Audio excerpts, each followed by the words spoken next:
cepet lah buat lu kemana-mana gitu, move lu. Yang kedua, kenapa gua pakai bagian hunter? Esmeralda ini early-nya membutuhkan item yang lebih cepat guys. Jadi gua pakai bagian hunter biar lu bisa beli item lebih murah lah di awal. Yang ketiga, kenapa gua pakai Cortex 11?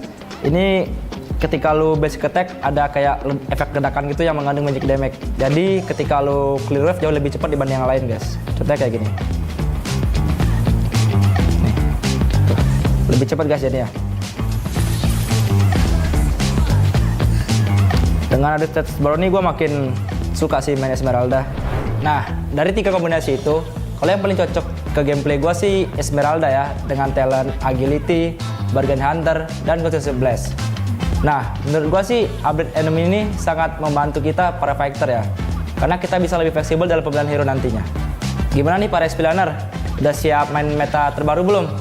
Yuk langsung update ke Project Next dan cobain ya. Nah, buat kalian yang main role and XP, tenang aja, karena di next episodenya akan dibahas mengenai kombinasi talent dan hero meta di role lainnya. Jangan lupa share videonya ya. Gua Sorizo, sampai jumpa di Land of Dawn.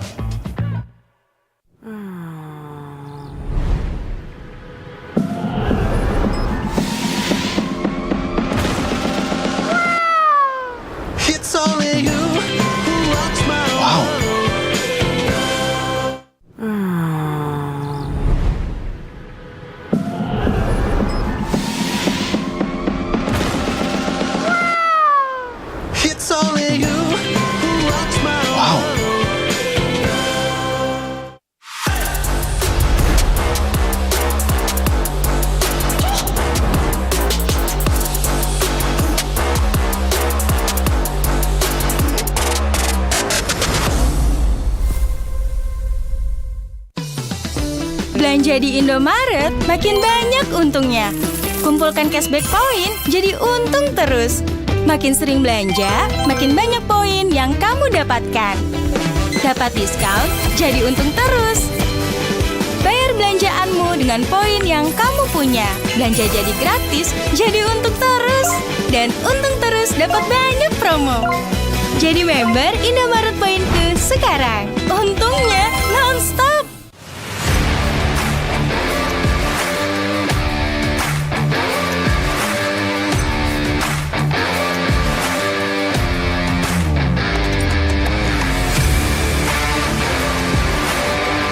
Karena Lancelot itu tipe jungler yang harus fleksibel keluar masuk team fight, dan gua rasa killing spree ini cocok banget di gameplay Lancelot gua. Kalau yang paling masuk ke gameplay gua itu yang kombinasi talent pertama, karena cocok banget sama Fanny gua.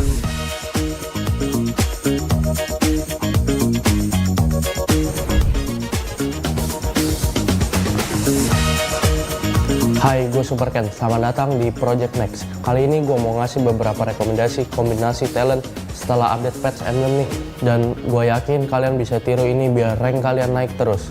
Di sini gue akan bahas hal terpenting dari patch ini untuk pemain jungler nih. Nah, tonton sampai akhir ya guys. Nah, sekarang kita coba ke kombinasi pertama nih. Hero yang gue pakai, hero andalan gue yaitu Fanny. Emblem yang pertama di hero Fanny gue pakai Rapture. Emblem ini berfungsi untuk menambahkan physical penetration.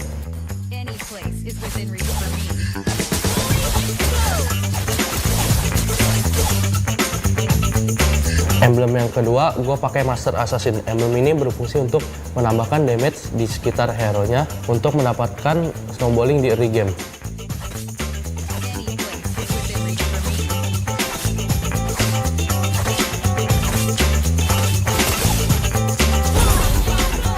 Emblem yang ketiga gue pakai Killing Spree. Emblem ini dapat memulihkan HP dan movement speed untuk bisa keluar dari team fight.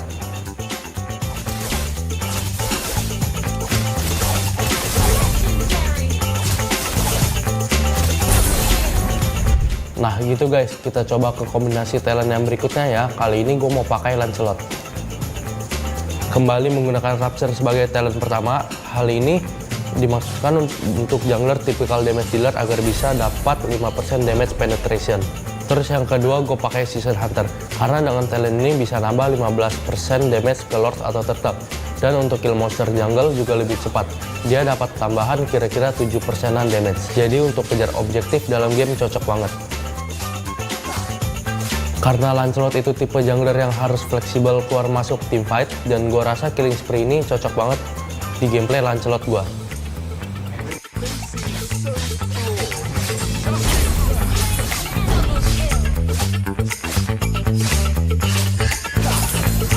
Oke, next kita coba ke kombinasi talent yang terakhir ya guys. Gue di sini pakai Fredrin.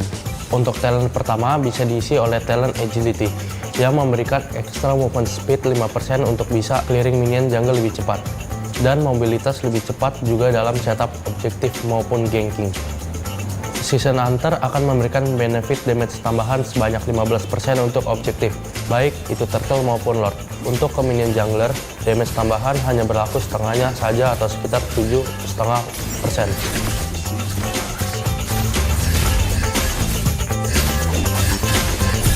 Conclusive Blast sendiri sebagai output damage tambahan yang mengambil keuntungan dari banyaknya HP hero yang kita gunakan sebanyak plus 7% dari total HP. Jadi dari 3 kombinasi itu, kalau yang paling masuk ke gameplay gue itu yang kombinasi talent pertama, karena cocok banget sama Fanny gue. Langsung praktekin aja ya guys. Dan jelas patch baru ini bikin kita makin seru mainnya, karena kita lebih bisa fleksibel dalam menyesuaikan ke hero yang kita pakai nantinya. Yuk langsung update Project Next dan cobain. Dan jangan lupa tonton juga episode tentang role lainnya guys. Jangan lupa share videonya. Gua Super Ken, sampai jumpa di Land of Dawn. Di dunia games, top up jadi lebih mudah. Pilih game, masukkan game ID. Pilih Diamond. Masukkan kode promo, dan pilih metode pembayaran. Masukkan kode OTP dan konfirmasi pembelian. Selamat, kamu dapat tambahan kuota. Kumpulkan DG Point setiap top up. Tukar dengan merchandise dan voucher game menarik. Nikmati juga promo setiap harinya. Upgrade gameplaymu sekarang.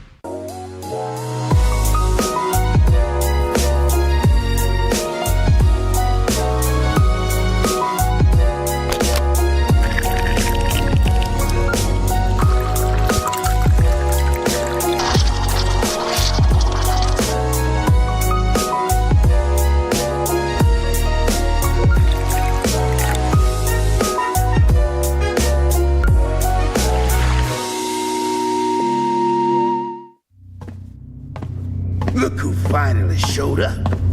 Unload your weapon and return the goods. And if you ask nicely, I just might let it go.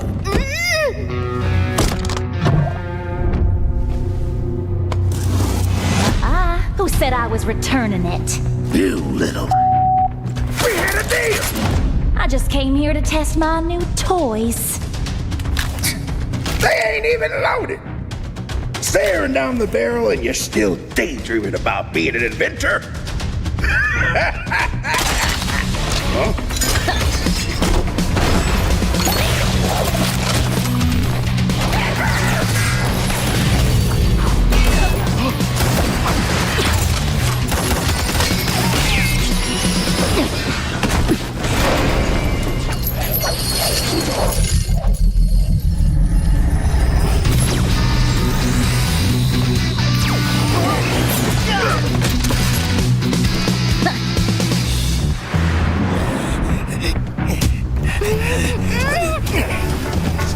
Or she gets it, then you'll have to answer to Erudicio. Erudicio? Well, isn't that perfect? I got a bone to pick with them. So how about I just blast you both? You're crazy! Leave me out of your squabbles!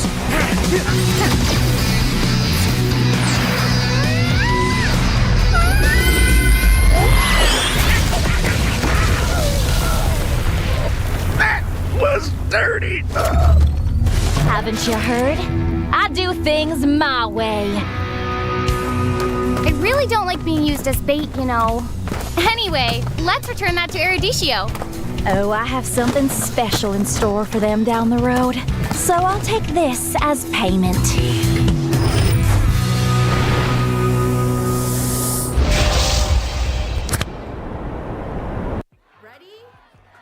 So it all started when I was at a friend's party. Mia, can you send me that? Sure. Everyone keeps asking. Mia, can you send me that? Even my French neighbor. I mean, all the time. Can you send me that? I'm not making this up. Hey, can you send me that? Everyone. Sure. Samsung Galaxy S23 Series 5G. Get it now.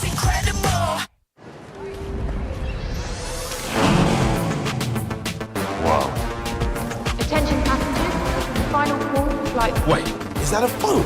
Look at the performance, the graphics. That thing's a gaming machine. Hang on. A new challenger. Is that Faker? That man's a gaming legend. Everyone, fasten your seatbelts. And here we go! Samsung Galaxy S23 Series 5G. Get it now. Tahu nggak, Awesome Generation itu punya rule sendiri, kayak aku. Nge-game, I am the game. Pokoknya harus win streak terus. See, that's my rules with Galaxy A Series 5G. Kalau kamu? Di dunia games, top up jadi lebih mudah. Pilih game, masukkan game ID. Pilih Diamond. Masukkan kode promo, dan pilih metode pembayaran. Masukkan kode OTP dan konfirmasi pembelian. Selamat, kamu dapat tambahan kuota. Kumpulkan DG Point setiap top up. Tukar dengan merchandise dan voucher game menarik. Nikmati juga promo setiap harinya. Upgrade gameplaymu sekarang.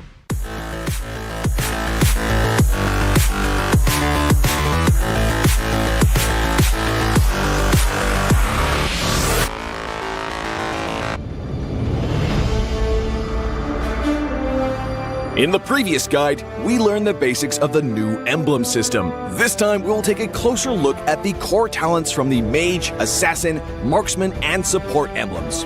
Core talent unlocked with the Mage emblem. By upgrading the Mage emblem, you can unlock Lethal Ignition.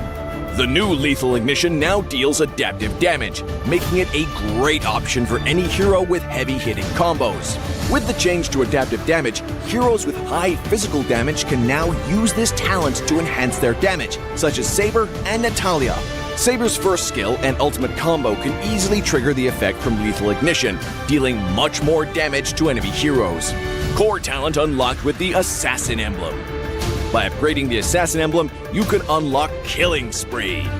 Now that the talent is no longer reserved for the Assassin emblem, it becomes a good choice for any hero who can perform chain kills. Heroes with magic damage like Karina and Julian can now take this talent as well. Karina's ultimate resets after she kills an enemy hero. When equipped with Killing Spree, she will recover HP from each kill, allowing her to stay healthy and go after more kills. Core talent unlocked with the Marksman emblem. By upgrading the Marksman emblem, you can unlock Weakness Finder. The new Weakness Finder talent is no longer reserved for ranged heroes. It works well for heroes with high attack speed, as it can improve their laning and slowing abilities. A hero like Minthithar can take Weakness Finder because his second skill increases the attack speed of his basic attacks. When combined with equipment that can provide more attack speed, he can reliably trigger the slow effect to prevent enemies from escaping. Core talent unlocked with the Support emblem. By upgrading the Support emblem, you can unlock Focusing Mark. The Focusing Mark talent works the same as before. It allows support heroes to increase the damage their teammates can deal to the target enemy. Kaj's ultimate can be used to drag key enemies to his team. When equipped with Focusing Mark, the ultimate will also increase the damage the target takes, allowing Kaj's team to quickly burst down the helpless target. Choose the core talent based on the strengths of each hero to maximize their effectiveness. We look forward to seeing players discover new ways to play their favorite heroes on their way to becoming a legend.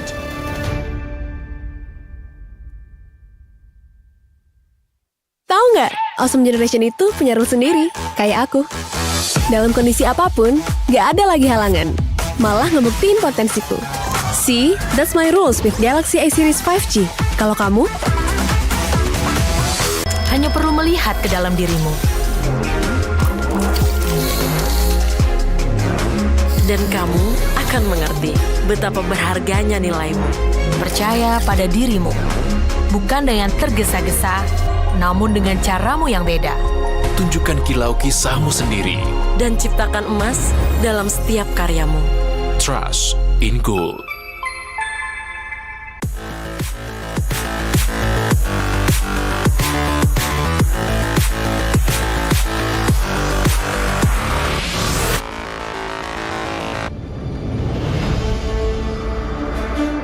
In the previous guide, we learned the basics of the new emblem system.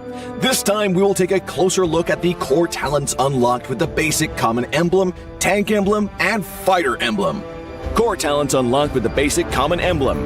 By upgrading the basic common emblem, you can unlock 2 core talents, Impure Rage and Quantum Charge. Both are suitable for most heroes.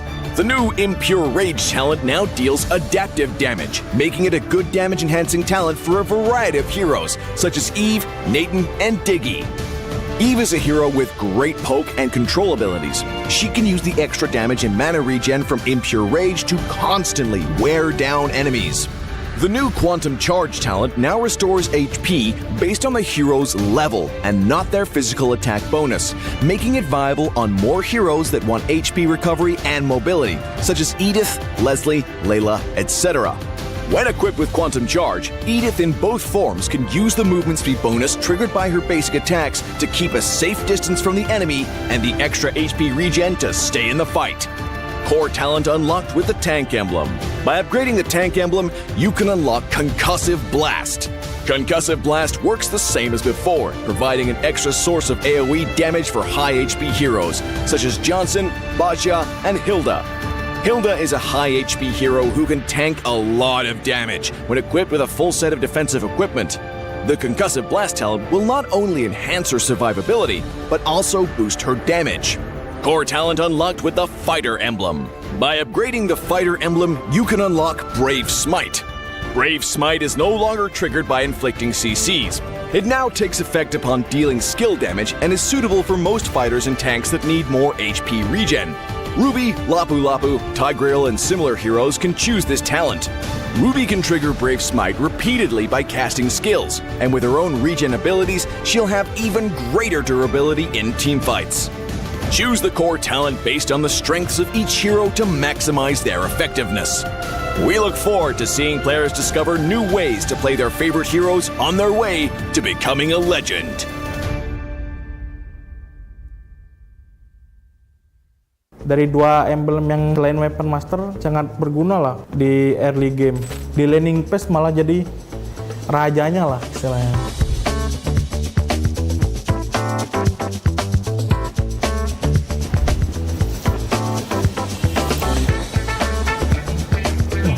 Kedapet di lampu. Oke. Halo, gua Kadera. Selamat datang di Project Next. Butuh tutor main God Lane setelah update patch emblem. Nggak akan ada yang lebih bagus dari episode ini, karena gua akan bahas 2 hal penting dari patch ini untuk para God Laner. Yang pertama, kombinasi-kombinasi terbaik talent utama untuk God Laner. Dan hero God Laner apa yang akan meta di patch kali ini. Nah, sekarang kita coba ke kombinasi pertama ya. Di sini gua pakai hero Beatrix. Rekomendasi dari gua yaitu yang pertama pakai Rapture, terus yang kedua Weapon Master, dan yang terakhir Weakness Finder. Oke, itu jadi kita langsung coba di in game-nya. Kan tadi kan pilihan emblem kita ada Rapture sama Weakness Finder. Nah, kalian nggak usah takut buat apa ya, ngepok gitu, karena kalau kita ngehit musuh nih, mereka dapat slow sama mereka nggak bisa ngepok balik gitu. Jadi kayak kalian di lane nggak bakal sering kepok. Terus yang Weapon Master itu kan nunggu dari item kan. Jadi dari 2 emblem yang selain Weapon Master sangat berguna lah di early game buat survive. Nah, gitu guys. Kita coba ke kombinasi talent yang berikutnya ya. Di sini gue pakai hero 1-1. Rekomendasi dari gue yang pertama Swift, terus yang kedua Bergen Hunter, terus yang ketiga Weakness Finder. Oke, jadi emblem yang pertama kita kan ambil Swift kan tadi. Nah, di awal kita kayak udah berasa ada item tambahan 1, kayak knife nih, kan nambah 10% attack speed kan. Tapi tanpa kita harus beli knife-nya langsung, kita udah berasa kayak attack speed kita lumayan berasa lah gitu. Terus lagi buat 1-1 ya, dengan adanya Weakness Finder, kalian malah jadi lebih gampang kebuka. Nah, setiap kalian ngelempar skill 1, terus di combo sama pasif Weakness Finder, musuhnya kayak nggak bisa lari, kena slow, terus kena 3 kali stuck skill satunya, dia bisa nge-stun. Jadi kemungkinan otomatis terbukanya lebih besar gitu. Bergen Hunter karena kita bisa jadi lebih cepet jadiin item kita. Swift Crossbow di wave 2 mungkin udah bisa kebeli ya, karena ada emblem yang ini. Jadi kayak kalian di laning phase malah jadi rajanya lah istilahnya. Oke, next kita coba ke kombinasi talent yang terakhir ya. Di sini kita make God Land bertipe Magic, yaitu Harit. Kalian bisa ngambil yang Inspire. Terus yang selanjutnya Bergen Hunter. Terus yang terakhir Impurage. Kita udah di in game nih. Yang pertama kan Inspire yang ngebantu kalian nambah cooldown reduction. Jadi kalau sudah semisal kalian max emblem terus kalian nambahin Inspire itu, kalian nggak perlu butuh yang namanya cooldown reduction lagi di item kalian. Jadi kayak beliin aja item yang paling mahal, Blood Wings contohnya kayak gitu. Kita jelasin lagi di Impurage. Semisal nih kalian pakai Magic side lane, itu pasti kemungkinan jungler kalian assassin. Masa kalian mau egois, blue buff-nya diambil, gak mau dikasih ke jungler assassin kan? Gak mungkin kan? Nah, di Impurage ini kalian ngeakalin mana kalian. Di Impurage kalian bakal nerima balik 2% mana max kalian. Kayak contoh, gue pakai skill nih, terus ngehit atau nggak ngehit, pokoknya pakai skill bisa ngebalikin 2% max mana kalian. Tapi ada cooldown 5 detik. Ayo coba update Project Next hari ini ya. Tapi kalau menurut lo tips dari gua kurang relevan karena lo pemain role lain, tenang aja. Karena di next episode-nya akan dibahas mengenai kombinasi talent dan hero-hero meta di role lain. Dan jangan lupa share videonya ya. Gua Kadera, sampai jumpa di Land of Dawn.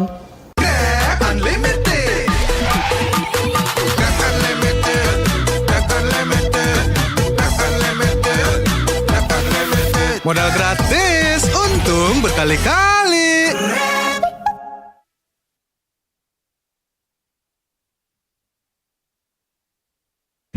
12-nya kemana? 12-nya ada di Blibli 12 tahun anniversary. Beli apa aja ada gratis ongkir 12 kali, cashback 12 kali, dan flash sale Rp12. Ayo belanja di Blibli sekarang.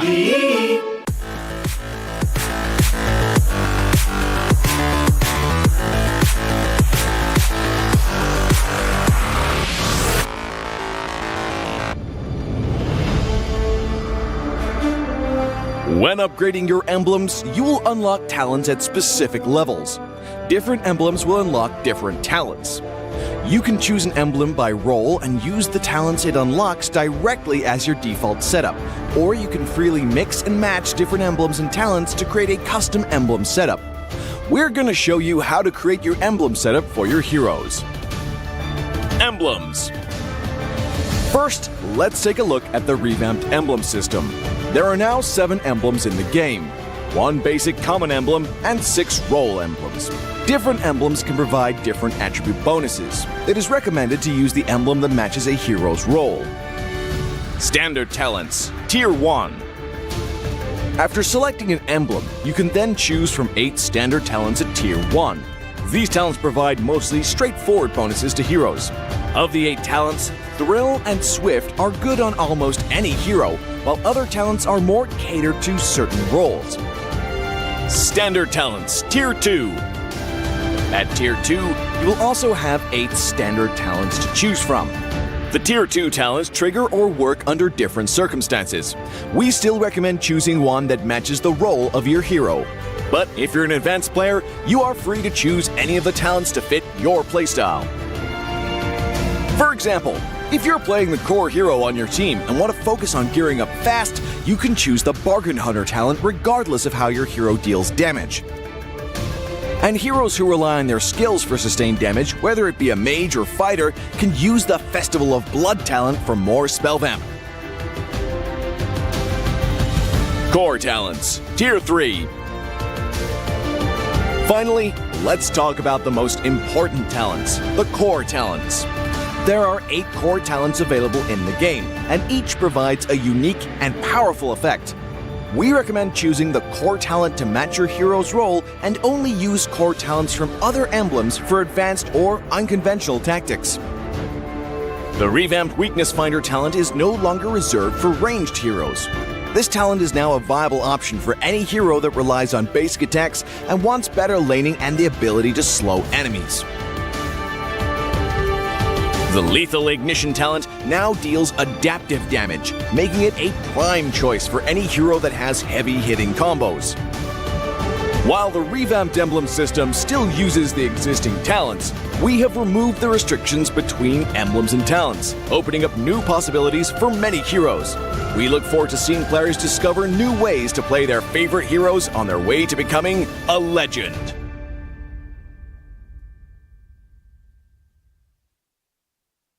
Menurut gua sih update enemy ini sangat membantu kita para fighter ya, karena kita bisa lebih fleksibel dalam pemilihan hero nantinya. Joy bisa langganan sini di band.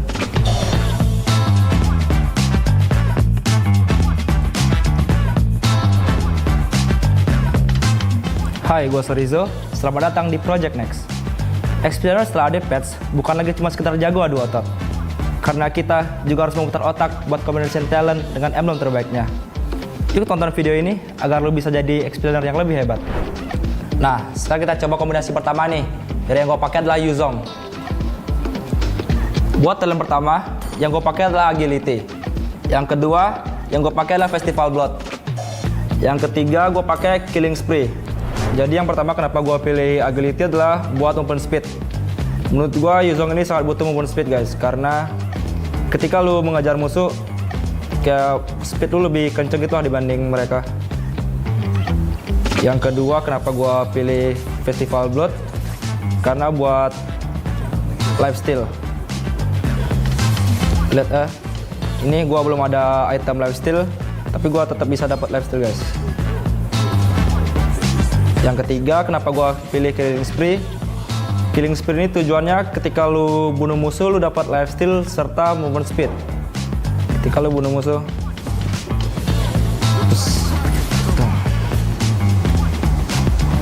efeknya keras banget guys. Dan kenapa gua seneng banget, karena yang dulunya gua di Factor cuma bisa Festival Blood, sekarang udah bisa pakai Killing Spree juga guys yang di Assassin. Jadi kayak lu bisa combine gitu. Nah gitu guys. Sekarang kita coba kombinasi talent berikutnya ya. Hero yang gua pakai adalah Joy. Buat talent pertama, yang gua pakai adalah Rupture. Yang kedua, gua pakai Bargain Hunter. Yang ketiga adalah Killing Spree. Nah, sekarang kita bakal coba langsung ke in-game-nya ya guys. Buat talent pertama, kenapa gua pakai Rupture? Ini sangat bagus banget guys, karena damage lu 5%, penetration lu bakal sakit buat ke musuh. Contoh ya, lebih sakit guys, dibanding lu nggak pakai, ini lebih sakit. Dan yang kedua, gua pakai Bargain Hunter. Fungsi dari Bargain Hunter ini adalah ketika lu harga item lu bakal jadi lebih murah guys. Dari yang harga 100% lu beli di harga 95%. Contohnya ini ya, Genius One. Ini harga aslinya adalah 2000 jadi 1900 guys. Yang ketiga gue pakai adalah Killing Spree. Fungsi dari Killing Spree ini ketika lu bunuh musuh, lu mendapatkan 8% max HP dari musuh dan 15% movement speed selama 3 detik. Ini bagus banget guys, ketika lu dalam team fight yang gede lu bisa survive. Ini sih OP banget sih guys. Ketika lu yang biasa cuma bisa pakai Bargain Hunter, sekarang lu bisa pakai bareng Killing Spree. Joy bisa langganan sini di band. Oke, next kita coba ke kombinasi talent yang berikutnya ya. Hero yang gue pakai nanti adalah hero Esmeralda. Itulah hero favorit gue juga. Yang pertama, talent yang gue pakai adalah Agility.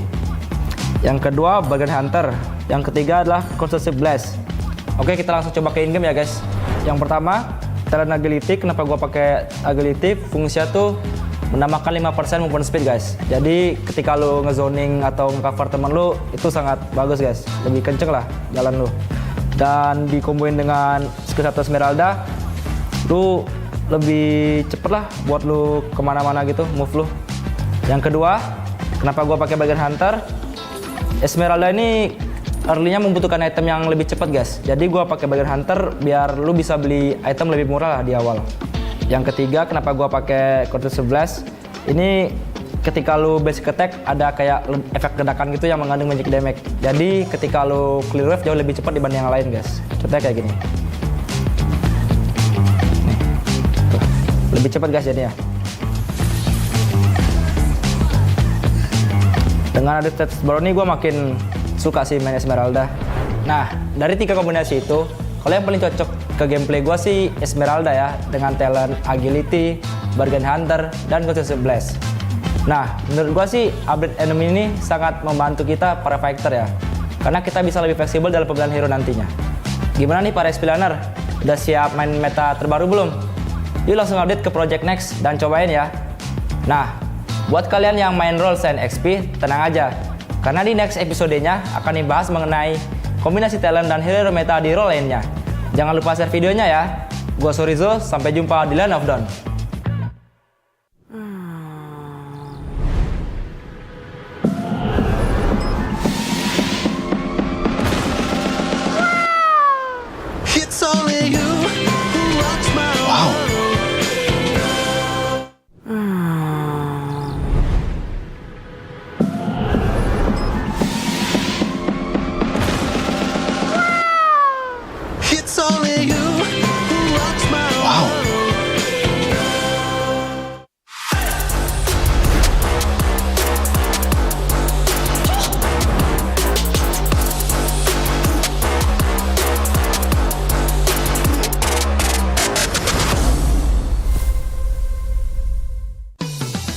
Belanja di Indomaret makin banyak untungnya.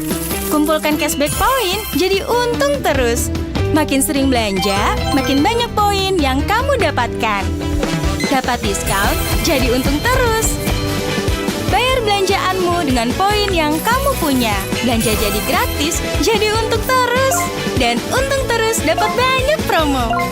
Jadi member Indomaret Poinku sekarang. Untungnya non-stop.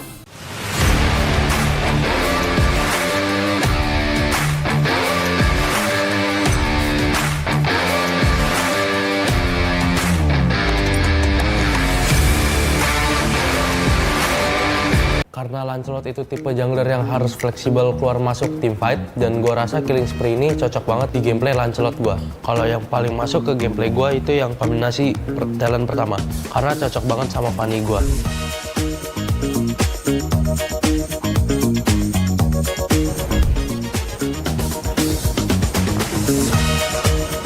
Hai, gue Super Ken. Selamat datang di Project Next. Kali ini gue mau ngasih beberapa rekomendasi kombinasi talent setelah update patch emblem nih. Dan gue yakin kalian bisa tiru ini biar rank kalian naik terus.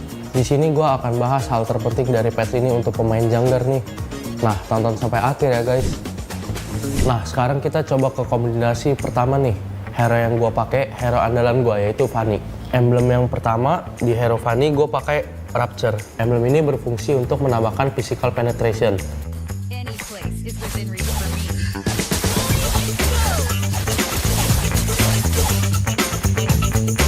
Emblem yang kedua, gue pakai Master Assassin. Emblem ini berfungsi untuk menambahkan damage di sekitar hero-nya untuk mendapatkan snowballing di early game.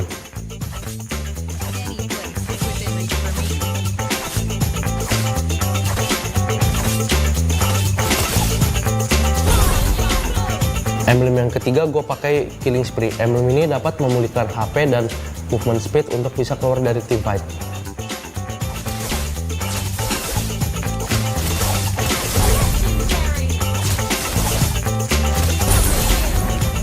Nah gitu guys, kita coba ke kombinasi talent yang berikutnya ya. Kali ini gue mau pakai Lancelot.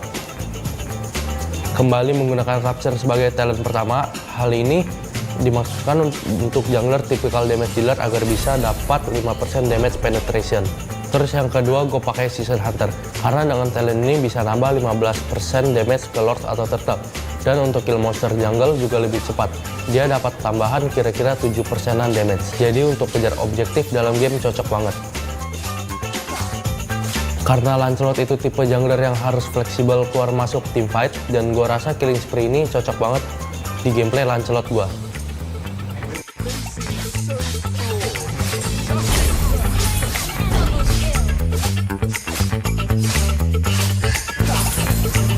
Oke, next kita coba ke kombinasi talent yang terakhir ya guys. Gue di sini pakai Fredrin.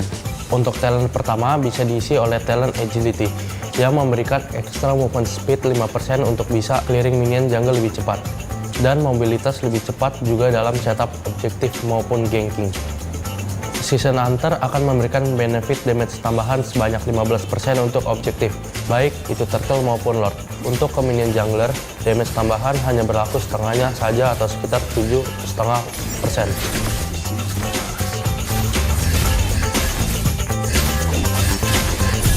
Concussive Blast sendiri sebagai output damage tambahan yang mengambil keuntungan dari banyaknya HP hero yang kita gunakan sebanyak plus 7% dari total HP. Jadi dari 3 kombinasi itu, kalau yang paling masuk ke gameplay gue itu yang kombinasi talent pertama. Karena cocok banget sama Fanny gue. Langsung praktekin aja ya guys. Dan jelas patch baru ini bikin kita makin seru mainnya. Karena kita lebih bisa fleksibel dalam menyesuaikan ke hero yang kita pakai nantinya. Yuk langsung update Project Next dan cobain. Dan jangan lupa tonton juga episode tentang role lainnya guys. Jangan lupa share videonya. Gua Super Ken, sampai jumpa di Land of Dawn. Di dunia game, top up jadi lebih mudah. Pilih game, masukkan game ID. Pilih Diamond. Masukkan kode promo, dan pilih metode pembayaran. Masukkan kode OTP dan konfirmasi pembelian. Selamat, kamu dapat tambahan kuota. Kumpulkan DG Point setiap top up. Tukar dengan merchandise dan voucher game menarik. Nikmati juga promo setiap harinya. Upgrade gameplaymu sekarang.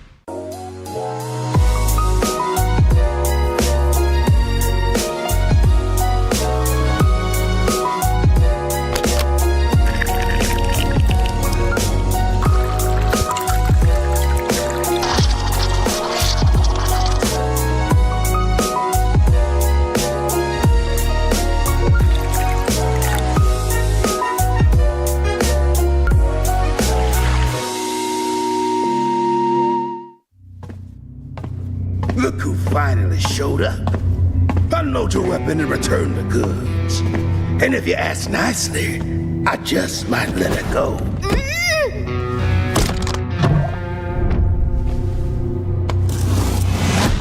Who said I was returning it? You little... We had a deal! I just came here to test my new toys. They ain't even loaded! Staring down the barrel and you're still daydreaming about being an inventor? Huh?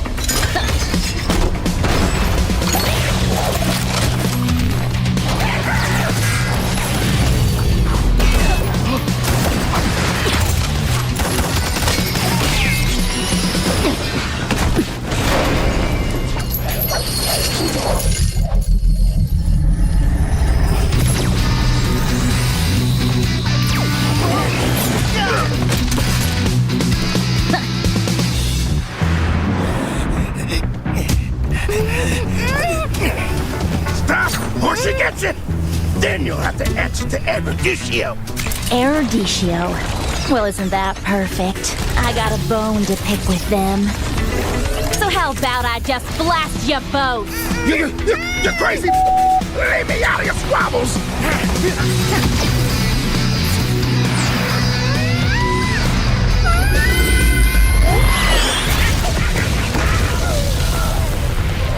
That was dirty!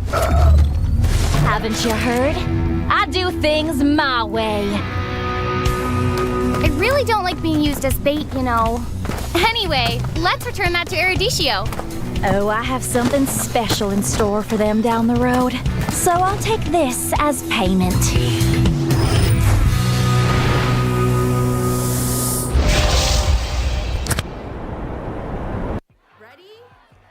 So it all started when I was at a friend's party. Mia, can you send me that? Sure. Everyone keeps asking. Mia, can you send me that? Even my French neighbor. I mean, all the time. Can you send me that? I'm not making this up. Hey, can you send me that?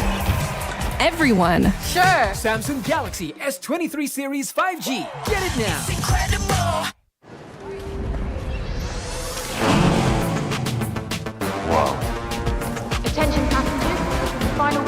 like... Wait, is that a phone? Look at the performance, the graphics. That thing's a gaming machine. A new challenger. Is that Faker? That man's a gaming legend. Everyone, fasten your seatbelts.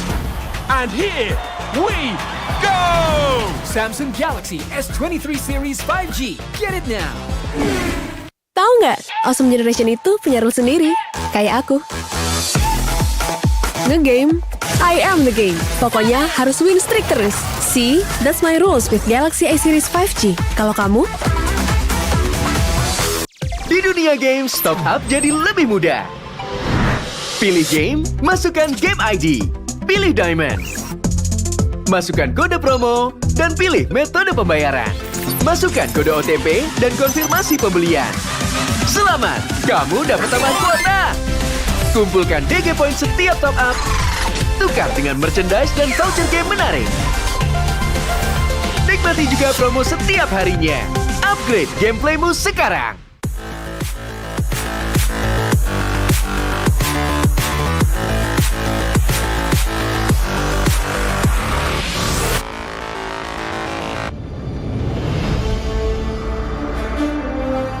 In the previous guide, we learned the basics of the new emblem system.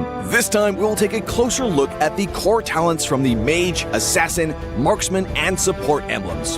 Core talent unlocked with the Mage emblem. By upgrading the Mage emblem, you can unlock Lethal Ignition. The new Lethal Ignition now deals adaptive damage, making it a great option for any hero with heavy-hitting combos. With the change to adaptive damage, heroes with high physical damage can now use this talent to enhance their damage, such as Saber and Natalia.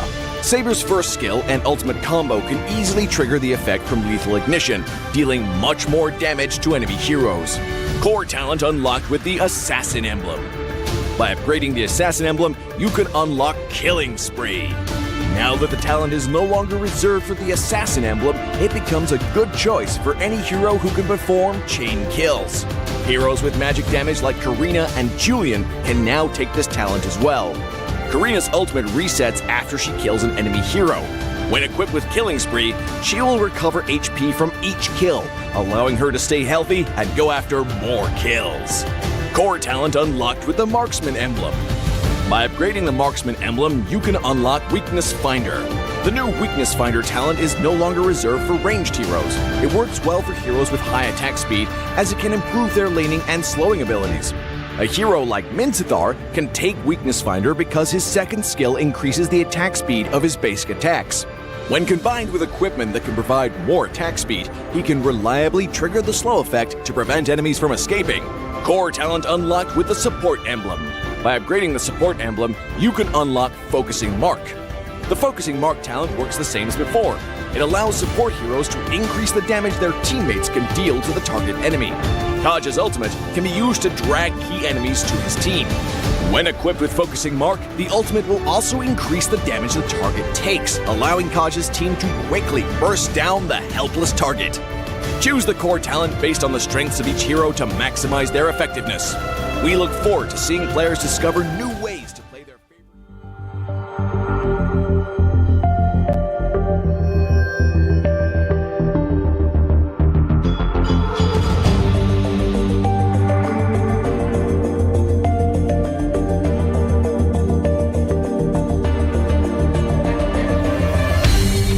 Aku kan berdiri dan terus berlari, terus ke arah puncak tertinggi.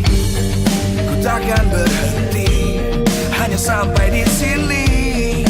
Kemenangan abadi menanti. You know we won't miss if we unite our focus. And if you haven't noticed, we all live. Nyalakan apimu, hadapi semua tantangan. Hadap semua serangan, jatuh bukan halangan. Bakar semangatmu, janganlah engkau menyerah. Kita kan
terus berlari, terus ke arah puncak tertinggi.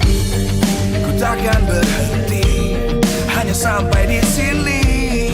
Kemenangan abadi menanti. You know we won't miss if we unite our focus. And if you haven't noticed, we all live. Nyalakan apimu, hadapi semua tantangan, hadang semua serangan, jatuh bukan halangan. Bakar semangatmu, janganlah engkau menyerah. Kita akan buat sejarah. We all this, we won't miss.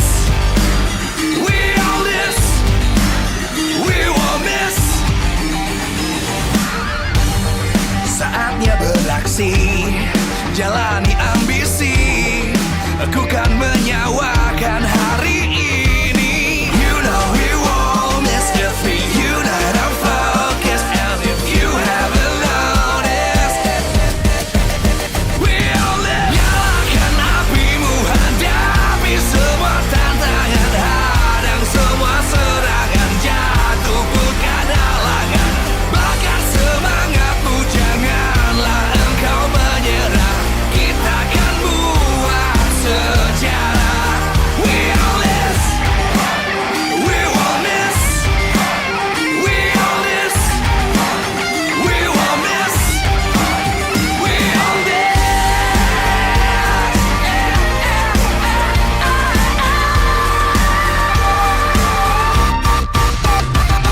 Nyalakan apimu, hadapi semua tantangan, hadang semua serangan, jatuh bukan halangan. Bakar semangatmu, janganlah engkau menyerah. Kita akan buat sejarah. We all this.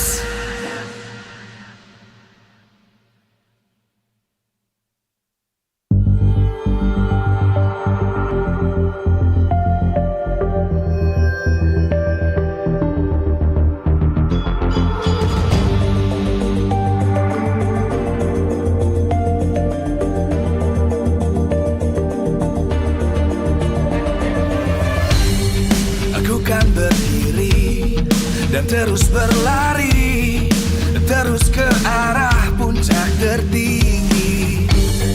Ku takkan berhenti, hanya sampai di sini.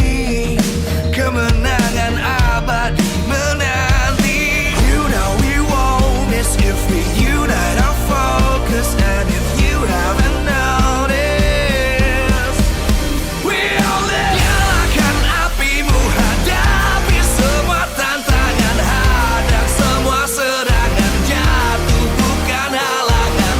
Bakar semangatmu, janganlah engkau menyerah.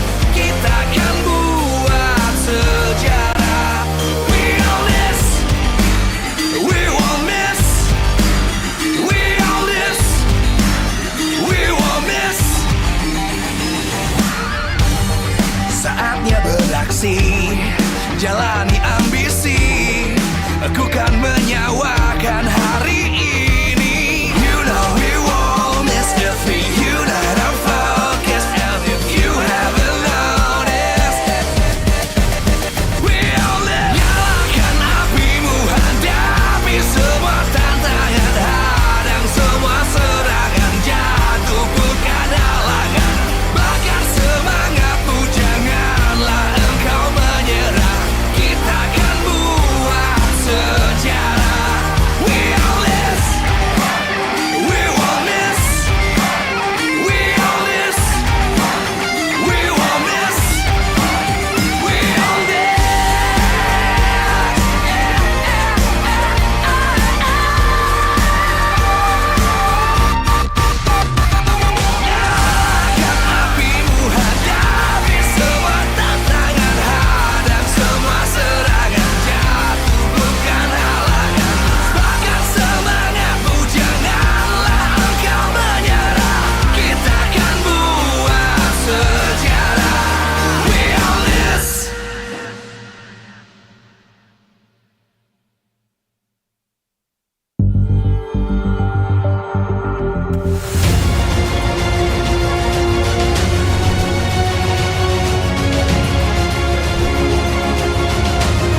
Live from MPL Arena Jakarta, MPL Season 12, powered by Moonton.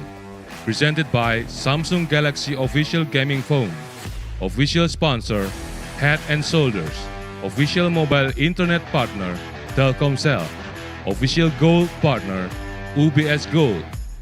We own this.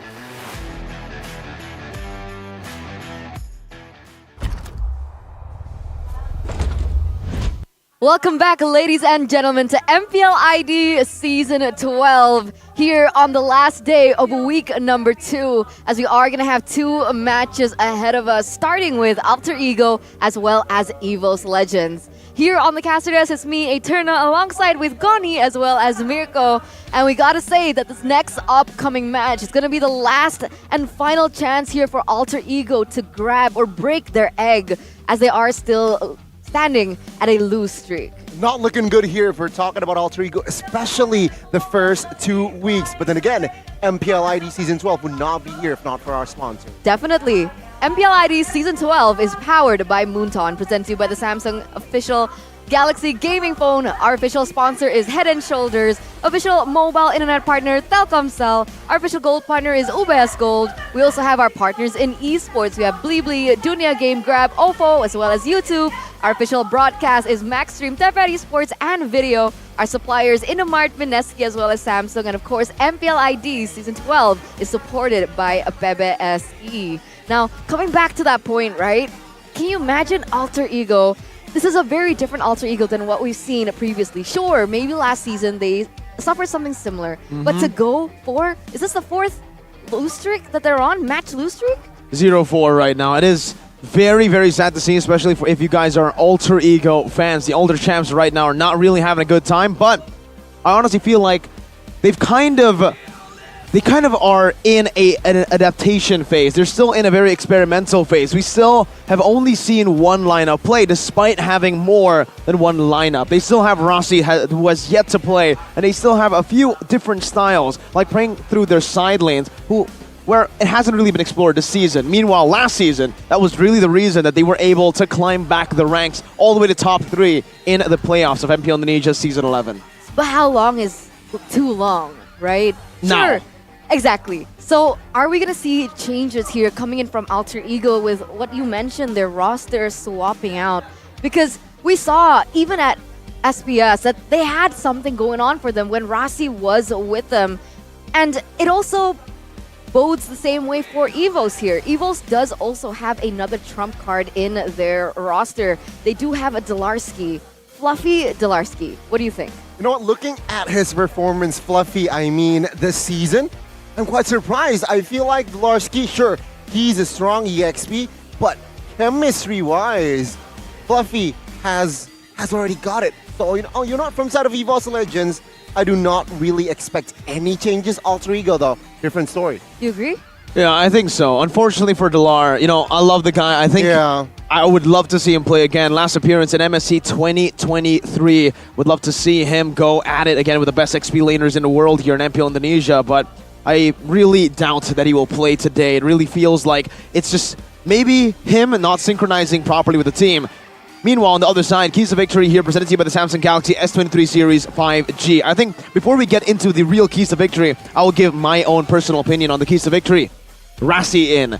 Get him in, get him some playtime, because he was the guy who actually lifted Alter Ego all the way to top 3 in MPL Indonesia Season 11 through his side lane pressure. And so far, looking at the way that they're dressed, maybe Rossi is playing. My goodness. Aside from that, though, start reconsidering the utility junglers. I think the utility junglers were also one of the big reasons they were able to climb up through that trio mid and then just enable their side lanes. Getting Sully Boy an independent utility jungler like a Fredrin, or Rots even, just takes away the whole threat of him being invaded in the jungle. And also shifting the game focus towards the side lanes. That's what we mentioned earlier. With Rossi moving in, if it actually happens, yeah, that could work. Keys to victory presented to you by the Samsung Galaxy S23 Series 5G, though. For EVO's Legends, prioritize carry heroes for Taz. When you get this man on carry heroes, whether it's the Helkert or Lancelot, even though they weren't able to get it done against RRQ, you saw the glimpses of brilliance. You saw that this man was able to carry on these carry picks. Find the balance point between discipline and aggressive playstyle. I cannot stress this enough. It feels like EVO's Legends have tried both sides of the spectrum. They've been very aggressive with that brand-centric gameplay last season, and now they're a very disciplined team, but it feels a bit too disciplined. They do not want to take the risk, even though they have a 7,000, 6,000 gold lead. Yeah, I agree. And one of the main things that was super highlighted for me was the fact of Hijume given Kadira.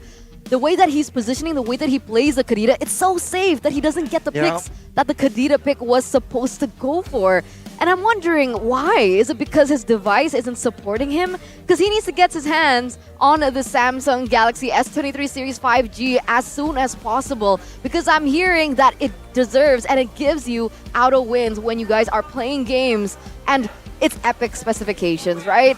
It allows you to flex to your friends. It allows you to flex on your opponents as well with the skills that they are able to facilitate you with. It's equipped with the fastest processor technology, 4nm Snapdragon 8 Gen 2 for Galaxy, a large RAM of up to 12 gigabytes, and a 5G connectivity. So, no lag.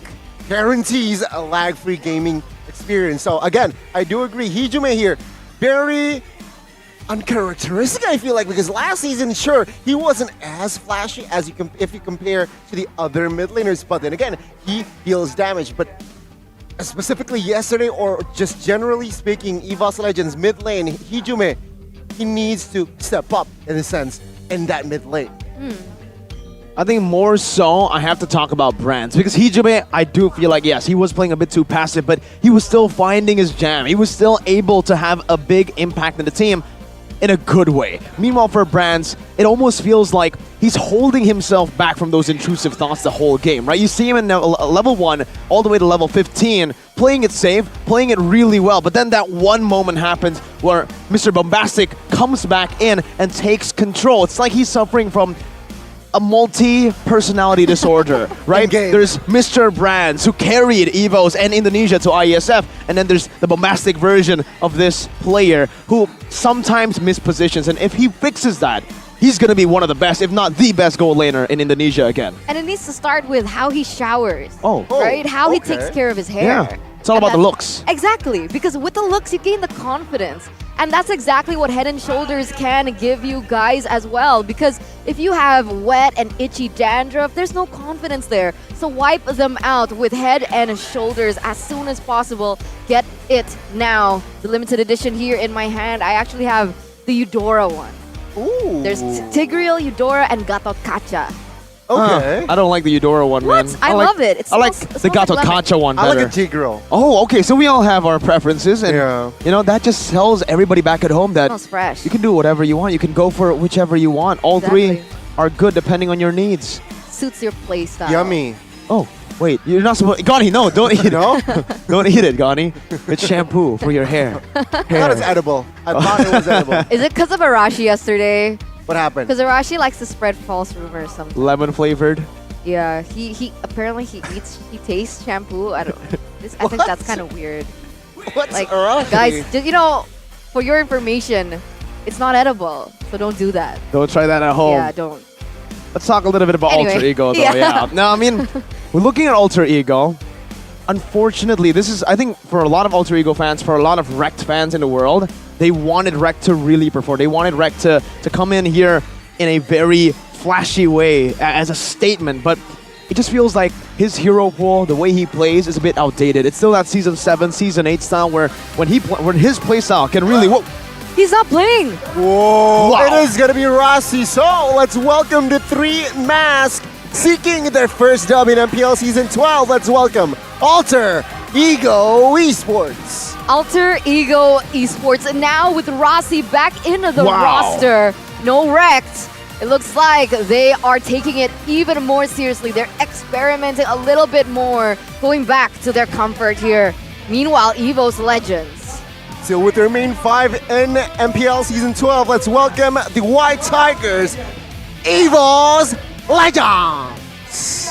EVO's Legends, the Tigers clawing back at a spot to go at it. Now up against their former captain, their captain who helped lead them to an M1 World Championship.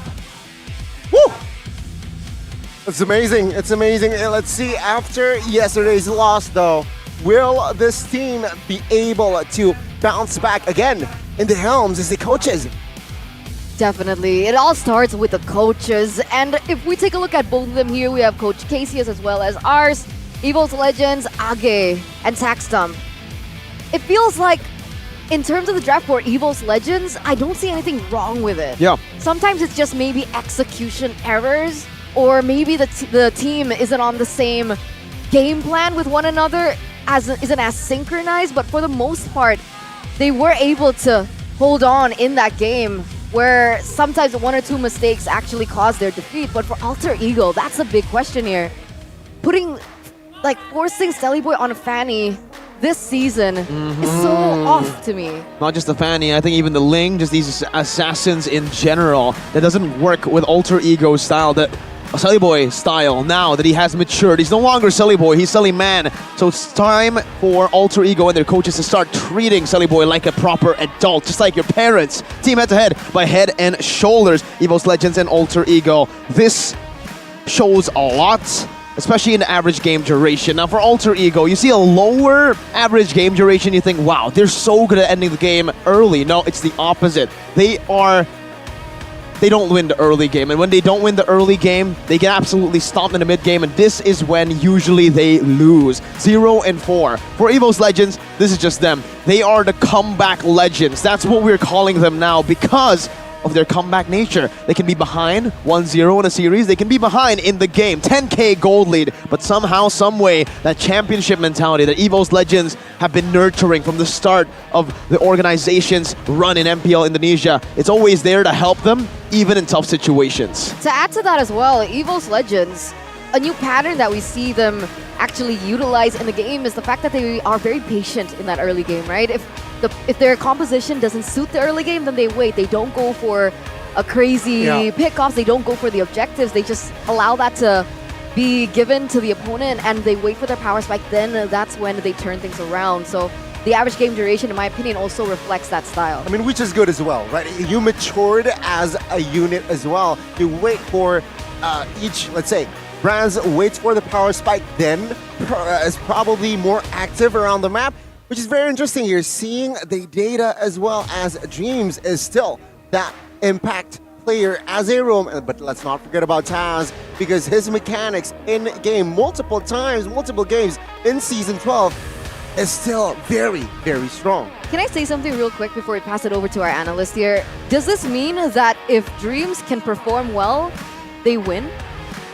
I guess so far, looking at the stats, it does make sense, but I think the larger spectrum is if their trio mid is able to perform together, then they will be even stronger. Dreams was performing against Geek Fam, and here against RRQ, it was most definitely Taz. It was almost like Taz Esports. It was him performing, and the rest just following through.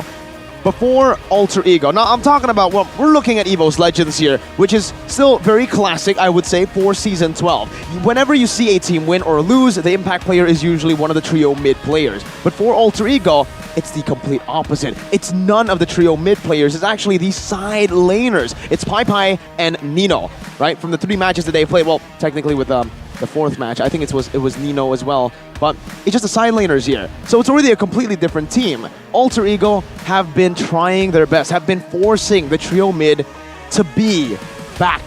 That Sully Boy, Udil plus Wrecked before it was Leo Murphy combination to control early game, but it hasn't worked out. Now that's why I think Alter Ego are finally making the decision, you know what, it doesn't matter. We have a star player in Wrecked, but we need to start getting these wins if we want to make it to the playoffs. We're 9th place! Holy moly! Yeah, it's not to look good. We haven't seen this in a really long time, and so with Rossi stepping in, hopefully he can facilitate those side lanes in Nino as well as Pai. But how is he supposed to achieve that, right? If Evil's Legends have a strong trio mid, then their rotations are going to be very strong. AKA, they're going to have a lot of pressure in those side lanes. Well, that's the thing, right? That is why Rossi is in the fray. Rossi can bring the support heroes. Rossi can bring in the healers. If you're talking about Rossi Season 11, remember, he popped off on that support, quote-unquote, Enchanter/Enchantress type of hero. So I expect them to have that depth in adding, let's say, Florin, Estes, of course, Angela in their lineup. Because even he can also pick up things like the Atlas, the Kufra. It's a Rossi style Kufra and Atlas, but we've seen it work. And if we're talking about healers, I mean, Rek played the Florin, Revitalize. What's wrong with that? That was a bit too much healing, I will have to say. I think with the Florin, great pick. And then the Revitalize, I'm not too sure about that. But Rossi, you're right. A lot of people think he's oh my Rossi. No, he's more than that. He can just go for these engage, initiation heavy heroes and make it work too. And that's why this draft, in my opinion, is going to be very, very important.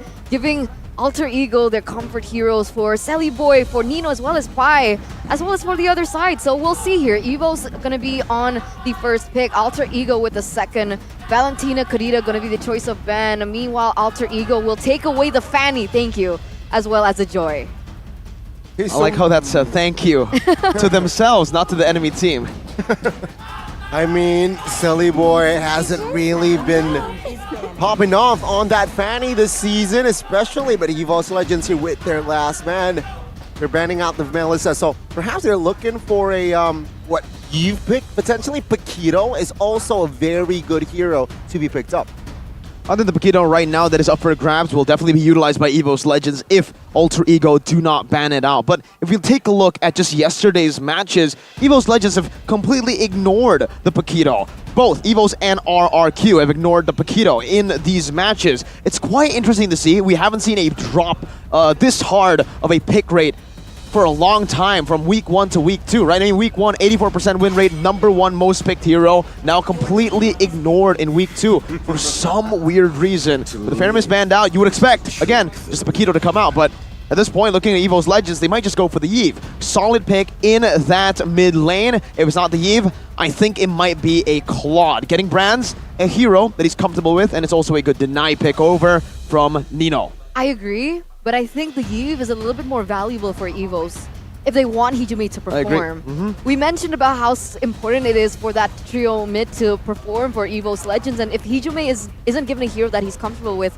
we've seen him on things like the Kadita, the Valentina, was also kind of okay, but when he was on the Yve, it looked like he understood the hero and then he could have an impact. So there you go, the Yve pick in. For Alter Ego now though. That's the question, right? I mean, looking at the bans as well, it's somehow already targeted towards that mid lane. There's no Valentina, no Kadita, no Faramis, so yeah, that Yve really stands out and it just makes Yve pick more expensive. Asking a big question here, what is Udil going to play? Alter Ego, if they do not secure a mage in the first phase, it's going to be a very tough second phase for Udil. I think Farsa might be picked up by Alter Ego. Naturally, I guess. I think if we're looking at the same MPL ID Season 11 Alter Ego now, yes, Farsa, they always prioritize Udil's heroes back when they had this lineup. If it's not Udil, you can expect Pai. Just getting these two players, well, a solid mage in the mid lane and also the side laner in is going to be massive. Hey, it's one of the side laners, not Pai, it's Nino. So it's going to be the Farsa and the Claude. Oh, this is giving me Season 11 vibes. It is, but do you think it's a little too predictable from Alter Ego? I think right now they need to accept that they are predictable. They need to accept that their drafts haven't been dynamic. They need to play within their strengths at this point to find one win. So comfort's over. Yep. All right. So we do have a comment here by Hijumi though. We're ready to take on all teams and we can't wait to start playing. Well, you can get right into it right after we finish the drafts here. As EVOs, they're going to be picking up the Ling. Okay. I think they're roam here. I think they really want to secure the trio mid in the first phase. Angeling. Angela Ling combo is going to be nasty here.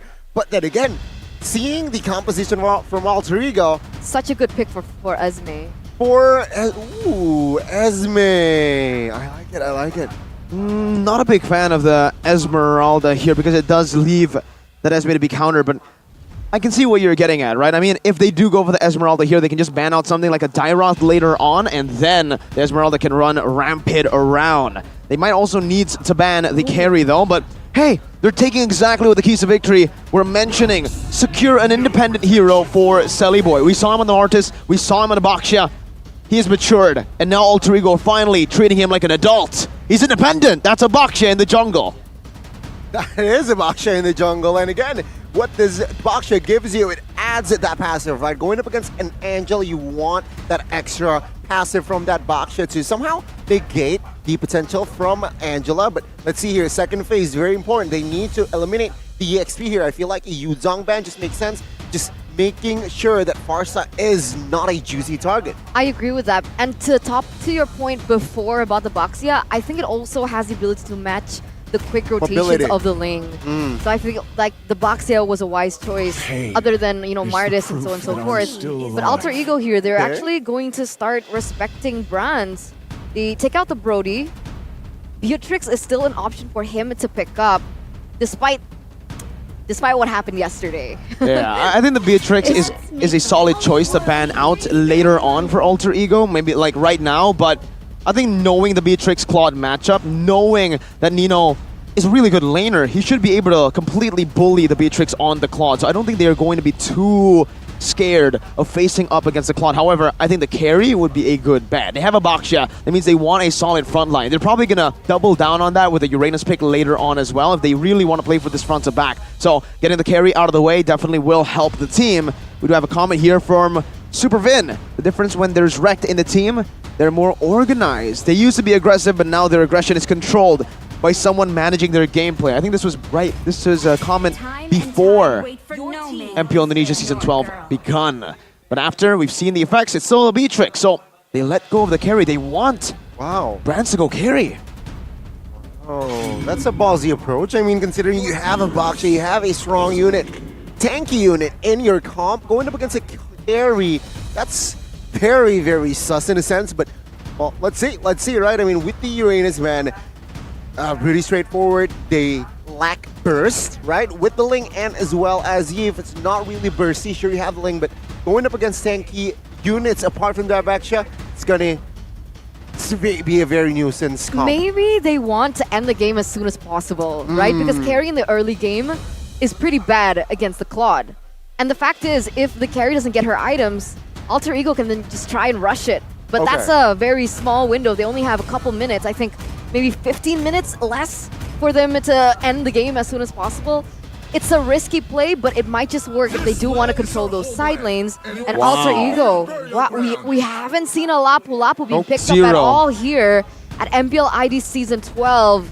And Pai, he's going with his comfort, Lapu Lapu. Again, like we mentioned, they're just trying to nail it down. They're going to go for comfort here. They know they're already very desperate. 0-4 start to MPL Indonesia Season 12. They got to get some wins in, and they will 100% just utilize their comfort, their pocket picks as well. Pai loves this hero. We'll see what he can do, even though it's not really popular now. But for EVOS Legends, now that they know they're up against the Lapu Lapu, up against the Claude as well, they can go for something like the Arlet, but the Yuzong would definitely hurt the Farsa in the back. On top of that, for the gold lane, going for something like a carry would still work. Lapu and Baksha, two very easy targets to go up against with this carry. Does Charisma not work? Sorry? Yeah, I think so. Oh, Leslie. Oh, this just opens an Atlas pick for the side of Rossi. I see no, I don't see no problem. Atlas can be picked up here. It's good going up against a Leslie. Leslie can't use Purify. And yeah, I think this is also why Rossi will be chosen last. They need crowd control and they have a lot of AoE, so why not add the Atlas? I love it. That's why I said the carry instead of the Leslie, because the Leslie is so vulnerable. You can't even go for the Purify on the Leslie. Well, you can, but it leaves you very, very vulnerable too. There's going to be a further airstrike on your way, even a Claude that'll jump in. So yeah, I agree with you. The Atlas pick is definitely wide open for the taking for Alter Ego. But if they want to go for something that stops the Ling into the early game as well, the Kufra can be a good choice. What? Whoa. That's a huge curveball. Hellkurt last pick here for Alter Ego. So it's going to be Rossi on the Baxia, not a Baxia jungle. We saw it work out yesterday. Technically, Hellkurt works kind of good against the backline in Leslie. And the Yves. Whoa.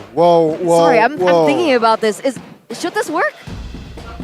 I mean, we haven't seen it before. We have seen the Hellkurt on the hands of Taz. The Baksha roam is something we haven't seen in MPL Indonesia Season 12. A big curveball indeed, Eterna.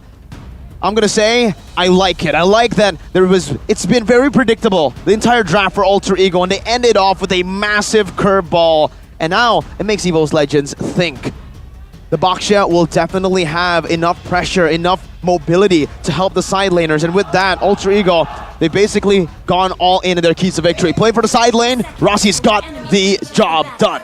Let's see if it's gonna work out here in the Land of Dawn as we welcome you to game number 1 between Alter Ego and Evo's Legends as we head into a pause, ladies and gentlemen. All right, see, even the system wants to give us a little bit more time to think about this. Hellcurt in the jungle. I get your point here. Do you have a different opinion? Because I took a sneak peek into your prediction. Whoa, okay. Wait, how?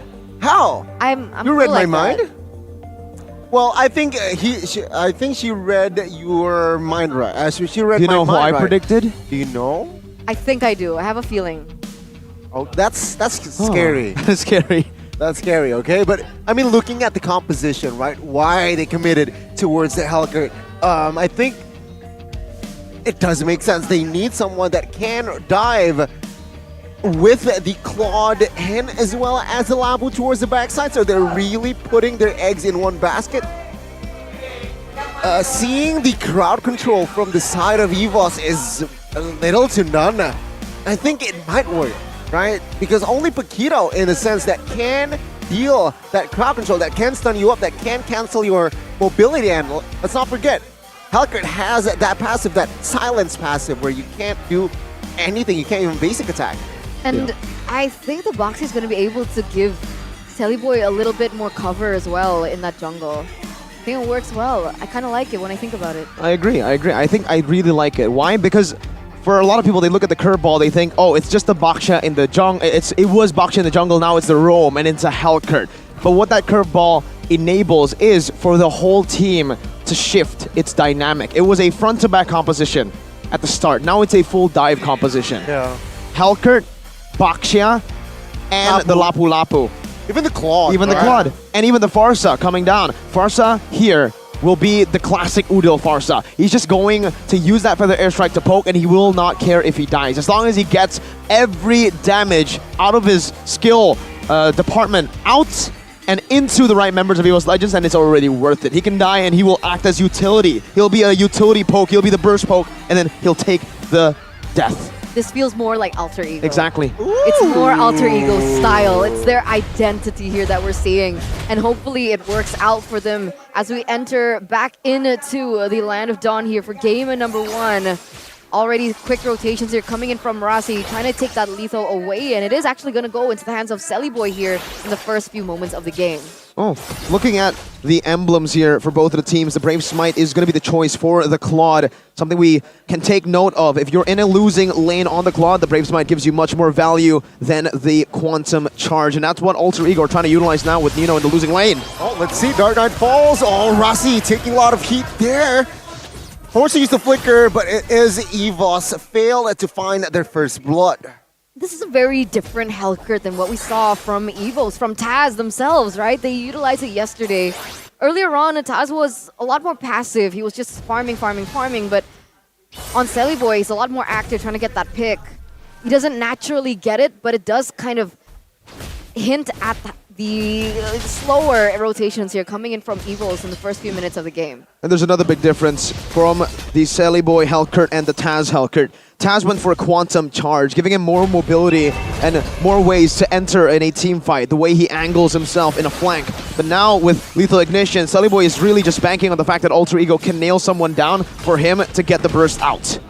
Let's see here the turtle take though. No Dark Knight falls just yet. Oh, there you go. Will be popped. Turtle will be secured by Sellyboy with the steal. Wow. And now let's take a look at Taz combined with the hard guard. Now jumping in on towards Spy though. Not enough damage just yet. Again, EVOS and Alter Ego. No first blood just yet.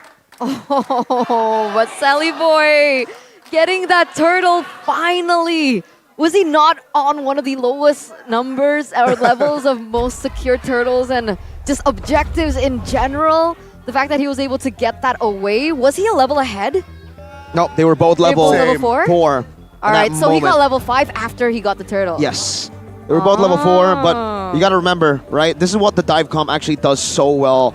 Rossi was able to just use that shield unity, the Tempest of Blaze was used, and then Pi went in as well with Hellcurt. So they all went in together. That dive creates so much chaos, and you can see that even Taz, a guy who's so controlled, cold, he flinched a bit when all that dive came into him, had a hard guard to help. And this is what you need to do against a systematic team. Against EVO's Legends, it almost seems like Alter Ego with Rossi. They're a team that was made, or a team that has a good style up against EVOs. It's very similar to RSG, SG, and MSC 2023. How they were able to completely destroy EVOs was because they were so chaotic. Alpha Jungle, Badang, XP, things you haven't seen before. I mean, you make a good point here. I think now EVO's Legends, they're starting to sweat just a little bit. They're not really sure, and they weren't banking on that kind of rotation, perhaps coming in from Alter Ego, that the Baxia and the Health Crit could actually afford them. Whoa! And looking at this, Talon's prediction, it's very interesting. Oh, but wait a minute, Dreams. Oh, he forced to use the flicker early. Udil, though, with the Feathered Airstrike, will claim first blood for the 3 masks.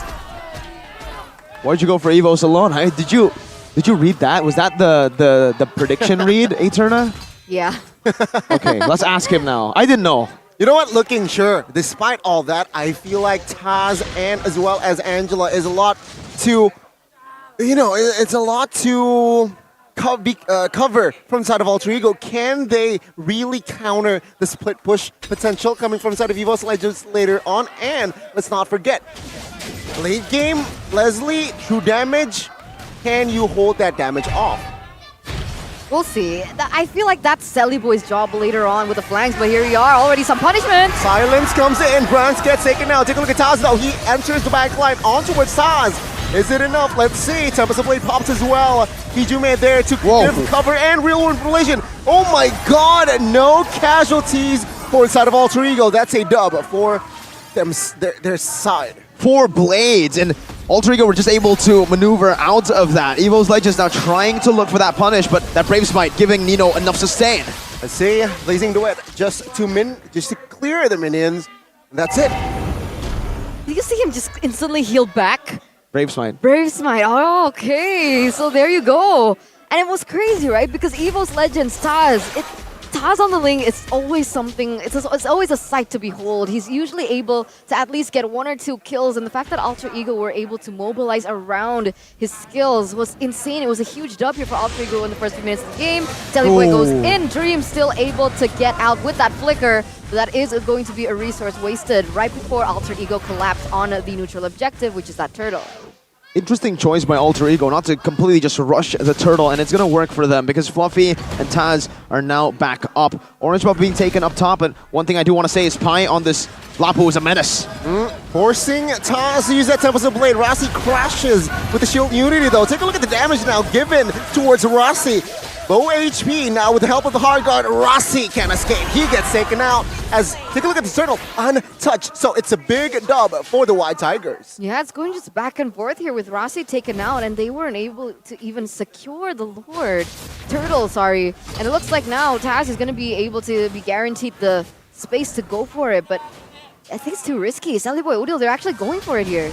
And it's a very strange kind of trade that happened to Alter Ego. It was a very delayed, 50-50, Gani. Oh, Taz showing who's boss. Wait. He had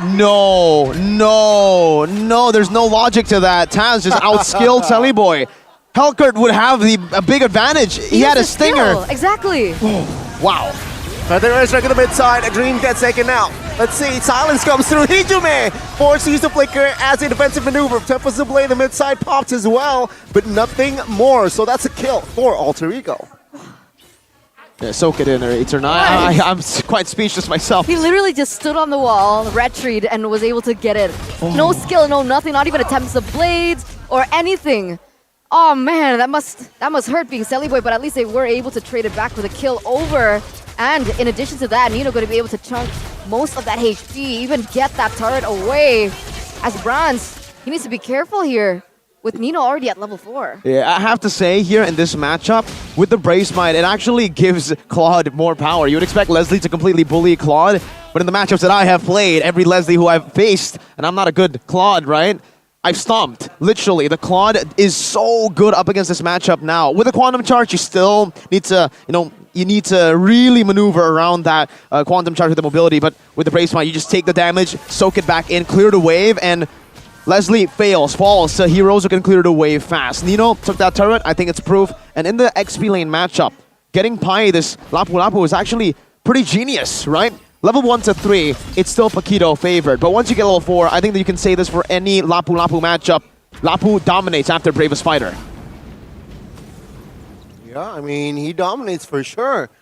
And looking at the situation right now, Alter Ego, Dreams has the fleeting time, so let's see here. With that fleeting time, will it come into clutch? Hopefully, right? Because right now, Evils, they're behind 1,000 gold. And the fact is, in the early game, to add on to that, right? I think Bronze needs a little bit more items as well to be able to dish the damage compared to the sustain coming in from Nino as well. But here it is, Rasi already zoning it out. Oh, Dark Knight falls. Selly Boy responds with a good retribution himself. Placing the way to the backside towards Hijume. Hijume has no spells. He gets taken out. There you go. Flicker has been used, but he gets taken out. So that's again Alter Ego with the huge trade on the board. Huge 1-0, 2-0 you can even say. He gets a kill and an objective, and he's able to punish Hijume on his comfort hero. A 2,300 gold lead here for Alter Ego, and it looks like finally the answer has always just been fall back to what you know. Fall back to what works for you. That's what worked for them in Season 11. Third place isn't an easy task, and Alter Ego were able to do that with this lineup, not with a new addition. Let's take a look at the in-game equipment by Dunia Games. That 1,000 gold lead for the Claude speaks volumes. Already the golden staff in the 8th minute of the game, building to a corrosion site. He doesn't even need to win a nature. See, when you're up against a Leslie, you can just focus on full damage, but because you don't need that defense. You're all good, G. He does true damage, and now Nino versus the world. Oh, let's see, 4v2. Wait, what? Dreams, what? Okay, Hard Guard and Udil on the other side of the map gets taken out. Alter Ego needs to be slow, needs to control his tempo though. They want the mid. Let's see, EVOS Legends will be able to clear the wave just now. Will there be an engage? Real World Relation popped onto it still. Sally Boy caught. Oh, take a look at the damage from Fluffy. Finding one. Brands finds one as well, as that's a huge dub for the White Tigers. 0-4-3 trade. Evos always being able to find opportunities to punish their enemies. I thought it was a huge commitment just to take down Udil, but how it was able to collapse on one another, the way that they didn't have the high ground and the damage coming in from Udil was just the opening that Evos needed to punish and take Pai as well as Selly Boy down. When you have a player like Taz, a mechanical genius who knows his limits, even the team just corrals around him. That hard guard from Dreams, he knew that even if he dies, it's going to be worth it. Taz will get a kill and he will live. Oh, there is striking on towards Hijume. Oh my god, he mispositioned himself again, Hijume. That's a huge member to be taken care of now, Fluffy. What will he do? Bravest Fighter. Oh, he will not survive this time. Pai with the Bravest Fighter. Good skill resource. Has with the help of Hard Guard now jumps in. Is this the right move? Dark Knight falls. Tempest falls. Finds Nino. Wow, and that puts Alter Ego back off. Taz is literally 1v5 with a hard guard, so it's 2v5, but it's just Taz. He's controlling these team fights. He's out classing Alter Ego all alone. My goodness. It's insane what he's able to achieve. If he didn't have those skills, this would be super different. Alter Ego would still claim control, and look at how everything just instantly shifted. It's going to be a... Oh, Rasi though.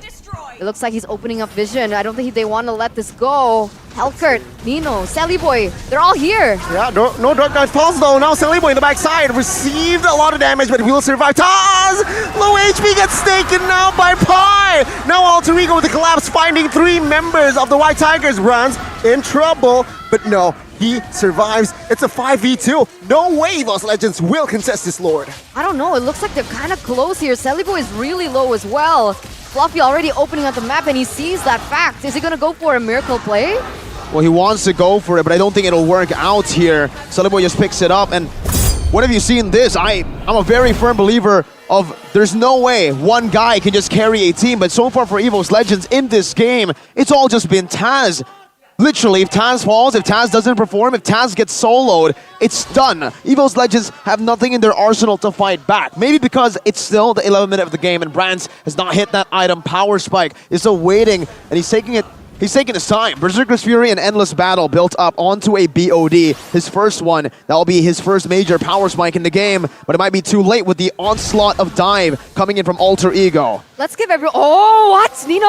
Weight of Nature. Oh, he's at the backside now. He will be taken out. That's a huge blunder. Take a look at Taz. 1v1 with the hard guard. Taz finds the solo on towards Selly Boy. A 0-for-2 trade just like that. Traded back in Alter Ego. Before that, they were leading with 2,000, 2,000+ gold lead. And Evos, they instantly take it back. What I really wanted to say was to give everyone else credit from the side of Evos Legends. Alter Ego, they have CC, but they don't have lockdown CC, quote-unquote, for Taz, where everyone else might be having a really difficult time going against the bravest fighter and Rossi coming in as well. But the fact is, with what we saw earlier on, again, Taz, he's a machine. He really is, man. That crisp, clean communication with himself. Honestly, the way his instincts works with his body together to be able to just perform these spectacular plays. All the plays that have gone Evo's Legends' way, all the team fights which have gone Evo's Legends' way, has been started, initiated, and carried by Taz. Now let's take a look at the itemization that BOD finally built, and this is the power spike. Now the Claude will start to fall off compared to the Leslie, who can deal damage much more freely and can actually punish Nino if he jumps a bit too aggressively. And looking at Taz, no wonder he's such a menace. That farm all the way from the early game, despite not getting most of the turtles, it's still a 2,000 gold difference between the two junglers, and he's already on the way to that Malefic Roar. I don't know if it's going to be a Malefic Roar or a BOD. That's how confident I think he is right now. There's not really a lot of frontliners that he wants to target anyway, so if he does go for BOD, then Nino and Udil will be in some big trouble. Yeah, you can even see some respect coming out from Udil, right? Already with the steel leg plates earlier on. A peculiar item that a Farsa would actually secure. But he needs to respect that damage. He needs to respect Taz. We saw earlier on that Udil, the only death that he received was because of the dive coming in from Taz. And he understands that.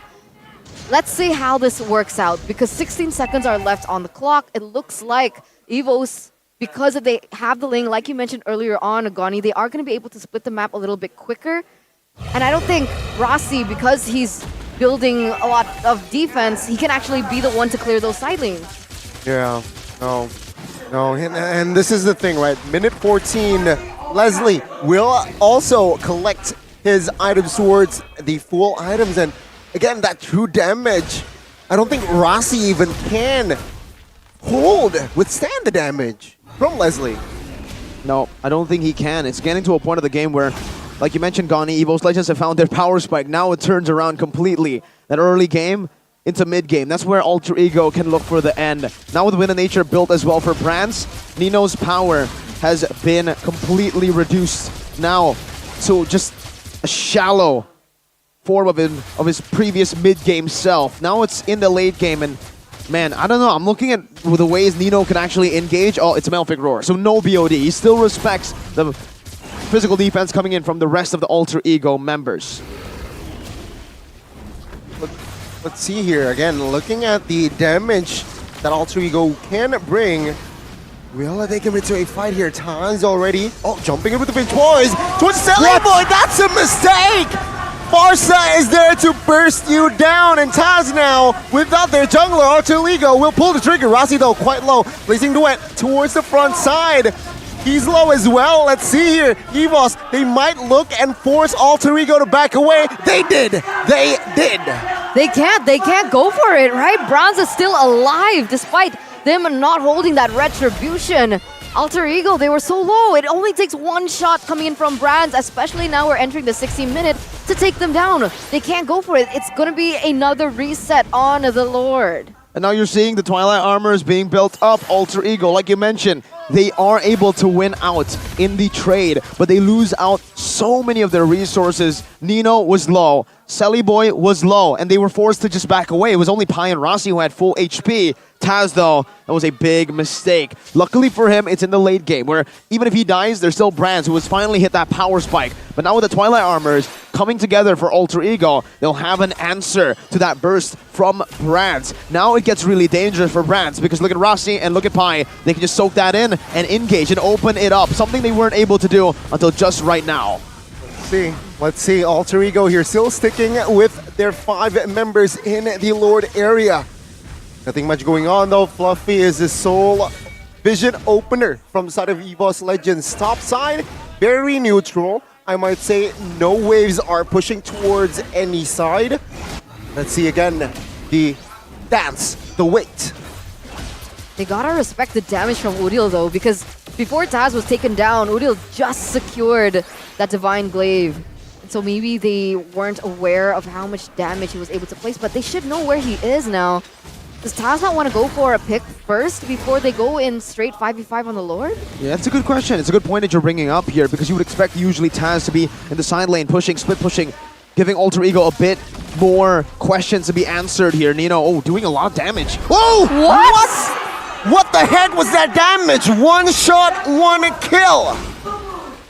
My goodness. No, what was that? The 1 shot coming in from Brands. He's finally hit that point of the game. Now Udil. With the feather airstrike flickered towards the backside as well. Mid turret will fall. Fluffy though with the flanks does not really connect. Let's see here. Fluffy quite isolated now. Sally Boy will jump in. Fluffy with the passive survives. What happened? What happened? It was a Lord Dance 5v5. Nino suddenly dies to the hands of Bronze. And without Nino, clearly Alter Ego, they don't have enough of just gunpowder to be able to go for the Lord. Evos get it. They get another turtle and a tower. And now it's just Evos controlling. Seriously, whoa.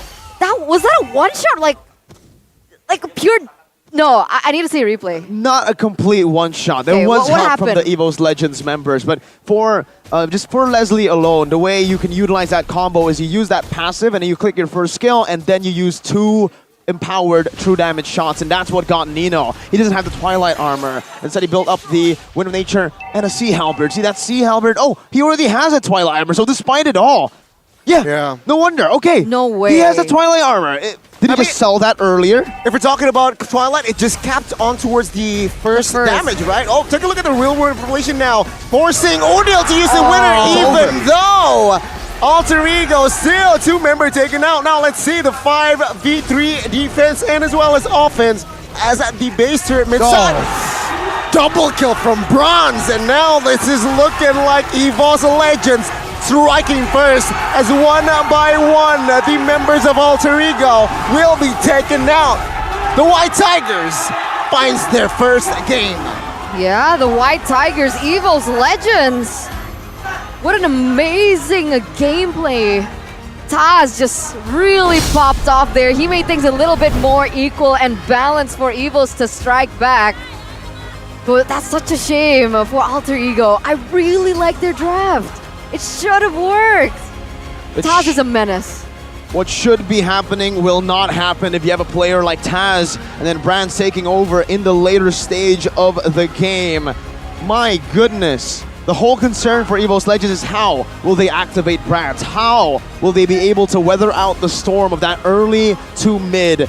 And the answer was Taz and Dreams, the Angeline combo that got them all the way through the late game. In the end, you saw that Taz started to make mistakes, started to go in a bit too aggressive, but at that point, it was okay to make a mistake for Taz because there's always that back Brands on the Leslie with a Sea Halberd there to respect the Brave Smite.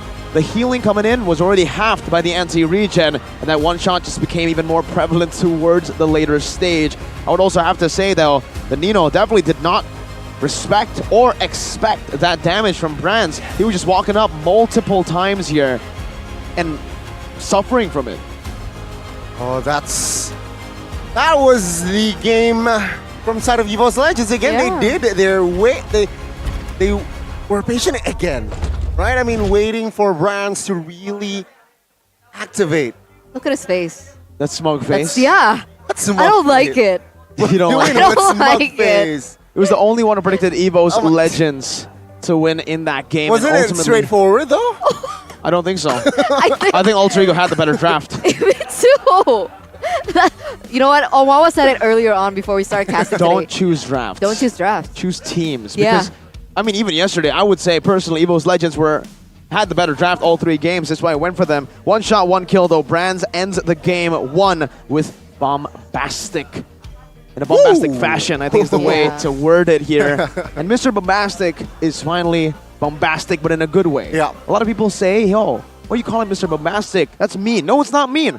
Mr. Bombastic can mean good things and it can mean bad things. It depends on how he plays. In Brands, this game, it was the good Bombastic. Remember, that personalities disorder. It's the good side of that Bombastic. But how was he able to pop off is a question. Farming. Do you think it was really just Bronze? It Just was performing really well? not completely just Brands. I think it was facilitated by Taz mostly. I think it was Taz and Angela. We have to take into account that Dreams as well put so much trust on Taz. That's why he was able to go in for a lot of these engages. And Dreams is like the perfect boyfriend because he's always aware, right? Taz needs help. I got you, baby. I got the hard guard. All in. Go inside, man. Yeah. I have that shield for you, right? And Taz is just like, he's just chill.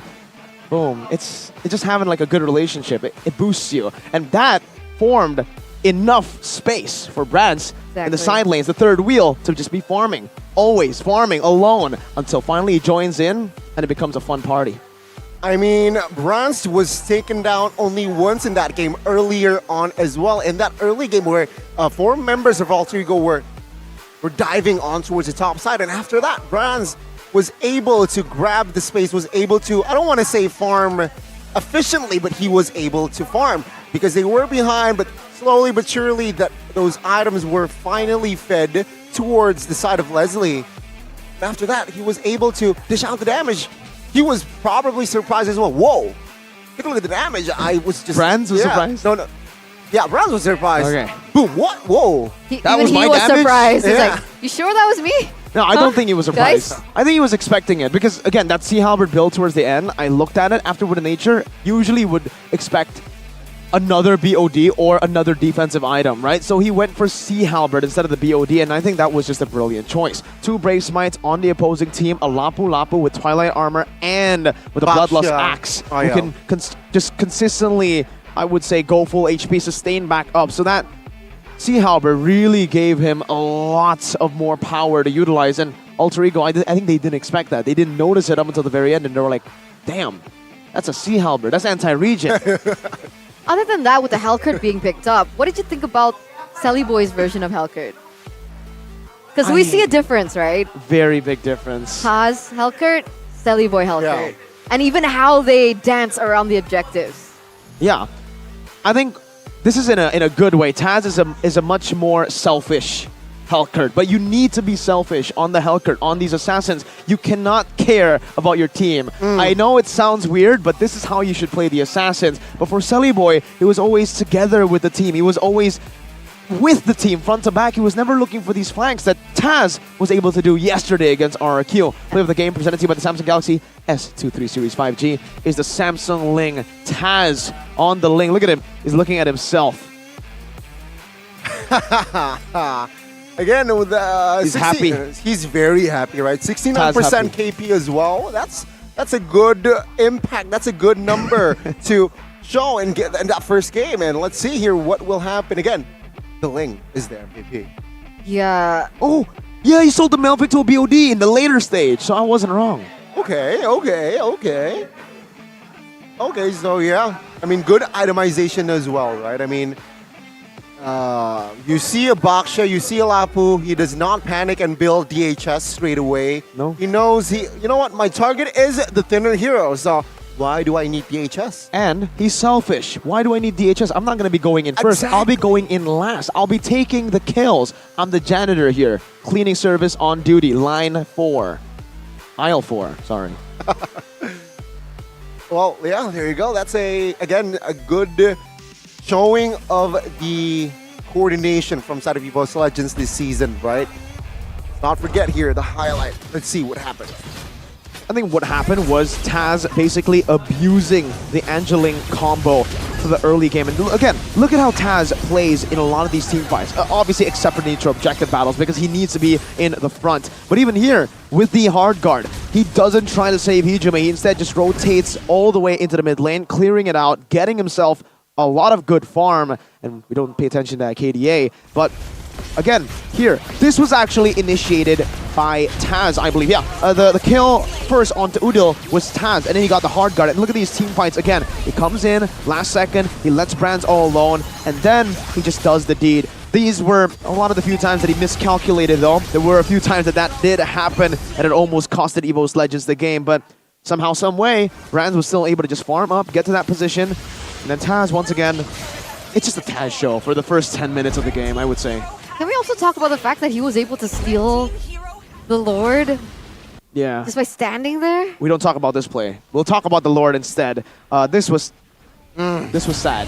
Taz tried, silenced, but yeah, that Lord steal. I think we'll get a better view of the one shot first, though. Look at this. Passive hit and then skill 1. Yep, passive hit, skill 1. Boom. That Sea Halberd hit. Nino thought he would get more HP with the Brave Smite, but the anti-regen cut it off. And then Nino just disappeared. It was two-shot gaming. And at that time, Nino didn't have... I will look at the replay of the replay to see if he did have the Twilight Armor, because I don't think he did. He didn't. Wait. I don't know. Wait, I gotta see it again. It's really small, the Twilight Armor effect. Yeah, okay, so he bought Twilight Armor only after that happened. Okay, That's okay. Wow. Take a look at the items here. It just shows it again. Yeah, he had that boots. He had the boots before he sold it for Twilight Armor. He was going very greedy. We mentioned early game that he didn't need defense. Yes, makes sense in the early to mid. But once you get to that later stage, you have to respect the Leslie.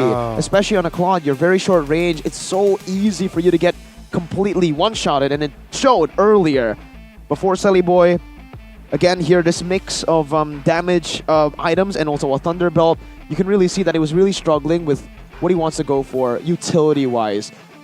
Do you want to go for utility? Do you want to go for damage? He went Lethal Ignition, so you would expect he just wants to go for damage, but he had to go utility because of the way he was playing. He was just playing with his team. He wasn't going for these flanks, and that is what that's why I thought the Baksha would also be the one in the jungle, right? Because that's just Selly Boy's style right now. And that is also, I feel like, why Alter Ego Esports here needs to really think entering game 2. Sure, it was a good surprise pick, but you have to also consider here, late game, what will you do? Sure, you have the Farsight, but again, I feel like late game marksman, nobody can really contest the Leslie. It should have been Helkert. It should have been Selly Boy. It should have been Helkert? Okay, That's the whole point of picking a Helkert. Is it not? True. You ruin visibility. You try look for a flank. You take down the core member from your opponent, which is what Taz was able to do yesterday when he completely turned things around. Which is why I brought the topic in. What difference do you see between Helkert in the hands of Taz and in the hands of Selly Boy? Because I don't think that's how you're supposed to play the Helkert. Targeting. I feel like targeting, right? Selly Boy here, I feel, sure, he popped the Dark Knight Falls. It's not just targeting, but the way that he dances around the objectives. It's so scary to go against Helkert and you don't know where he is. Yep. But if he's right in your front of your face, you're like, all right, so if he jumps in, this is what we're going to do. There's like a game plan from your opponent. I think it was also the usage of the Dark Knight Falls. For Taz, sometimes he uses it just to set up for his team. His team wants to go in, he pops it, just to make everyone scared from the opposing team. But here, every time you see that Dark Knight Falls, you know he's going to jump in. You know he's going to try something out. And that just created so much predictability from his side. I think that's the point you were trying to make. And yeah, I really agree with that point. I think that was one of the big differences of Taz and Selly Boy on the Helkert. Yeah, it shows that in game 1, the Dark Knight Falls kit wasn't really threatening in a sense from the side of EVOS Legends, whereas if you really watch yesterday's match, you don't know Dark Knight Falls, boom, in the backside, boom, in top side split pushing, boom. You don't know. Bang, bada bing. Boom, boom, boom, boom, boom, doing the games. No quota. Yuck. Oh, we don't like no quota. We always have to have quota, and we always do with Dunia Games and Telkomsel. Because if you're watching your favorite team play, you want to play too, right? And of course, if you want to play, you need quota. How do you do that? You buy quota before playing so you don't run out in the middle of the game. Because Dunia Games, they have a promo for every purchase of MLBB vouchers or items using the Telkomsel app. And it also gives you 3 extra gigabyte data quota. 3? 3. That's a lot. That Not is. 2. That's more than 2. Yeah, it's more than 2. It's more than 1. It's 3 gigabytes of data quota. And if you guys Yikes. want more information on that, you guys can go ahead and check out duniagames.co.id or through the Dunia Games app. They even have a booth here if you guys want to ask some questions. And the QR code right below me, man. You can just do that the easy way. You don't need to listen to Eterna and do it the hard way, typing things up. No, we like the hard way. Okay, maybe if you guys like it, Depends. whatever way you choose, that's your way. As long as you go for Telkomsel, then you're all good because you want to scan the QR code. Still going to be fast with the connection. If you want to type it in, still fast. Definitely. It's fast, it's affordable, it's value. Value, dude. It's value. The value, dude. And the value that you guys can achieve if you check out UBS Gold, because they do have a collaboration with MPL ID Season 12 with Again? prices starting from 500,000 rupees. You guys can get a free MLBB skin in addition to that as well. If you want more information on that, you guys can check ubslifestyle.com, UBS Lifestyle e-commerce, as well as Blibli UBS Lifestyle. Sign me up. Sign me up. Where You know do I why- sign? You know why Arashi's so There. rich, guys? Why? Because he's been investing in UBS Gold since season Childbirth? 10. Whoa. No, childbirth. I don't know about that, Gani. I don't think he had the money to spend his own money, but his parents definitely did. But because of that, now he doesn't even need to work. Yeah. That's He why he's not has here. the value of UBS Gold as it continues to skyrocket. Oh, so that's why he's Best. not casting today. He's just going to be a supporter of RQ later. Is that why you're the analyst? I'm Arashi. He bought me Oh. with gold, with UBS Gold. There you go, ladies and gentlemen. If you guys want to buy Mirko, Wait. go ahead and invest Yes. in UBS Gold. And with that, let's go ahead straight back into this matchup. Alter Ego, Evo's Legends. Evo's leading 1-0. Alter Ego still on a 4-match lose streak. This is a 2-0. It's not looking good, but oh, that looks good though. Look at her Wait. hair. Is that your hair, Eterna? No, it's better. Are you colorblind, Gani? Oh, I love her. Oh, that's why she has really nice hair. She's using Head and Shoulders, guys. See, it doesn't matter what happens to your hair, right? You want to dye it purple, you want to dye it blue, you want to dye it, you don't want to dye it. If you use Head and Shoulders, it'll always be good. Everyone is always asking, like, Eterna, why is your purple hair not? Why is it so good? Why doesn't it look bad? Why, Eterna? Head Why? and Shoulders. There Head you and go. Shoulders. Solution. for Which you. one? One word, Head and Shoulders. Which one? What? Eudora, Tigreal, or I Mr. like Gata I like the Kacha? Eudora one.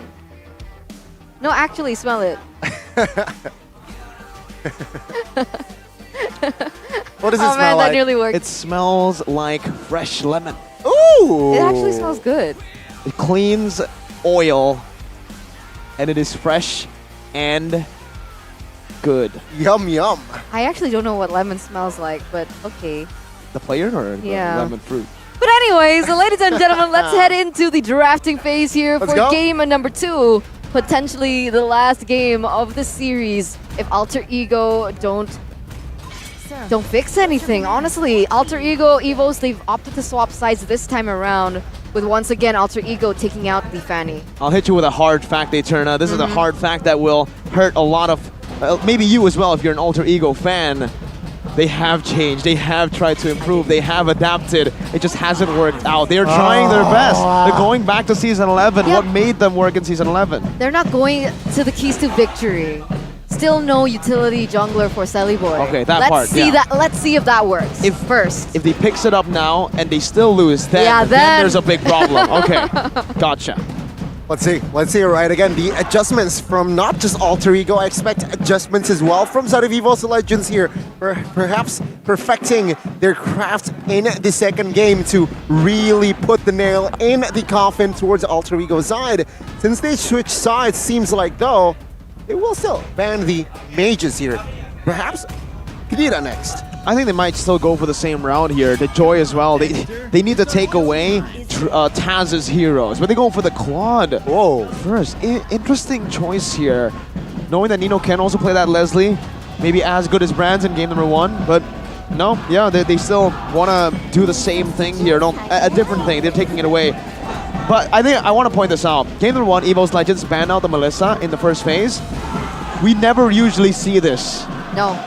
We only saw this back in Season 11 when Rossi and Nino were able to utilize the Melissa Estes, Melissa Diggy, and that's why the Melissa is respected so much now by Evos. They know how it feels to go up against that. It's only a Nino thing. It's a Nino thing. A Nino Rossi thing. It's a Nisi thing. Okay. Okay, so now that actually is going to limit a lot of these heroes in the gold lane that is viable to utilize in this current patch, right? Beatrix, Brody. I think we've seen a Clint, but not yet here at MPL ID, if I'm not mistaken. But they go for the Uranus pick, or ban first, rather, here for the side of Alter Ego. I'm wondering if they're going to let go of the Joy and the Kadita. Let's see, right? I mean, last time round, the Kadita was banned from side of EVOS Legends, so will they let it go here? But again, what are the options, right? Paquito, Faramis, Joy, Faramis, Yves, a plethora of options, rather. You really want to let the Joy go here? I think for Evos, they'll be comfortable letting the Joy go. Yeah, there you go. They're the ones who can pick it up. I don't think we've ever seen Alter Ego find success on a jungle or XP Joy. So now it puts Alter Ego in a bad spot. They can try to just counter the Joy before it's even picked up here with a Kaja. I guess that's maybe an option to go for. But then again, they picked up the Angela first pick here, Alter Ego. So they completely aware that the Joy is open. They do not go and pick up the suppression type of hero. They will deal the Joy potentially if EVOS Legends picked it up. Yeah, it could be Flex as well, right? It could be placed for Taz. Fluffy can pick it up, even though I don't think he's picked it up just yet. So you can go for a Joy, maybe Joy Faramis here. Alright, so they go for Faramis and Kaja instead, leaving up the Joy again. I think it's a very intelligent move here by EVOS Legends. Again, like we mentioned before, Alter Ego, we haven't seen them really be able to pull off the Joy in the jungle or XP. So they're playing with it. They're like, if you don't pick it up, we'll pick it up in the last pick. But for now, we'll just get our comfort picks. Hijime on that Faramis and Kaja. It's the signature Dreams Kaja. For Alter Ego now, the Ling is open. It's up for grabs. Sully Boy can utilize it. The Angeling, but there's a big X here from Eterna. He's waving the X sign. We'll see if they go for utility instead, or if they go for Angela Baxia. Yeah, the utility. They're not going for utility, Eterna. They do not want to listen to you. Oh man! All right, it's okay. Let's give Sully Boy the benefit of the doubt. Let's give him another chance. Maybe with the backup coming in from the Angela on Rossi. 8 times the charm. Yeah, maybe it is. All right. With the Beatrix pickup as well, it does secure a comfort hero for Nino in that gold lane. Asking Evos what they're going to go for against this Beatrix. Paquito? I don't know. I think Paquito here is just such a solid pick, right? Again, a flexible pick before the second phase. Very good synergy with the Kaja and as well as the Faramis here. I really don't mind a Paquito pick. Let's see. Well, now EVOS Legends have everything to play with. They can even go for the Joy, right? I mean, right now, they go for the Brody. Some lockdown. Good lane as well against the Beatrix. So they're doubling down on lockdown. Kaja and Brody. I think one of the things that Alter Ego lacked in that game previously was single target lockdown. That's why Taz was able to be so oppressive on top of his stellar mechanics. Now, there's 2 lockdown heroes and Sully Boy mechanics. Okay. Let's see here. Second phase. What will they go for here? They might go for the EXP ban here, or if not the mages, right? I mean, they have yet to pick up. So, you know what? Just eliminate the mages here, like the Farsa. What is left? Or just give the Farsa, honestly. Farsa's so vulnerable. It's annoying though. I mean, if you have a chance to just pick it up. Oh, okay. Teruzla ban. So, you know what? I don't know. Sure, Farsa is not really prio. It's very weak in a sense, but you have a chance to ban it out. Ban it out. Force Udil on another hero, you know? Maybe. I think so. I mean, like, we did mention earlier that it was his comfort. We've always seen Farsa picked up by Udil. So if you force him out of that Farsa, and now without the Eve as well, no Valentina, I think that might be what they're going for here. They want to try to force Udil out of his comfort. Maybe even picking up a Farsa for themselves here, even though it's a bit risky. Or Angela mid, or Kadita, Angela mid on towards Udil. Udil's picked up the Angela before. Last resort maybe, right? Yeah, I mean, it has worked. That was actually the one game that they won. Was that with the Angela mid, and then Rex utilized the Edith roam. So it's something that definitely is in the minds of Alter Ego. Esmeralda banned out here. Final ban, they're gonna go and target Pi. So far, it's the trio of Alter Ego. Nino, Pi, and Udo getting banned out completely. And they're trying to just get Alter Ego disoriented. Esme ban. You think that this is purely to put Pi in a top position, or does Evos have a plan here with the Esme taken out? I think it's both, right? They want to take away comfort from Pi, but they also have a Brody in their team. Usually, if you still have a carry, if you go for something like a 1-1 even, then you can face off against Esmeralda. But with this Brody, it does get a bit tough, especially if the Esmeralda pops off and gets ahead in lane. So it's just more of a respect ban right now. Ooh, it's a Hellcurt respect as well. Okay, so 3 jungle bans towards Evo's Legends, but Evos can still pick up something like a Lancelot. We saw how devastating Taz on the Lancelot was to RRQ. He can do it again here against AE. Let's see right. I mean, if not the Lancelot, perhaps Martis is also a good option here for Taz. T-Long, lock it in! What? They're not gonna lock it in, but you know, a man can dream. Do. Wait, Do it, Lolita? He's hovering around Lolita as well. Dream. Played Zilong Rome. We're trying to whisper into his ears right now. This might be considered as helping. Paquito. Okay, they go for Paquito. It didn't work out. The Zilong will never make it to MPL. Okay, so Paquito, Fluffy. Zilong, Are you sure it's Fluffy? I don't know, it's still flex. That's why it's such a good flex, and now it creates such a big problem for Alter Ego, because I honestly think they were trying to get a good matchup in for Pi. Now they try to get a good matchup in, they go for the Lapu again, and Fluffy can be like, yo, it's all good, man. I'm gonna just pick up another hero, and you go on the Paquito Taz. He can pick up Khalid. Ooh. X-Borg. What was the X-Borg would be a good choice here against Pyramus too, yeah. With a dive comp like this, I think the X-Borg would work, but Pi, when was the last time we saw him on X-Borg? I think just a few days ago. Pi? Yeah. Oh. I don't remember myself on the X-Borg. I remember him on the Arlet and the Kufra for Rossi though. Yeah, Angela mid. It does confirm Udil will play the Angela here now. Looking at the composition of EVOS Legends, what do they lack? What do they need? They have burst, physical, and, well, magical with that fairness as well. Martis, I like it. I would go for Martis. I think it's a lot safer. Going up against Kufra makes very much sense. A little too tricky, but no, they're going for the Masha instead. Wow. So like you mentioned, are you sure it's Paquito for Fluffy? And I'm like, all right, okay. Are you sure it's Paquito Jungle? It's Paquito Jungle. Are you sure it's not Masha Jungle? I saw the swap. Look behind you. Ha, made you look. Anyways, let's take a look at how this composition can work. The Speedtrix will definitely be pressured heavily by the Masha.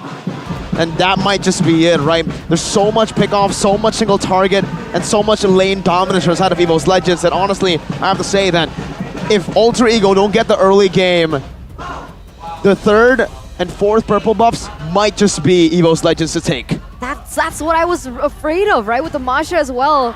On Fluffy, Fluffy should be able to rotate and start pressuring Sally Boy in that jungle as well. It's a tough position, and we've seen this time and time again. If Sally Boy doesn't get the farm that he needs in that early game, especially on these assassin heroes that are quote-unquote super vulnerable, this might just be the beginning of the end of Alter Ego. Oh, looking bleak, man. I don't know. Hopefully Alter Ego Esports can really pull off this comp. It's looking very scary. It's looking hella complicated as well. But let's see. EVOS Legends here. Match point. Ooh. Looking at the emblems now, as we do have time to look at it. Rupture and Weapon Mastery. Bargain Hunter for Udil. Trying to get to those item power spikes quick. Fleeting time, first item. Lethal Ignition by Hijume.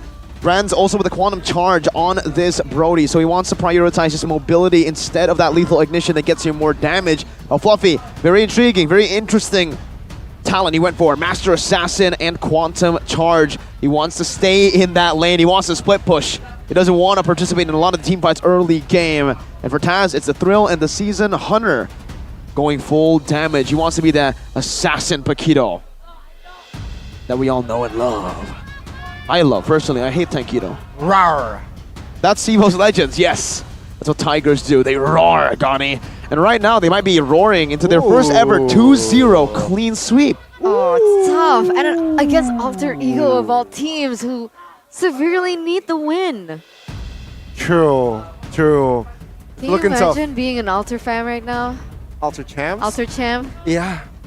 Very, Very, very, indeed. And with that, ladies and gentlemen, let's welcome you to game number 2 between Alter Ego and Evo's Legends.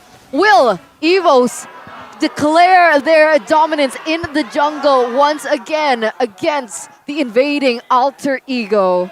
As we do head into a technical pause, ladies and gentlemen, please stay patient with us. Supportivity is our utmost priority. We want to make sure that you guys at home, our viewers, our beloved viewers, as well as us on the caster desk, and of course all the players are as comfortable as possible in order to give you the best viewing experience.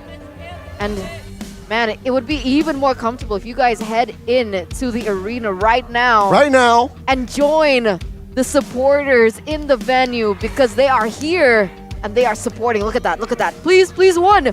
Alter Champs are asking, please, Evos, just one, please. How the mighty have fallen. Usually they expect 2-0. Now they're begging for a 1-to-1 stat line from Alter Ego. The Alter Champs always very, very animated here in the MPL Arena. Always love the support coming in from the fans here. Let's take a look at top 5 week 1 picked heroes. Paquito. What the heck's happened to Paquito? Why does Alter Ego seem to just hate this hero, right? They haven't really picked it up on the first time they did pick it up with Pi in the XP, and then 0-4-0. We don't talk about that. One of the reasons it's not at 100% win rate, 84%. Why isn't it contested more now? And why is Uranus so prio when he is sitting at a 27% win rate? I have a little bit of a feeling about this because I feel like we after the patch we were talking about how flexible that jungler position is. Okay. We talked about how flexible the roam was as well. And the fact is, now, with so many different heroes resurfacing for us in the EXP lane, it's actually a really good position to flex into the last pick of your drafts. So Paquito in the beginning is... Yeah. Guys, stop! I mean, it's so They're good. annoying me! What? Connie, what did you do? Miracle, no. No. Yeah, Miracle. basically, Paquito's still good, but the fact is there are still a lot of other heroes that can be better than Paquito in lane, and it really depends on it. It's not like an OP hero anymore because of Xborg coming in and then Khalid as well. There's just a lot of options for that EXP lane. I do see your point, and it does make sense, right? Especially entering Week 2, where Xborg is quite popular, and it's again, it's very complex now, seeing the patch, seeing the trend. It's very fast for trends to be more popular or popularized, and it will. I think the EXP lane just got a lot more important. I think it's been this important for some time now. I think it was Season 10, I believe, that Anti-Mage said in one of Jonathan Liandi's videos, Empis show, that it all comes down to the XP and roam. Those are the two most important lanes and roles in the game to dictate how the game actually moves. And I think since Season 10, we've been seeing that. A lot of the XP laners who don't care about their lane, who just clear it out and then help the team, has usually produced championship trophies. I think Onyx, one of the best choices, one of the best examples of that. Boots just hates his lane, clears it out, goes to help, and gets the job done. Turtles, fights across the map, and so far they are the dominant force in MLBB, but now I think the trio mid is also a pretty good lane to play with. Top 5 Week 1 ban heroes, it's all trio mid heroes. It's the Fanny, it's the Valentina, it's the Ling, Yves, and Kaja. It's the FVLYK. There you go. There you go. Looking at the band, I mean, seeing Fanny here, right? Depends on the pilot as well, if you're talking about Fanny. Some say rumor has it, if you're going up against Alter Ego, you don't have to ban Fanny. That's not a rumor. It's not a rumor. I don't think so. After what we've seen So what is it, Eterna? over and over and over, it's facts. It's a fact. It's a fact.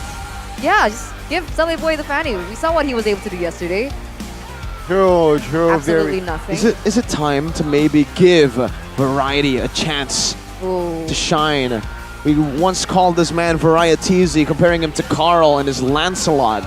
But now, we haven't been able to see him since Season 8. He was in Aura, your team, Eterna, in Season 8, and then he just disappeared, just like the Avatar. Maybe with him coming back, he can bring balance to the world. To Alter Ego, mainly. I don't think the world. Stability. Maybe they need to give Sully Boy a little wake-up call.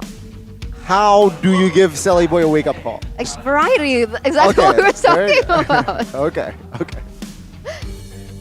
I said this yesterday, but I'll say it again, right? For a team who has literally a player named Variety, Alter Ego is lacking variety in their compositions and the way they play, because we said in game number, Eterna, we said in game number 1, put him on the utility. Hellcurt is closer to utility than Assassin. Now they're like, nope, no. You know that key to victory? Take it back. I choose Ling. Well, I mean, it's mostly also for the. It's also because they're trying to deny it from the hands of Taz, no? Then just ban it out. I think, Could they not have done that? There's too many options to go for. I think they went for the Clawn and the Uranus ban, which is a very odd. I mean, thinking about it again, I think, Gani, they really struggle against Assassins too, right? I think it was against Onyx or BTR, but Kyrie or Ken was on the Ling. He was on the Baxia, Sally Boy, and he was getting out farmed. He was 4 levels below. It's one of these games here that you see on your screen. 3 losses. Just yesterday, another loss. I mean, Udil's face says it all. Udil's face in the Impact player or in real life? No, in real life. Okay. Just checking. IRL. He seems stressed, man. I don't usually see Udil like this. Usually he's always chill, maybe even sleeping at times during the draft.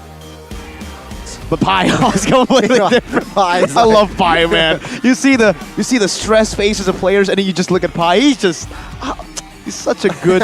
This is what you need in a team, right? Someone who has that vibe, the Sir Pi vibe. Oh my God! Again, I mean, tough season it has been for the side of Alter Ego. Let's see though. Last season, a similar story, right? Earlier on, season 11, they weren't able to find their wins. Was it this bad last season? Not this bad. They were able to still get game wins. Yeah. They were able to get game wins, and they were able to have, I think there were glimpses of brilliance sometimes from Rizal, actually. Ooh. The marksman. Yeah. Gold laner. Who's now, I believe, in Malaysia. Is he? Yeah. I don't know if On I was a holiday? supposed to say that, but On a holiday. Anyway. Sorry, LaFell. Taz has been crazy. Okay.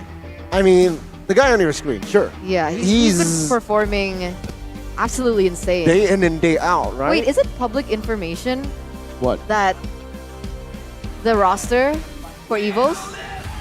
Yeah, it is. Oh, it is. Okay. They're in WCG right now playing. But that Evos means Icon. is Taz gonna be still as? Is he gonna still be the jungler? Is my question. All right, here I'll give you guys some straight facts. Go. Taz better than Sutsujin. I agree. Yeah, there you go. So Okay. I think he'll still be the main jungler. Oh, so what's Sutsujin doing then? All right. He's trying to adapt to the MPL meta. Maybe he needs some more time before this man you see on the screen, B-Rans. He doesn't need to adapt. He has been an MPL player for such a long time. Veteran. And it shows, right? I mean, he is, well, his inconsistency this season is definitely evident. But I think he's making up for it, you know? I mean, he's okay. It really depends on his mid trio, I think. If they allow Brands the space, then he pops off. If not, then he has a hard time. But I find this really interesting. He actually went for Weapon Master as his talent, as opposed to something like, Tenacity. Nope. He ain't a nerd. That's what basically he's saying Very here, brave. man. He's a Chad with a capital C.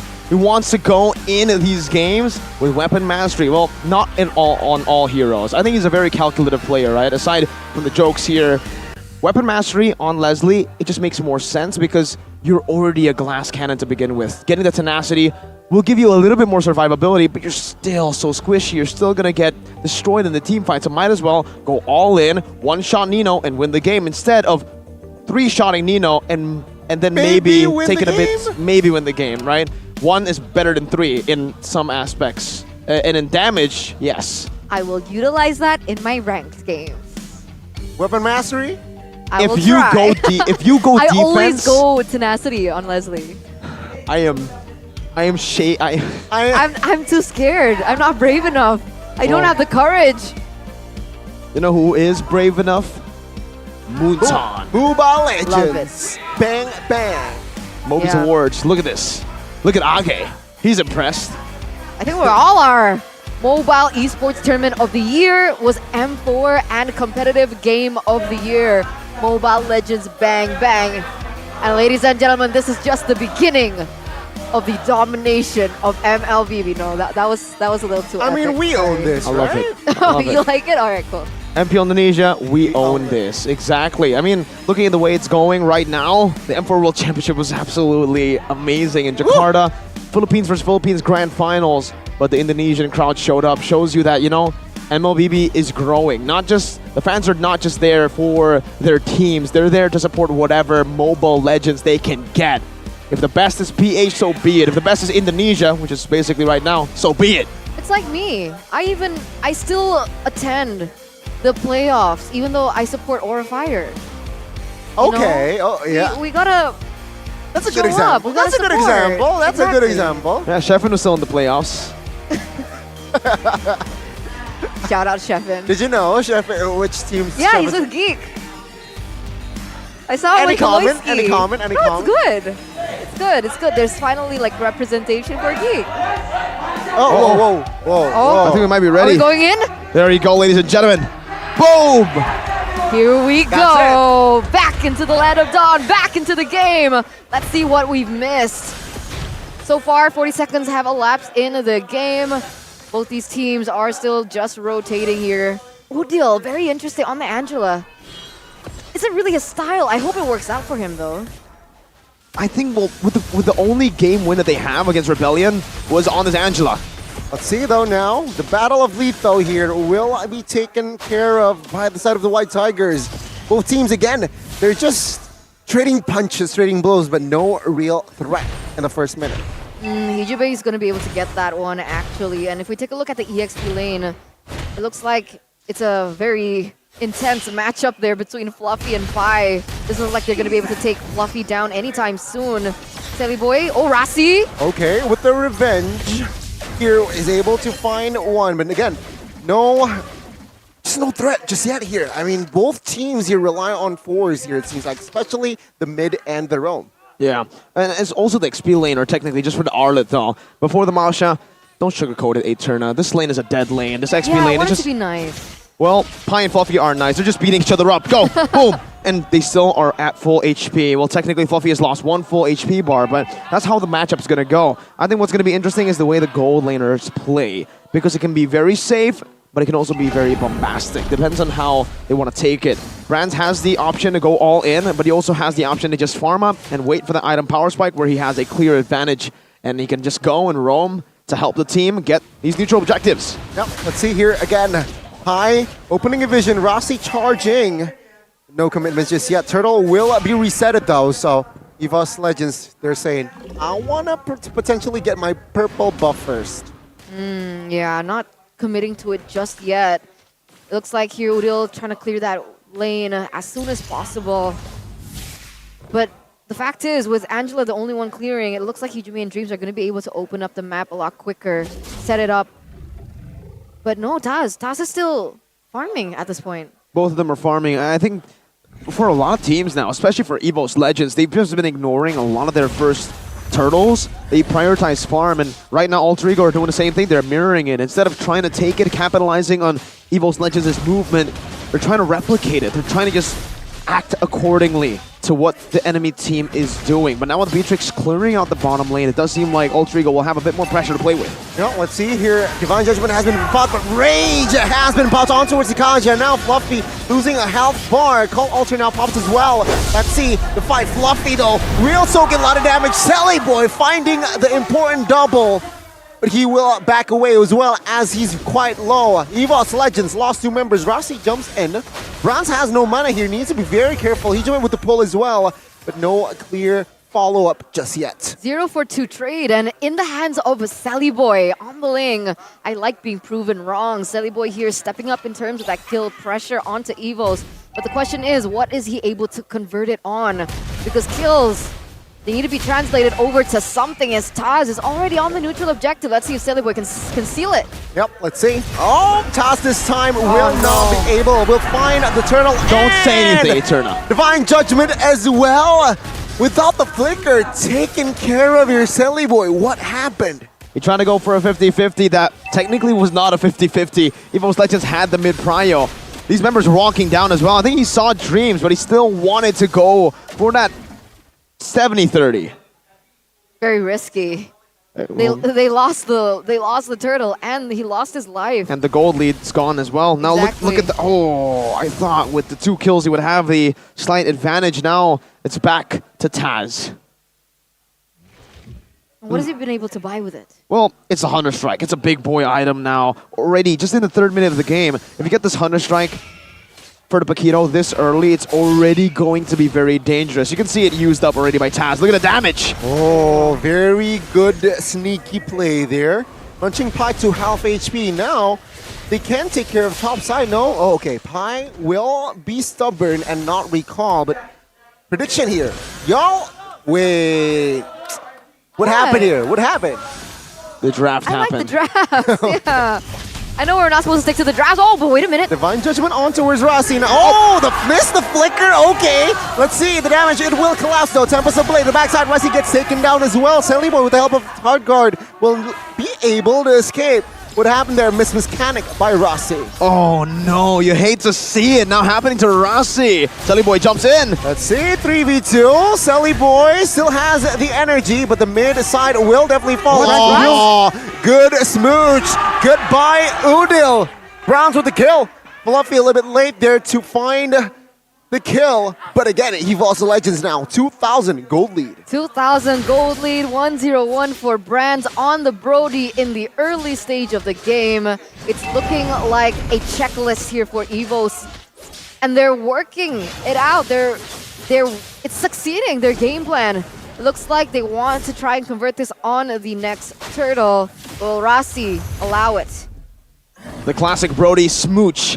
Right there into the torn apart memory used up by EVOS Legends. That lockdown! Oh, Flicker Divine Judgment play. Rossi will not be able to survive this one. Bronze finding the kill, and the turtle will fall to the hands of Sally Boy this time. Taz miscalculated, and he will pay the price. It's a kill for a turtle. He was 2 levels below. He was, but Taz was already taken out of the Cult Ultra. He was still in that silent state right after losing the Cult Ultra HP, and Silly Boy understands that, goes in, takes it away, and EVOS Legends have lost a neutral objective against the Miracle Boy. Oh, top side, top side. Let's see. Oh, Fluffy will be able to force the Tempest of Blade. Silly Boy now will be okay, but that pressure from the Masha, dude, crazy. And it also denies the fact that Sally Boy should have been able to have some pressure in those side lanes, right? That's what you want from a Ling, to be able to clear here, to clear there. Meanwhile, everyone is going to set up for the objective. But if the 1v1s end up like that, it actually denies that away from Sally Boy, limiting his choices on his playstyle. Now it comes down to how EVOS Legends utilize the mid game, because surprisingly, now it's EVOS Legends who have the early to mid composition. It's Alter Ego who have the late game composition with the Ling and the Beatrix. EVOS Legends can utilize this mid game and snowball further to end pretty early, but if Alter Ego are able to weather the storm or even win out in some of these team fights, then EVO's Legends will certainly be taken to deep waters once it gets to those item power spike dreams conceal. Oh, let's see here. Cancel by Arrowlet. Oh, take a look at the catch there. Boy in the backside will find the target. Oh, the suppression comes through. He gets taken out. Taz in the front side will be able to survive. Pi might have a say, but no. Boba from the side of members of the EVO side will survive. And it's just a 1-for-0. Alter Ego miscalculated again. Again, and again. Look at Fluffy. That was a 4v5. That's so insane. And now they get more objectives on the board. A lot more space for EVOs to work with. It's got to be because they're using that Samsung Galaxy S23 Series 5G. 4,000 gold lead already. Sally Boy, it's so difficult. They chose a Ling into a Kaja, and this is kind of what we get. There's just less space for the Ling to work. So chaotic in that team fight with 2 lockdowns. Remember, Brands and Dreams, the Ling struggles real hard. And even here, Fluffy's trying to invade. But I just want to give production a good pat in the back there. That hand cam, right as Fluffy was just 1v1ing the turret, was phenomenal. Flicker Divine Judgment on towards 1 now. Pi! Instant deleted. Take a look at the backside though. Whole Ultra popped as well. Tempest Blade now forwards as well. But Nino now targeted by Fluffy. Browns will be taken down in the process, but both marksmen taken out. And now it's a 3-4-1. EVO's Legends wins it all. Did you see how EVO's Legends played that entire team fight? Yes, I did. It was like Nino, check. Sally Boy, check. Pi, check. Lord, check.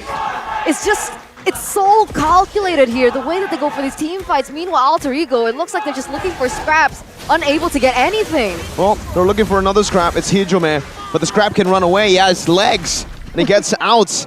Now, also another Cheque turn on top of that. They were able to capitalize. That's what makes EVO so lethal compared to Alter Ego. Alter Ego gets kills, but they're never truly able to punish, to capitalize, to get turrets on the board that actually gets you the game. Meanwhile, EVOs, they get 1 kill. Sally Boy down, they get a turret, tier 2 up top. They get a team fight win here, they get a tier 1 down below, and they utilize that tier 1 down below to push it in now into the tier 2s. And it's just so systematic. Alter Ego, they needed that chaos in the team fights, but they still need that discipline to take them the win, to get them the win. It's a check, check, check for EVOs, and they're looking for another win here. Gonna put pressure there in that mid side, gonna take it for themselves. Taz stealing away the orange buff as well. Meanwhile, this is all that Sally Boy can do. He sees that Mash is on the board, so he knows that, okay, maybe I can clear this bottom lane. But look at the trade. Is it really worth it, losing this top-tier turret? It's not gone. Yeah, Alter Ego is able to defend that one. But a good split, right? I mean, from Sally Boy here, relieving off pressure of the bottom lane. It's a lot of pressure relieved off of Alter Ego. But with the First Lord, I think for EVO's Legends, they were also only looking for the tier 2s. So it's quite good for Sully Boy here. He's able to delay that tier 2 in the bottom lane from getting taken out, but he still doesn't have the purple buff. He went to mirror EVO's Legends' movement into the enemy purple buff, but no purple buff there for him. Nothing waiting for him there. Just a little green minion, and like I said, it was only delaying the inevitable. EVO's Legends will be able to take this tier 2 down. That cut has bought them some time, but they need some more time. They need a big stack of time to be able to wait for those power spikes to hit. Nino's super behind. He only has the BOD and the Malefic Roar. He's building now to... He has a Fury Hammer, and he's building to a Wind of Nature right now, so I think he's still quite behind from finding that power spike. And he has a still lag play. There's so many components for Beatrix, but it all lies in Beatrix. It's all just Nino right now to carry this game, I would say, in these team fights. I don't know if this is right. But Nino still has a gold lead over... +1. Right, yeah. Just the +1. I think it's stuck there, so I don't think it's accurate. What's +6 to okay, now? 49, there you go. Okay, so it's quite level. Yeah. And that's a scary thing, is it not, for EVOs? Do they not want to close this as soon as possible? They do, but it's still within their time frame. 50 minutes would be the... Well, I think 16, if you push it, would be the optimal time for EVO's Legends to end before Alter Ego get to that item power spike. And with how they're doing it now, the suffocation of Alter Ego, I think they're doing a good job. It's according to their plans. They just blitz through that Lord. What in the world? That was a very fast, clear Lord take, rather. And I don't know, EVOS Legends with this Lord. 8,000 gold lead. Whoa. How's Klaus okay? Yeah. I think they can end. They have enough firepower here to end the game. If Nino gets chunked here, if Fluffy is able to just dive to the back, the reason I expected the Winter Nature instead of the Haas Claws, though I still understand why he went for the Haas Claws, is because Fluffy can just jump to the back and disarm him. If he does that, the Haas Claws will have no value. Oh, Flicker Divine Judgment on towards one member. Pi flickers away, but he will be taken out. Let's see, Lord. Cold Altar is where it popped. Nino in the backside, half HP, still surviving. The Lord will be taken care of. It's a 5v4 right now as Tier 3 top side taken down as well. EVOS Legends now staying disciplined. They will not force any fight just yet. I think they're buying a little bit more time here. That mid wave is still crashing. They're allowing Taz there to clear that bottom side, so a little bit more just siege to work with. Meanwhile, Brand's gonna steal that orange buff away from Alter Ego, as there you go, another turret, inhibitor turret at that, is gonna fall. And it's free. It's very free. Brute Force Breastplate built. And again, all according to plan. They're gonna wait for 90 seconds for that second or the third Lord to spawn in the game.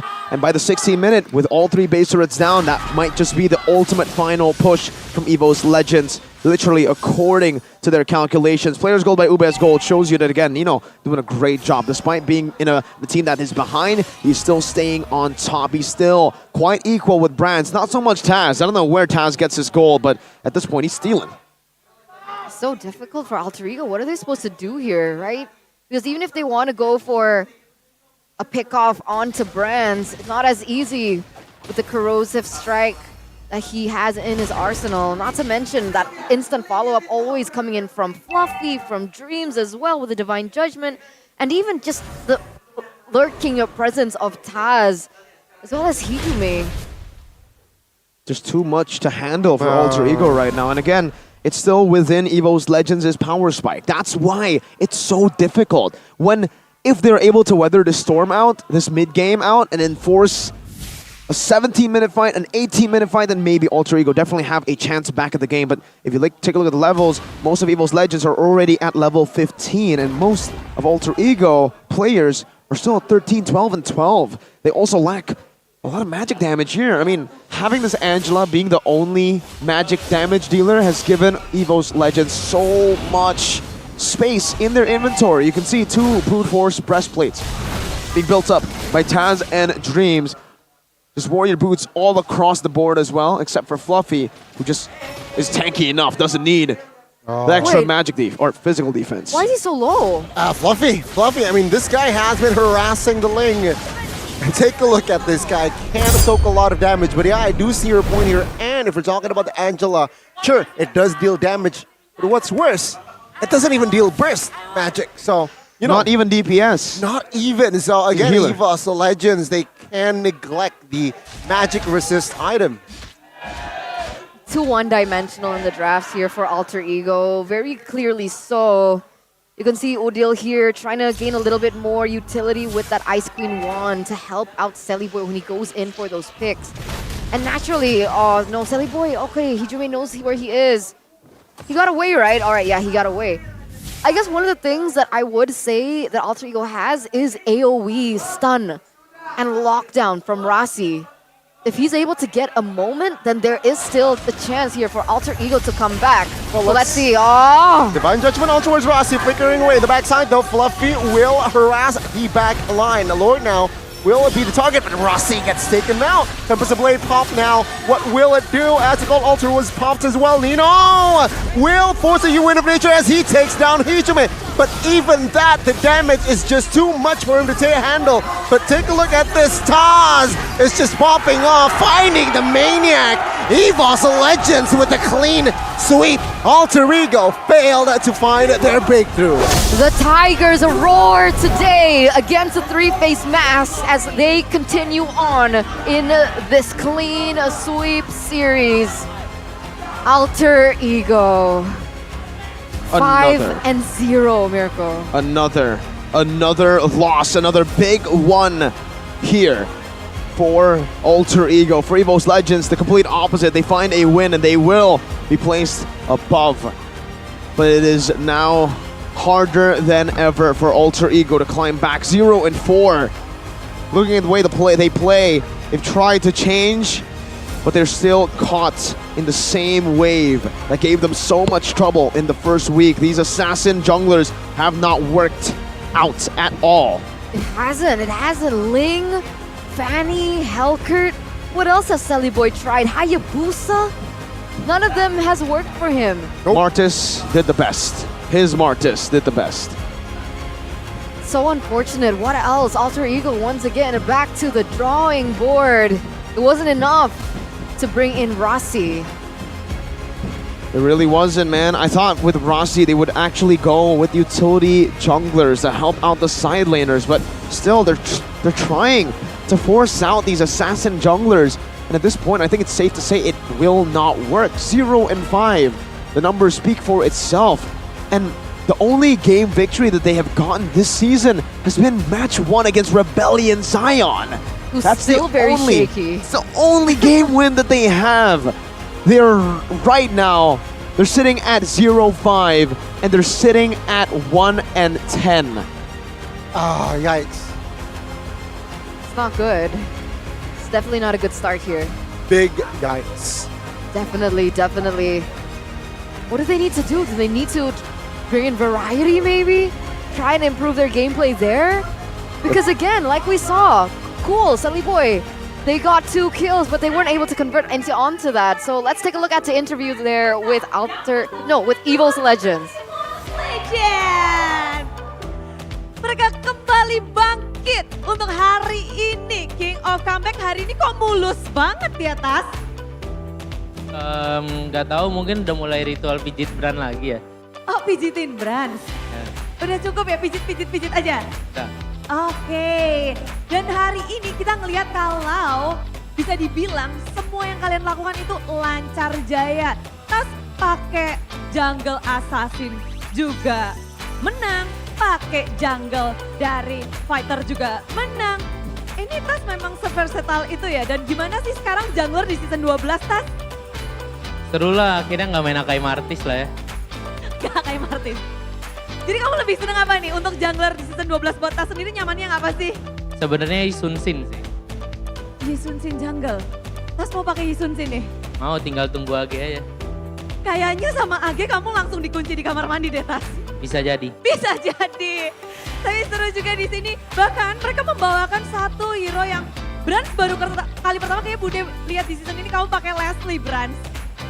Apa yang kalian persiapkan di season 12 ini sih? Kayaknya dari hero-hero kalian tuh banyak banget yang muncul dengan hal yang baru pula. Ya kita persiapan kayak biasa sih, latihan aja kayak biasa. Terus hero pool juga ditingkatin, kayak gitu aja sih. Meningkatkan pribadi player-playernya juga semuanya, jadi full hero juga harus dinaikin juga ya? Oke, dan semuanya juga udah pada penasaran pastinya ya. Siapakah yang akan menjadi player of the match? Let's go, kita cek bersama-sama siapakah? Apakah Fluffy, apakah Brans, apakah Hijume, Dreams, atau Tas? Let's go, kita cek bersama-sama. Tas, sekarang pijitin Tas ya. Tas, keren banget. Apa sih yang kamu mau denger dengan gayamu yang seperti itu? Apa yang ingin kamu dengar nih? Gak tahu, disuruh aja. Pasrah sekali. Denger ya? omongan netizen kayaknya. Oh, apa sih yang Tas denger? Gak ada lah. Gak ada lah. Tapi rame juga di sini ya. Gimana sih mungkin Dreams bisa kasih tahu kan sekarang kamu juga harus nempelinnya. Kita ngelihat kalau pergerakan Dreams sekarang itu nggak cuma di gold lane tapi juga semua lane yang kamu cover termasuk Tas juga. Gimana kamu ngelihat dari laning dari EVOS Legends sendiri Dreams? Yang perlu dijaga aja sih. Pasti dijaga. Ini juga menarik ya. Dari Alter Champ juga terus mendukung, apalagi match ini rame banget, sayang sekali ya Alter Ego interviewnya ditunggu juga ya. Tapi dari Hijume, ngelihat sekarang kita tahu banyak banget di arah mid lane banyak sekali yang dirusuhin. Sekarang nggak cuma gold lane doang nih di MPL. Kamu ngelihatnya gimana sih untuk mungkin rotasi dari semua tim di season 12 ini? Fluffy juga boleh jawab, Hijume boleh semuanya jawab. Ada keresahan gak sih dari setiap lane? Lane mana yang paling berat menurut kalian nih? Apaan sih? Kiri kanan. Apanya? Apaan? Kalau menurut kalian lane tuh paling berat apa sih sekarang? Rotasi dari setiap tim kan beda-beda juga. Gak ngerti. Gak ngerti. Ngerasa nggak berat di season 12 ini landing EXP? Berat banget.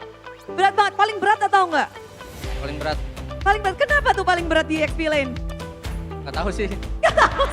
Tapi Fluffy, penasaran kita ngeliat kalau kamu tuh udah bisa kayak klop banget sama anak-anak EVOS Legend. Chemistry-nya udah seperti apa sih Fluffy sama anak-anak EVOS Legend?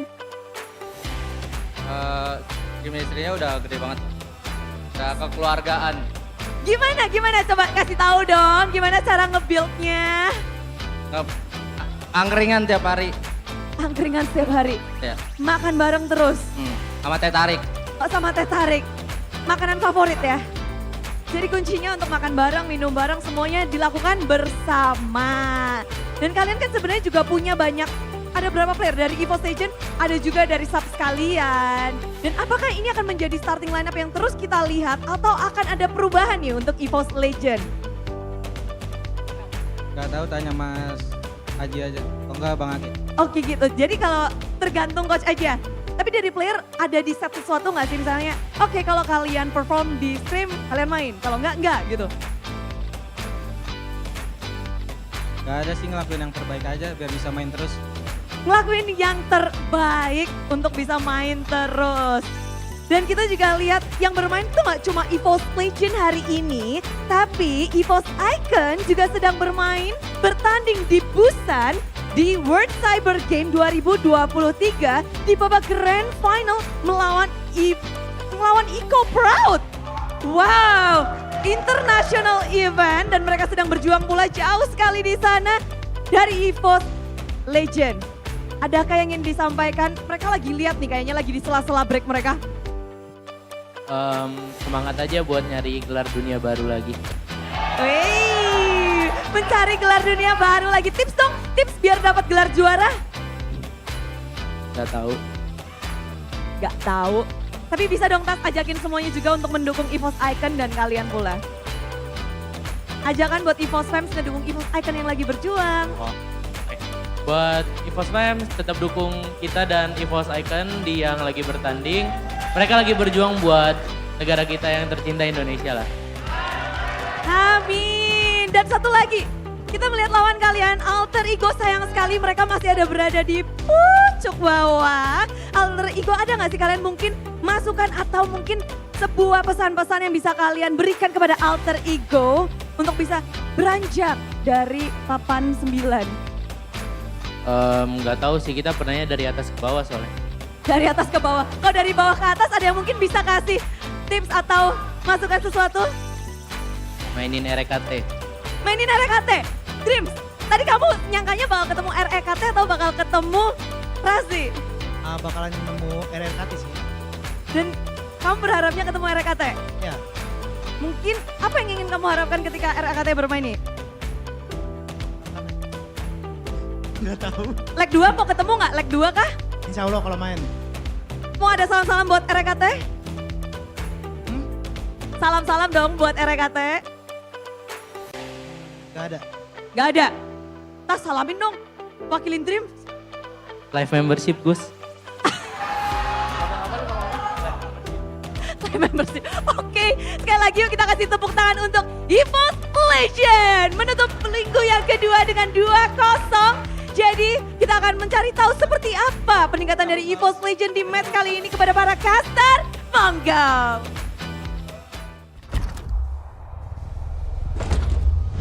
Thank you, Bude Clara Mongstar. And in that interview, man, we just saw the personality. Not just the personality, but the distinction, the contrast between what was happening on stage and what was happening behind the scenes with Alter Ego. They did not look good. Nino, Udil, no smiles whatsoever. Meanwhile, Evos, they're celebrating on stage. The thrill and the agony, right? I mean, it's week 2. It's the end of week 2. Still 0 wins. That is... They're at the bottom of they're standings. At the bottom. 0-5 now or 0-4? 0-5. 0-5. That's because of this man. The player 902. of the match here by the Samsung Galaxy S23 Series 5G, Taz on the Paquito. Like you mentioned, they're 902, not giving a single kill over to Alter Ego to take 79% on this Paquito. He's insane. How did he have so much damage? Items. Check. Melfic Roar, that's penetration. Hunter Strike, that's even more penetration. BOD, base damage. So it's just a good mix. Honestly, there's not much to say when it comes to the items and even the emblems. It is literally the basic emblems you would go for if you were a Paquito. Thrill into the Season Hunter for better farm in the jungle and the killing spree for when you get in these team fights, getting more mobility once you get one kill. And we saw that ultimately in the end, getting a Maniac because got one kill, got that movement speed, got that HP, was able to just run across the Land of Dawn freely in enemy base. And the itemization just helped him with that. There's some sustain. And you know what? I just got to give Taz a big shout out. He's a Chad with a capital C as well. He ain't a nerd. That Brute Force Breastplate, I thought he was a nerd for a second, but he's like, nah, I don't even need it, you know? I can go for the BOD, I can go for the big boy damage, and I'll just hunt for the Maniac. Amazing. Just commit onto it. It shows as well, right? I mean, itemization-wise, very looking for that penetration vibe, the Hunter Strike and Malefic. Exactly. And it's different, right? Because sometimes we see Paquito Brave Smite. Sometimes we see even Paquito Oracle. So why did he opt for this build?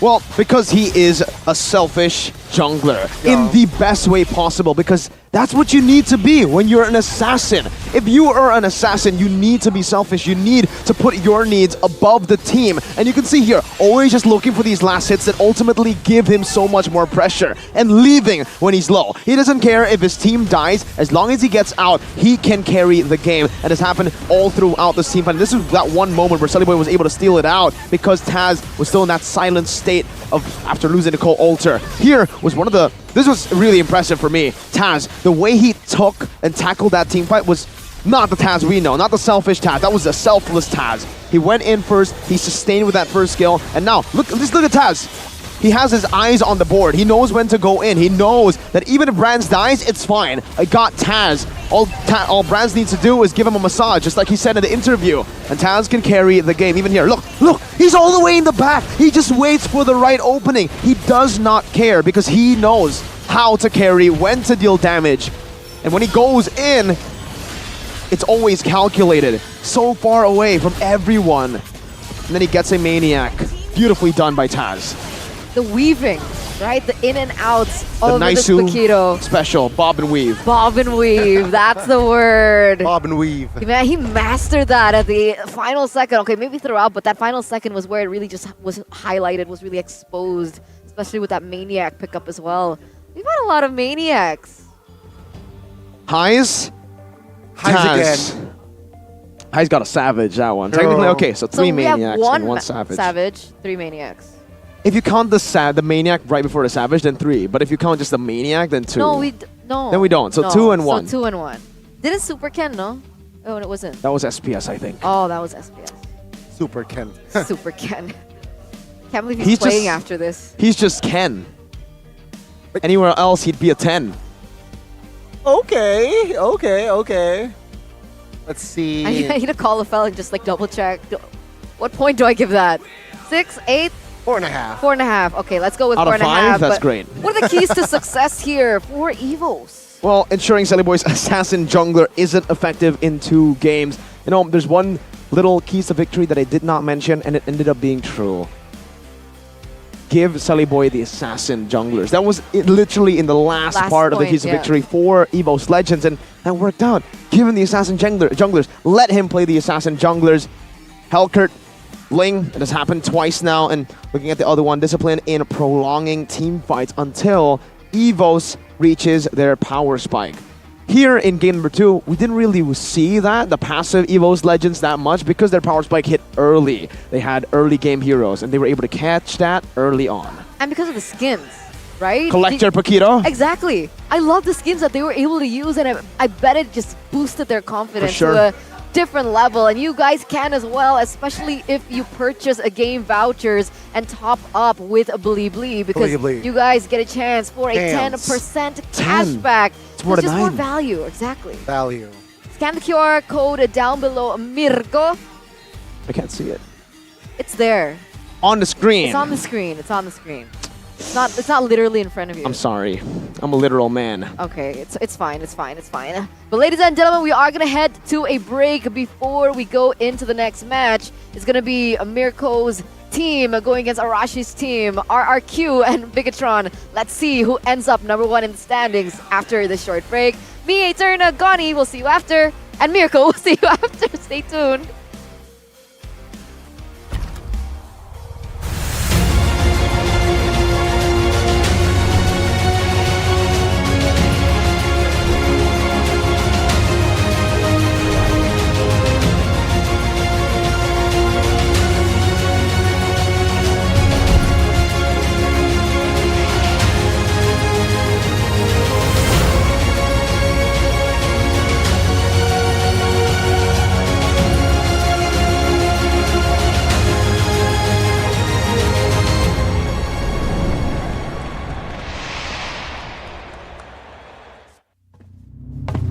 Look who finally showed up.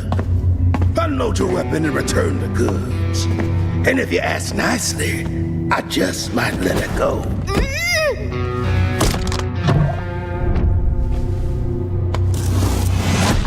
Who said I was returning it?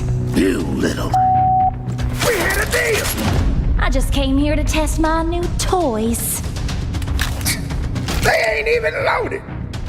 Staring down the barrel and you're still daydreaming about being an inventor? Huh?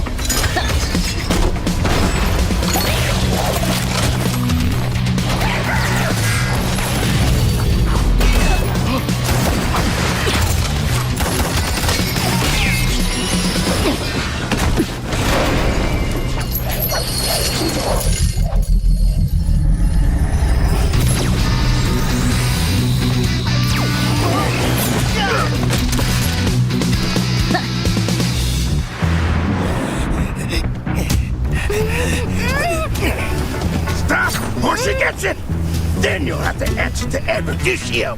Eruditio? Well, isn't that perfect? I got a bone to pick with them. So how about I just blast you both? You're crazy! Leave me out of your squabbles!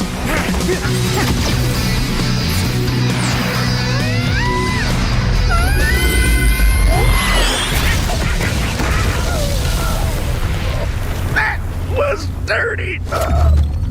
Haven't you heard? I do things my way. I really don't like being used as bait, you know. Anyway, let's return that to Eruditio.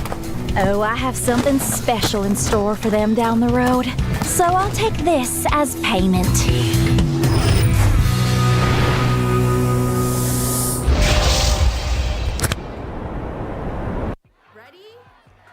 So it all started when I was at a friend's party. Mia, can you send me that? Sure. Everyone keeps asking. Mia, can you send me that? Even my French neighbor. I mean, all the time. Can you send me that? I'm not making this up. Hey, can you send me that?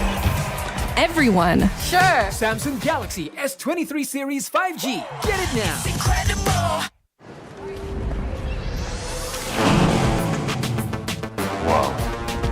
Attention passengers, final call for flight. Wait, is that a phone? Look at the performance, the graphics. That thing's a gaming machine. A new challenger. Is that Faker?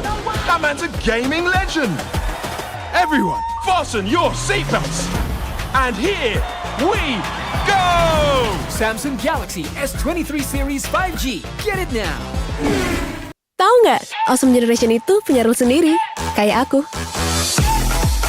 Nge-game, I am the game. Pokoknya harus win streak terus. See, that's my rules with Galaxy A Series 5G. Kalau kamu? Di dunia games, top up jadi lebih mudah. Pilih game, masukkan game ID. Pilih Diamond.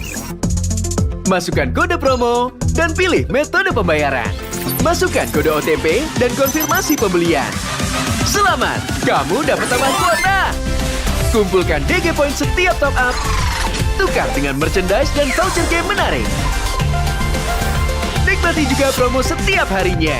Upgrade gameplaymu sekarang.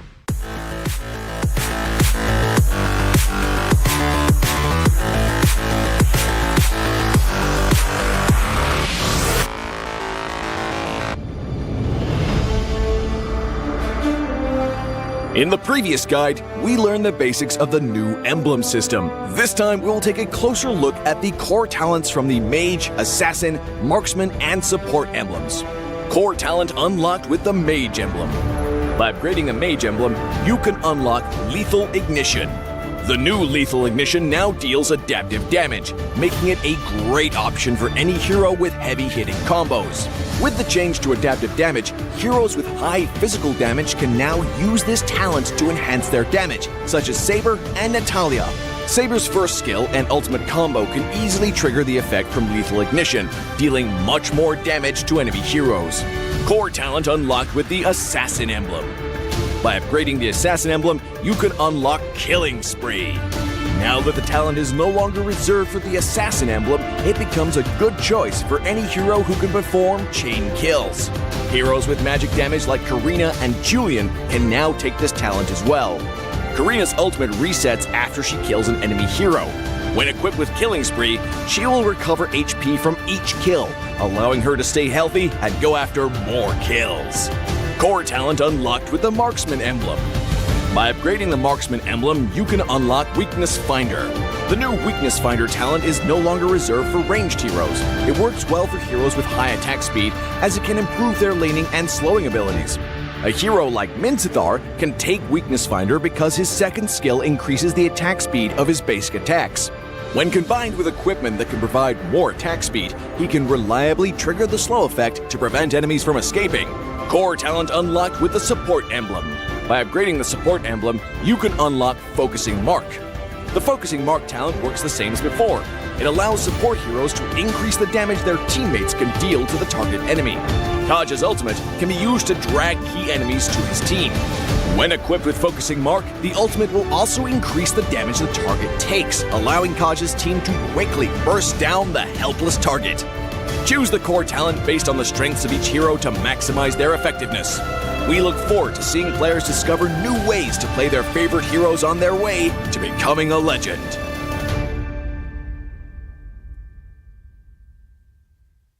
Tahu nggak, Awesome Generation itu punya rule sendiri, kayak aku. Dalam kondisi apapun, nggak ada lagi halangan. Malah ngebuktiin potensiku. See, that's my rules with Galaxy A Series 5G. Kalau kamu? Hanya perlu melihat ke dalam dirimu. Dan kamu akan mengerti betapa berharganya nilaimu. Percaya pada dirimu. Bukan dengan tergesa-gesa, namun dengan caramu yang beda. Tunjukkan kilau kisahmu sendiri.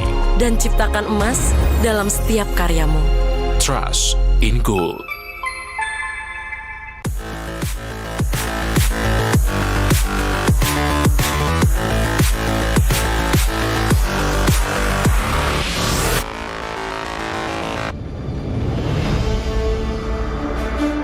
In the previous guide, we learned the basics of the new emblem system. This time, we will take a closer look at the core talents unlocked with the basic common emblem, tank emblem, and fighter emblem. Core talents unlocked with the basic common emblem. By upgrading the basic common emblem, you can unlock two core talents, Impure Rage and Quantum Charge. Both are suitable for most heroes. The new Impure Rage talent now deals adaptive damage, making it a good damage-enhancing talent for a variety of heroes, such as Eve, Nathan, and Diggy. Eve is a hero with great poke and control abilities. She can use the extra damage and mana regen from Impure Rage to constantly wear down enemies. The new Quantum Charge talent now restores HP based on the hero's level and not their physical attack bonus, making it viable on more heroes that want HP recovery and mobility, such as Edith, Leslie, Layla, etc. When equipped with Quantum Charge, Edith in both forms can use the movement speed bonus triggered by her basic attacks to keep a safe distance from the enemy and the extra HP regen to stay in the fight. Core talent unlocked with the Tank emblem. By upgrading the Tank emblem, you can unlock Concussive Blast. Concussive Blast works the same as before, providing an extra source of AoE damage for high HP heroes, such as Johnson, Baja, and Hilda. Hilda is a high HP hero who can tank a lot of damage when equipped with a full set of defensive equipment.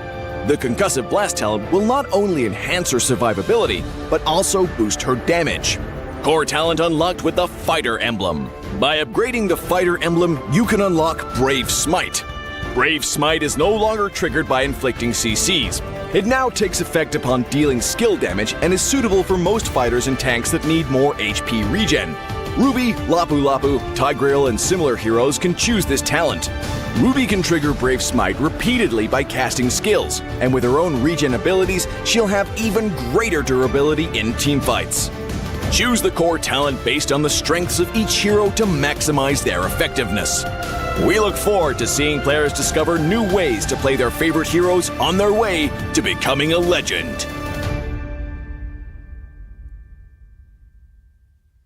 Dari dua emblem yang selain Weapon Master sangat berguna lah di early game. Di laning phase malah jadi rajanya lah istilahnya.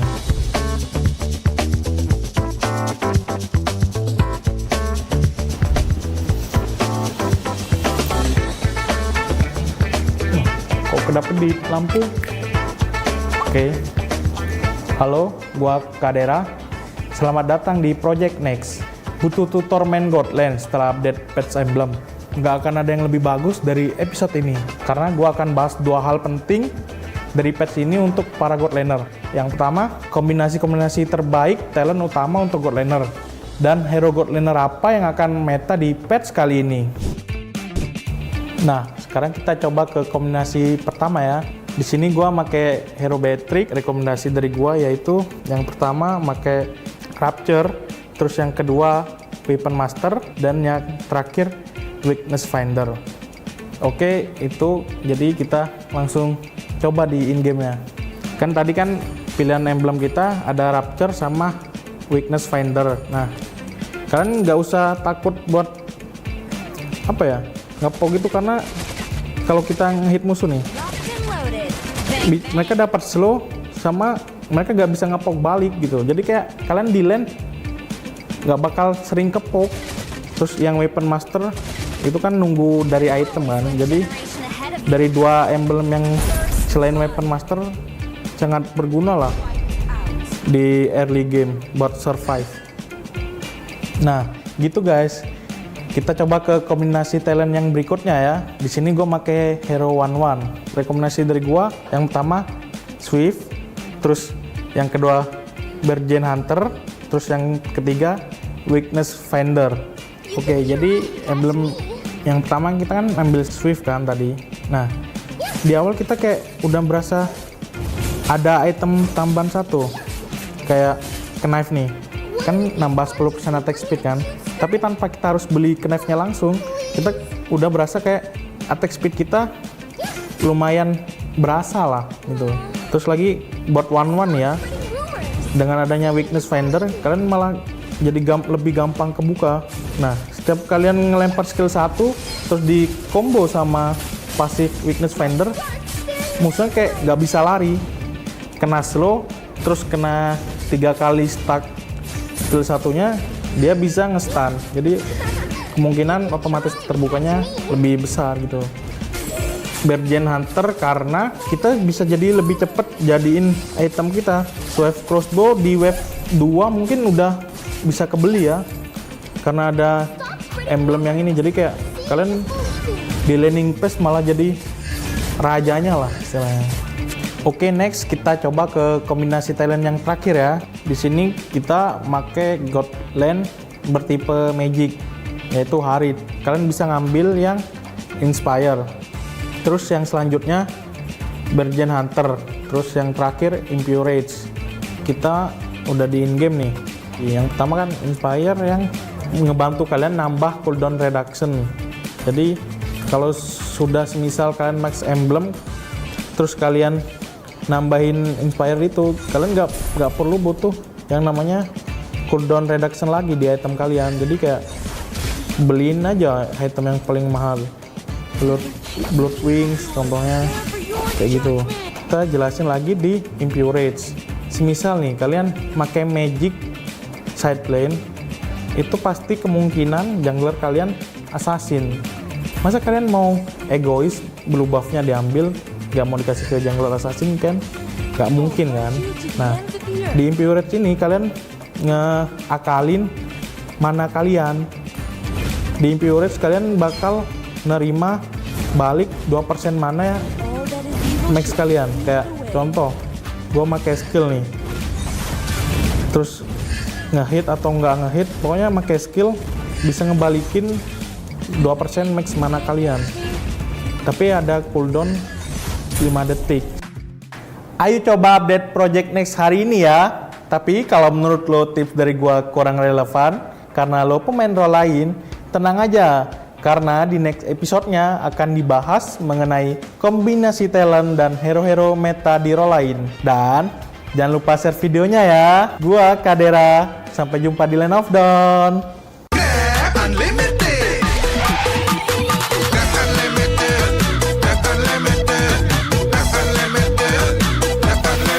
Modal gratis, untung berkali-kali.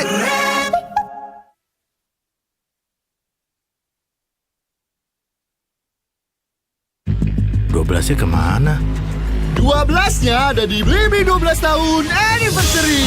Beli apa aja ada gratis ongkir 12 kali, cashback 12 kali, dan flash sale Rp12. Ayo belanja di Blibli sekarang.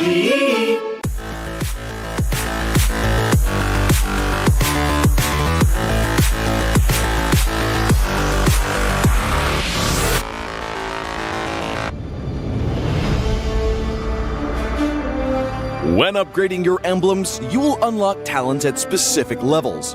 Different emblems will unlock different talents. You can choose an emblem by role and use the talents it unlocks directly as your default setup, or you can freely mix and match different emblems and talents to create a custom emblem setup. We're going to show you how to create your emblem setup for your heroes. Emblems. First, let's take a look at the revamped emblem system. There are now 7 emblems in the game, 1 basic common emblem and 6 role emblems. Different emblems can provide different attribute bonuses. It is recommended to use the emblem that matches a hero's role. Standard talents, Tier 1. After selecting an emblem, you can then choose from 8 standard talents at Tier 1. These talents provide mostly straightforward bonuses to heroes. Of the 8 talents, Thrill and Swift are good on almost any hero, while other talents are more catered to certain roles. Standard talents, Tier 2. At Tier 2, you will also have 8 standard talents to choose from. The Tier 2 talents trigger or work under different circumstances. We still recommend choosing one that matches the role of your hero. But if you're an advanced player, you are free to choose any of the talents to fit your playstyle. For example, if you're playing the core hero on your team and want to focus on gearing up fast, you can choose the Bargain Hunter talent regardless of how your hero deals damage. And heroes who rely on their skills for sustained damage, whether it be a mage or fighter, can use the Festival of Blood talent for more spell vamp. Core talents, Tier 3. Finally, let's talk about the most important talents, the core talents. There are 8 core talents available in the game, and each provides a unique and powerful effect. We recommend choosing the core talent to match your hero's role and only use core talents from other emblems for advanced or unconventional tactics. The revamped Weakness Finder talent is no longer reserved for ranged heroes. This talent is now a viable option for any hero that relies on basic attacks and wants better laning and the ability to slow enemies. The Lethal Ignition talent now deals adaptive damage, making it a prime choice for any hero that has heavy-hitting combos. While the revamped emblem system still uses the existing talents, we have removed the restrictions between emblems and talents, opening up new possibilities for many heroes. We look forward to seeing players discover new ways to play their favorite heroes on their way to becoming a legend.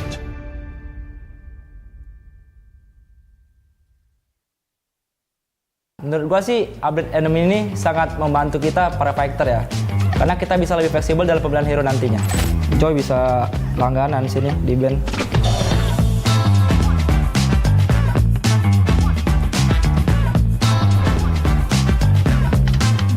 Hai, gua Sorizo. Selamat datang di Project Next. Experience setelah update patch bukan lagi cuma sekedar jago adu otot. Karena kita juga harus memutar otak buat combination talent dengan emblem terbaiknya. Yuk tonton video ini agar lu bisa jadi explainer yang lebih hebat. Nah, sekarang kita coba kombinasi pertama nih. Hero yang gue pakai adalah Yuzong. Buat talent pertama, yang gue pakai adalah Agility. Yang kedua, yang gue pakai adalah Festival Blood. Yang ketiga, gue pakai Killing Spree. Jadi yang pertama kenapa gue pilih Agility adalah buat movement speed.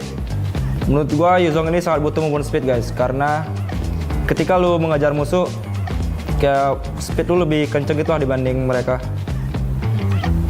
Yang kedua kenapa gue pilih Festival Blood, karena buat lifesteal. Lihat ini gue belum ada item lifesteal, tapi gue tetap bisa dapat lifesteal guys. Yang ketiga kenapa gue pilih Killing Spree. Killing Spree ini tujuannya ketika lu bunuh musuh lu dapat lifesteal serta movement speed. Ketika lu bunuh musuh,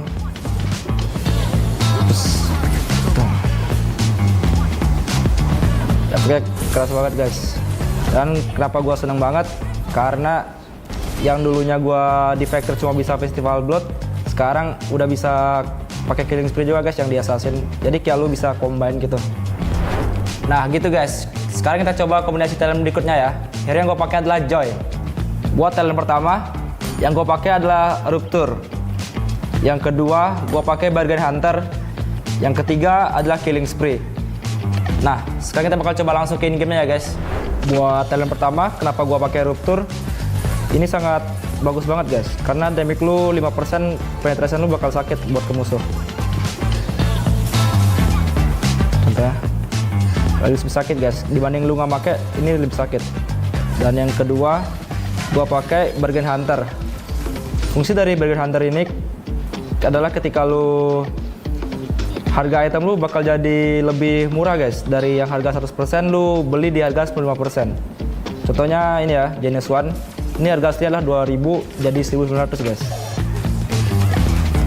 Yang ketiga gue pakai adalah Killing Spree. Fungsi dari Killing Spree ini ketika lu bunuh musuh lu mendapatkan 8% max HP dari musuh dan 15% movement speed selama 3 detik. Ini bagus banget guys, ketika lu dalam team fight yang gede lu bisa survive. Ini sih OP banget sih guys. Ketika lu yang biasa cuma bisa pakai Bargain Hunter, sekarang lu bisa pakai bareng Killing Spree. Joy bisa langganan sini di band. Oke, next kita coba ke kombinasi talent yang berikutnya ya. Hero yang gue pakai nanti adalah hero Esmeralda. Itulah hero favorit gue juga. Yang pertama, talent yang gue pakai adalah Agility. Yang kedua, Bargain Hunter. Yang ketiga adalah Consumptive Blast. Oke, kita langsung coba ke in-game ya guys.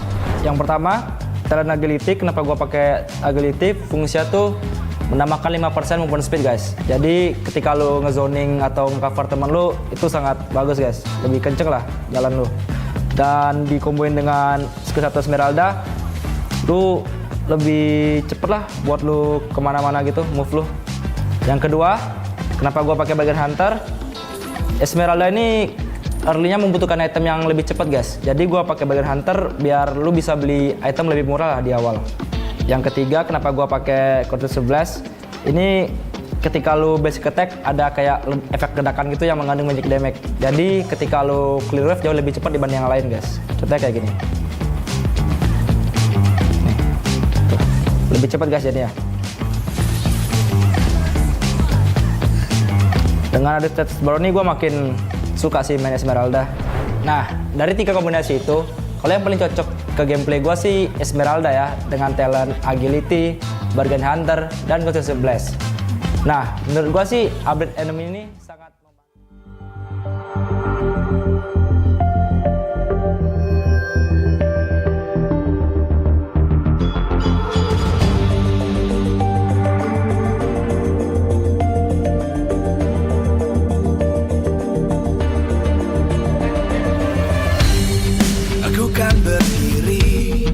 dan terus berlari, terus ke arah puncak tertinggi. Ku takkan berhenti, hanya sampai di sini.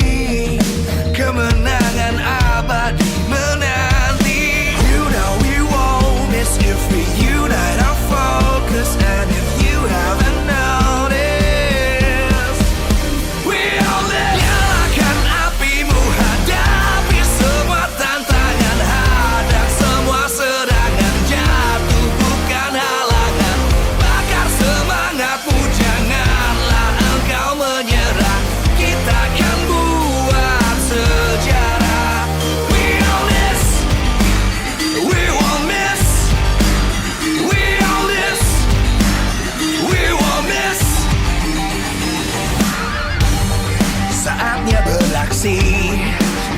jalani ambisi, aku kan menyawakan hari ini. You know we won't miss if we unite our focus. And if you haven't noticed, we all live. Nyalakan apimu, hadapi semua tantangan, hadang semua serangan, jatuhkan halangan, bakar semangatmu, janganlah engkau menyerah.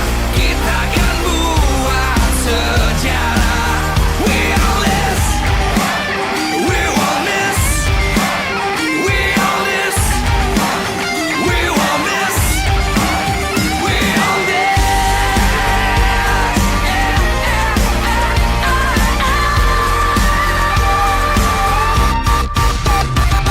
Nyalakan apimu, hadapi semua tantangan, hadang semua serangan, jatuhkan halangan, bakar semangatmu, janganlah engkau menyerah.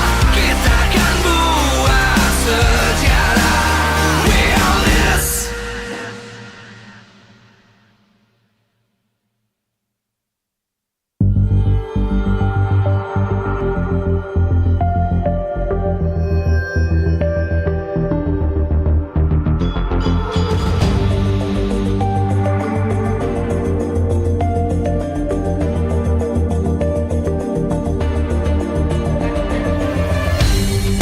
Aku kan berdiri dan terus berlari, terus ke arah puncak tertinggi. Ku takkan berhenti, hanya sampai di sini. Kemenangan abadi menanti. You know we won't miss if we unite our focus. And if you haven't noticed, we all live. Nyalakan apimu, hadapi semua tantangan, hadang semua serangan, jatuhkan halangan, bakar semangatmu, janganlah engkau menyerah. Kita akan buat sejarah. We all this, we won't miss. We all this, we won't miss. Saatnya beraksi, jalani ambisi, aku kan menyawakan hari ini. You know we won't miss if we unite our focus. And if you haven't noticed, we all live. Nyalakan apimu, hadapi semua tantangan, hadang semua serangan, jatuhkan halangan, bakar semangatmu, janganlah engkau menyerah. Kita akan buat sejarah. We all this, we won't miss. We all this, we won't miss. We all this.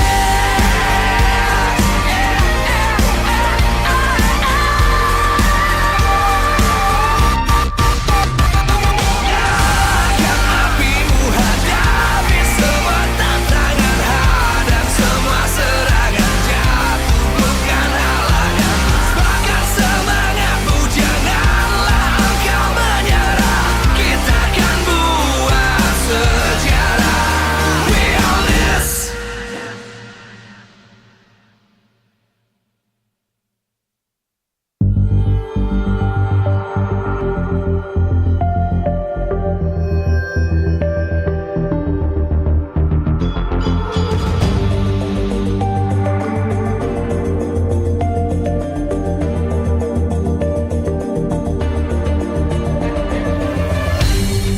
Aku kan berdiri dan terus berlari, terus ke arah puncak tertinggi.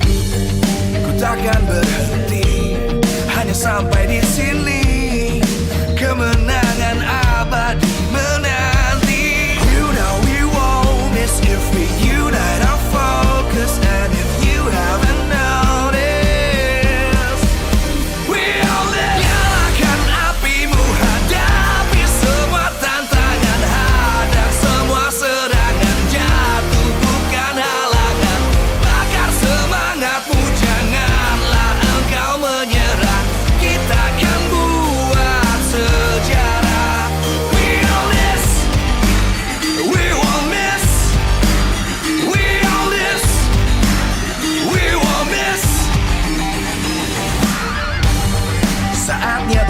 beraksi, jalani ambisi. Aku kan menyawakan hari ini. You know we won't miss if we unite our focus. And if you haven't noticed, we'll live. Nyalakan apimu, hadapi semua tantangan, hadang semua serangan, jatuh bukan halangan. Bakar semangatmu, janganlah engkau menyerah.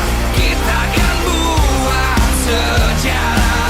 We all this, we won't miss. We all this, we won't miss. We all this.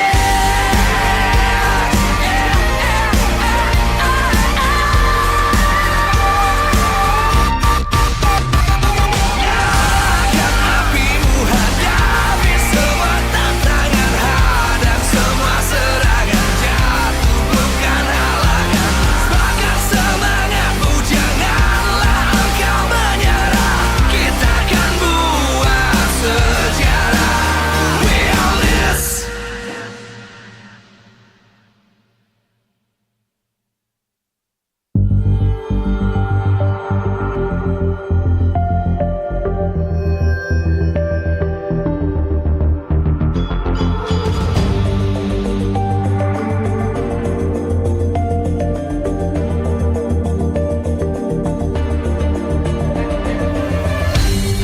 Aku kan berdiri dan terus berlari, terus ke arah puncak tertinggi.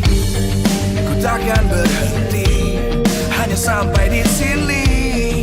Kemenangan abadi menanti. You know we won't miss if we unite our focus. And if you haven't noticed, we all live. Nyalakan apimu, hadapi semua tantangan, hadang semua serangan, jatuh bukan halangan. Bakar semangatmu, janganlah engkau menyerah. Kita akan buat sejarah. We all this, we won't miss. We all this, we won't miss. Saatnya beraksi, jalani ambisi. Aku kan menyawakan hari ini. You know we won't miss if we unite our focus. And if you haven't noticed, we all live. Nyalakan apimu, hadapi semua tantangan, hadang semua serangan, jatuh bukan halangan. Bakar semangatmu, janganlah engkau menyerah. Kita akan buat sejarah. We all this, we won't miss. We all this, we won't miss. We all this.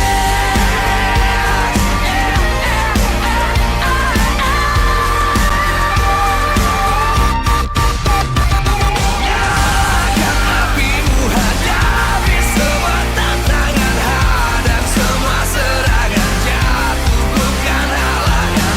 Bakar semangatmu, janganlah engkau menyerah. Kita akan buat sejarah. We all this.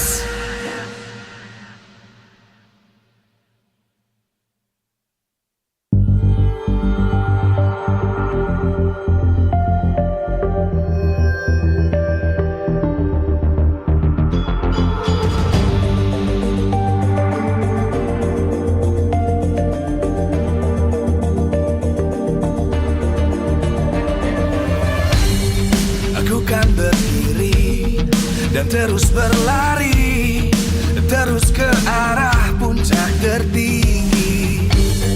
Ku takkan berhenti, hanya sampai di sini.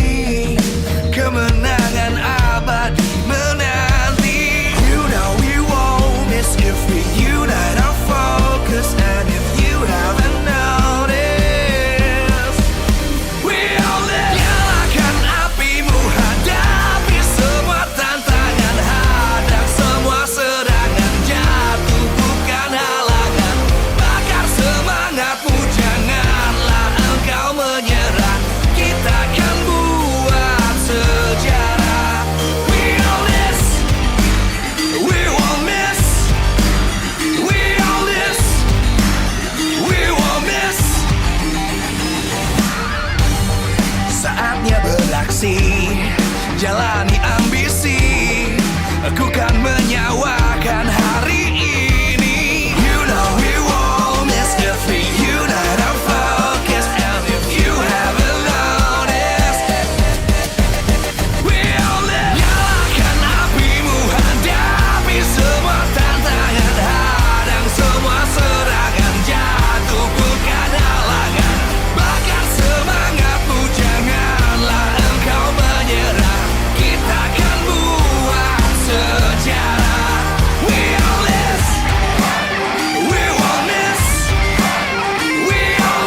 Live from MPL Arena Jakarta, MPL Season 12, powered by Moonton. Presented by Samsung Galaxy Official Gaming Phone. Official sponsor, Head & Shoulders. Official mobile internet partner, Telkomsel. Official gold partner, UBS Gold. We own this.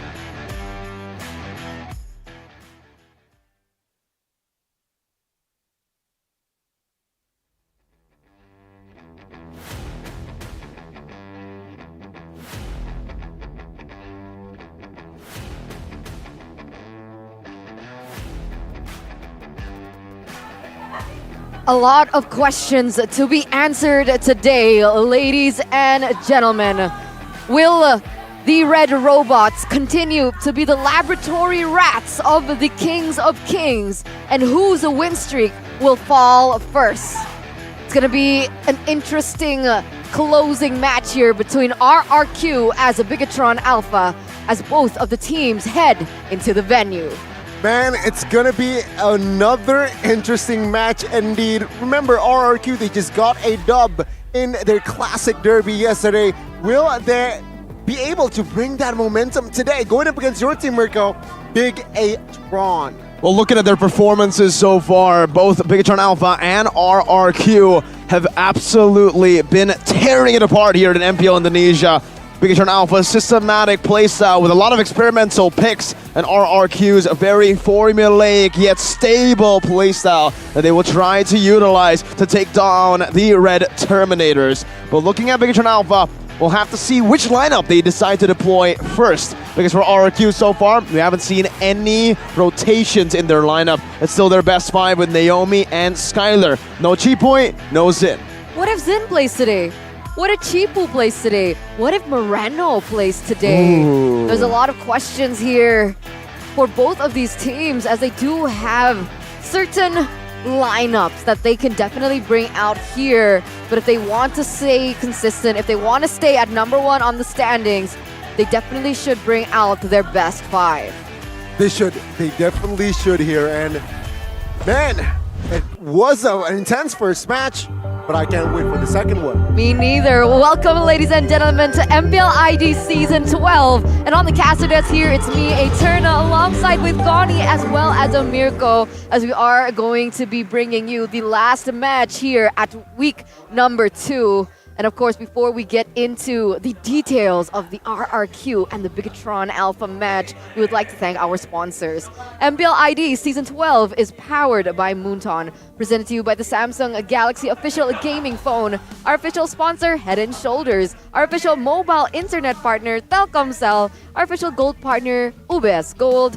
Partners esports, we have Blibli, Dunia Games, Grab, Ovo, as well as YouTube. Our official broadcast is on Maxstream as well as Teferi Sports and Video. And of course, our suppliers, Inamart, Mineski, as well as Samsung. And MPL ID Season 12 is supported by PBSE. Now, we gotta talk about the history between these two teams because the history has begun all the way back in Season 4. All right. As a Bigatron fan, I do not want to talk about the history because it's always been RRQ for the longest time. I think RRQ were able to get a win streak for what, 2 years on Bigatron Alpha. 2.5, add even more here. And now, with a new mix of Bigatron Alpha, with a new mix of RRQ, with RRQ losing their pillars and Bigatron Alpha getting a new one. That was an ex-RRQ member. New captains for both, but still similar faces facing the X. Will RRQ recast BTR as a testing blast? This is it. This is the history that they want to try to avoid, but it is a fact. 16-2. Match BTR versus RRQ in Season 4 all the way to Season 11. My goodness. Oh, disgusting result and history there. But you know what? This season, main pillar from out of RRQ has switched sides here, Mirko, towards your side. Perhaps Ben, he knows Skylar, he knows Clay, he knows even Zen. So he knows the roots of RRQ. With Super Vin now in Bigatron, perhaps that's going to be one of the main factor for Bigatron to beat RRQ. Which is why having an ex just sucks, because they have all the information about you. They know the emotional, the physical, just every detail of you, and that's perhaps what Bigatron has in store for them going against RRQ today. Stay single, kids. Keys to victory presented to you by the Samsung Galaxy S23 Series 5G. Prioritizing Skylar's hero in the first phase of the draft. We've seen that if Skylar is placed on a hero that he's not comfortable with, I'm talking about not Claude, not Beatrix, anything except that, he has struggled. Though even then, he was able to perform on the carry. He still finds his comfort on those two heroes. Cut off the rotations and read Vin's trapping strategy is another way to slice Bigatron Alpha's main winning condition, which is Vin's sublime shot call that acts as the primary strength. Keys to victory for the Red Terminators, presented to you by the Samsung Galaxy S23 Series 5G. Control Clay's movement in the early game. The fact that they have an RRQ X captain shows you that he will understand. He will know what patterns Clay likes. If he rotates to the gold lane in the early game, if he rotates to the top lane in the early game, it all comes down to how Vin understands that. Cerezo winning the matchup is going to be a key factor for Bigatron Alpha. Banana has been the weak side for RRQ, and that's what Bigatron Alpha will try to look to exploit with their Chad XP laner, Cerezo. Provide independent heroes for BTR's weak lane, which is mostly Saken. Depending on the matchup, they're still very they have a lot of different dynamics. They can play Saken in the strong lane, but for the most part, when they win, it's Saken weak lane. Getting him on a Melissa, on a 1-1, independent heroes that can farm by himself, and then later transition into the mid game with a power spike. Am I describing BTR or Onyx? It sounds a little similar. Pretty similar. Pretty similar, but I saw in the back house, just right there, Moreno standing up. Is this showing us something? I'm not really sure. I need to grab some more facts there. Like, you guys can grab food or grab some transportation over to EXO Hall, because the crowd and the supporters are wild. Feel and appreciate the atmosphere here using a Grab, because you guys can get a 90% discount on Grab Bike and Grab Car. But if you guys can't make it, you guys aren't in Indonesia right now, that's all G, that's all fine. If you guys maybe are outside of Jakarta, you guys can utilize the promo code MPL ID XGrab and get a 50% discount on Grab Food. You gotta enjoy your snacks, man, while enjoying the games. If you have a game as big as this, you're not gonna predict it to go 2-0, I believe, right? It has to go 2-1. We have to see the best MLBB, elite MLBB, for as long as possible. So you'll need those snacks, trust us. I'm looking at a 15-minute per game, full 3 series, and this is RQ. Especially with their lineup right now. RRQ, they're looking fierce, they're looking strong. So let's welcome them up on the stage. Let's welcome here Rex Regium, Kaon, RRQ. The Kings of Kings, led in by Naomi, the new addition to their roster, and that is one of the differentiating factors here coming into this matchup. Last time it was Vin, last time it wasn't Naomi, and now they're going against, it looks like it's Moreno. Oh, with Super Moreno in the fray. They're looking to play the long game. Let's welcome Bigatron Alpha. The Terminators have brought in their trump card, the talking Terminator in the middle of this squad. One of the main reasons they were able to completely steamroll through the Filipino teams in Snapdragon Pro Series. And even here, you have the newest recruit of Bigatron Alpha, Arif, 11 years old, watching. Yeah, he's watching, he's learning. He's a huge, huge investment here for Bigatron Alpha. But you also have a new addition here that we see on screen, Coach Zaya with his analyst Rave alongside Coach Aldo, as well as Coach Raise Boy, and here it is, the chess match. Ooh. The intelligence. Oh man, I always love watching a Bigatronia game because I want to see what Coach Aldo has in store for us. True. Let's not forget the Raise versus Rave here, right? What will the analysts bring as well? But yeah, I mean, I feel like with Zaya, his impact, the season, debut season, whoa, surprising. It's been more than just surprising. I think it's been a very pleasant surprise. Sometimes you get surprised and it's not a good one, you know? Eterna suffered some of that at SPS as well. But we don't talk about that. We don't talk about that. for RRQ, it's been a pleasant surprise. I think pleasant is a bit of an understatement. His drafts, though maybe not always the winning draft, is exactly what the team needs. I think that is what is most important. When you're able to understand the strengths, the weaknesses, and combine that into a whole composition with this man in the middle, player of the week, week 1, Clay. Woo. Clay has transitioned to CC, Captain Clay. The captain and the sole shot caller for RRQ. And he truly has taken that throne, taken that crown, and surpassed expectations with his amazing curveball shot calling ways. But nonetheless, never forgetting the setups. And it's so crazy because you remember when he just started coming in, he was very quiet. He was learning from his big brothers, and here he is as the big brother, just really stepping up and molding into the expectations that, of course, the team has for him as one of the anchors now for RRQ. As we take a look at the main difference here between the team head-to-head for Head and Shoulders. And one of the things that I really wanted to highlight is game duration. Bigatron, they always find a way to steamroll that early game. Against RRQ, do you think they can still do the same? Well, against RRQ, it's a tougher opponent, right? Again, RRQ, they like to wait it out. They have a Scholar, they have as well as Clay that usually very strong in the high ground. Very fast, clear heroes that they really like to use. So, again, in this current match, it's going to be a question for side of Bigatron, who usually finishes around 15. Going against RRQ, who likes it 20. How will they go to? Exactly, because there's one thing when you wait for that power spike and you slowly build into that mid to late and just losing control altogether. And I think Bigatron Alpha is a good team that shows an example of just forcing their opponents to lose that control and lose that grip. I think the main difference here would be for RRQ, looking at their average game time, once again, 20 minutes, they like it when it gets chaotic in the later stage of the game. That's when they can rely on not just the strategies that is implemented by the coaches, but their own skill sets, their own experience. And that's one of the win conditions for RRQ to beat Bigatron Alpha.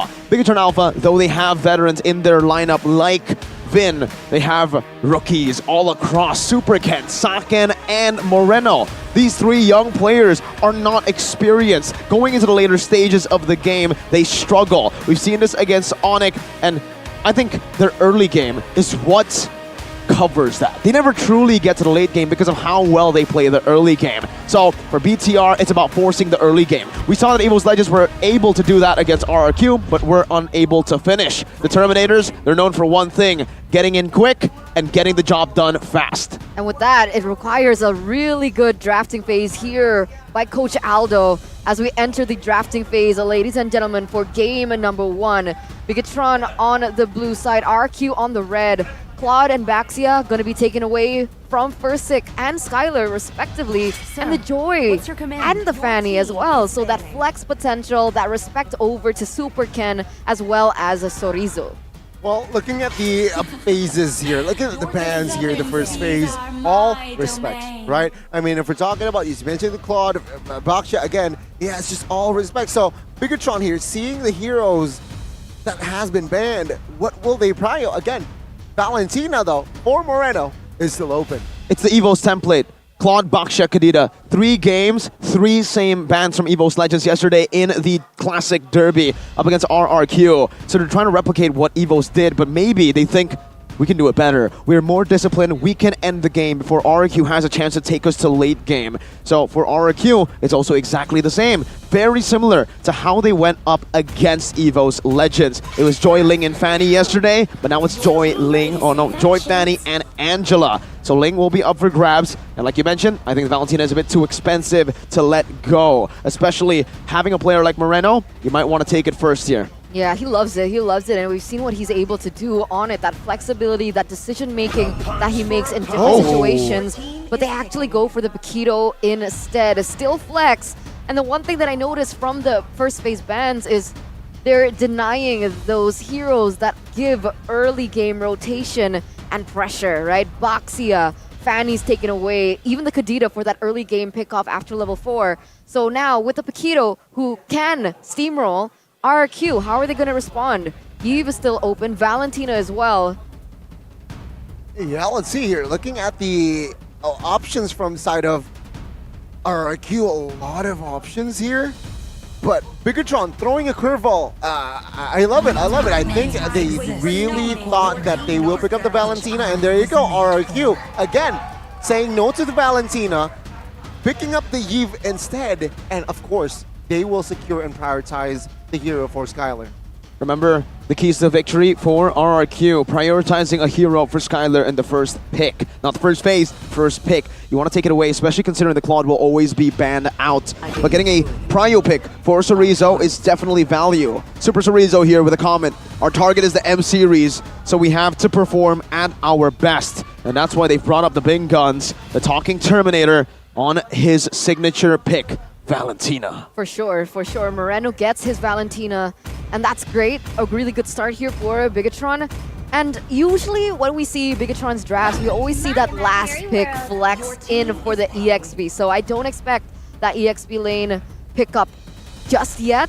Still can be flexed, so they go for the gold lane insurance first. They go for the 1-1, realizing that RQ can always just ban out Super Saken's heroes. But how does RQ want to close? Are they going to prioritize Fredrin this time around? Give Versik a hero that he's comfortable on. Seeing as Boxia and Paquito, they're gone. I think looking at yesterday's games, I honestly feel like picking up a roamer here would be better instead of a jungler, and so they do exactly that. Because usually when we did see the Fredrin or even the Baksha, whatever, Fersik's pick in the first phase, the Kufra and the Kaja gets banned out later. So the fact that they pick up the Kufra here solidifies that pick, and now you can guarantee that Naomi will have a good game. It's just Fredrin is most probably going to be banned out. Fersik, he's going to be on the receiving end of a lot of respect bans. Looking at the situation right now as well, right? If we're talking about the second phase, what options are left? If we're talking about the EXP, Terizla, Masha comes to mind here. I feel like Bigatron has an opportunity to pick up the Masha. Knowing going up against the Eve, going up against the Beatrix, a very good hero is the Masha. We saw it in the last match as well. But it seems like RQ, they're trying to eliminate the roamer position. Oh, it's not going to be Cerezo picking up the X-Borg. It's actually Bigatron respecting Banana and that X-Borg. Yeah, asking a question to Banana. What you going to pick up now? X-Borg, Paquito taken away from him. And what RQ is trying to do with the bans is take out heroes that can help with that strong mid. Right? They want to be able to control the early game, which is such a Bigatron thing to do. And how do they do that? They eliminate the macro of Vin by taking away the Franco.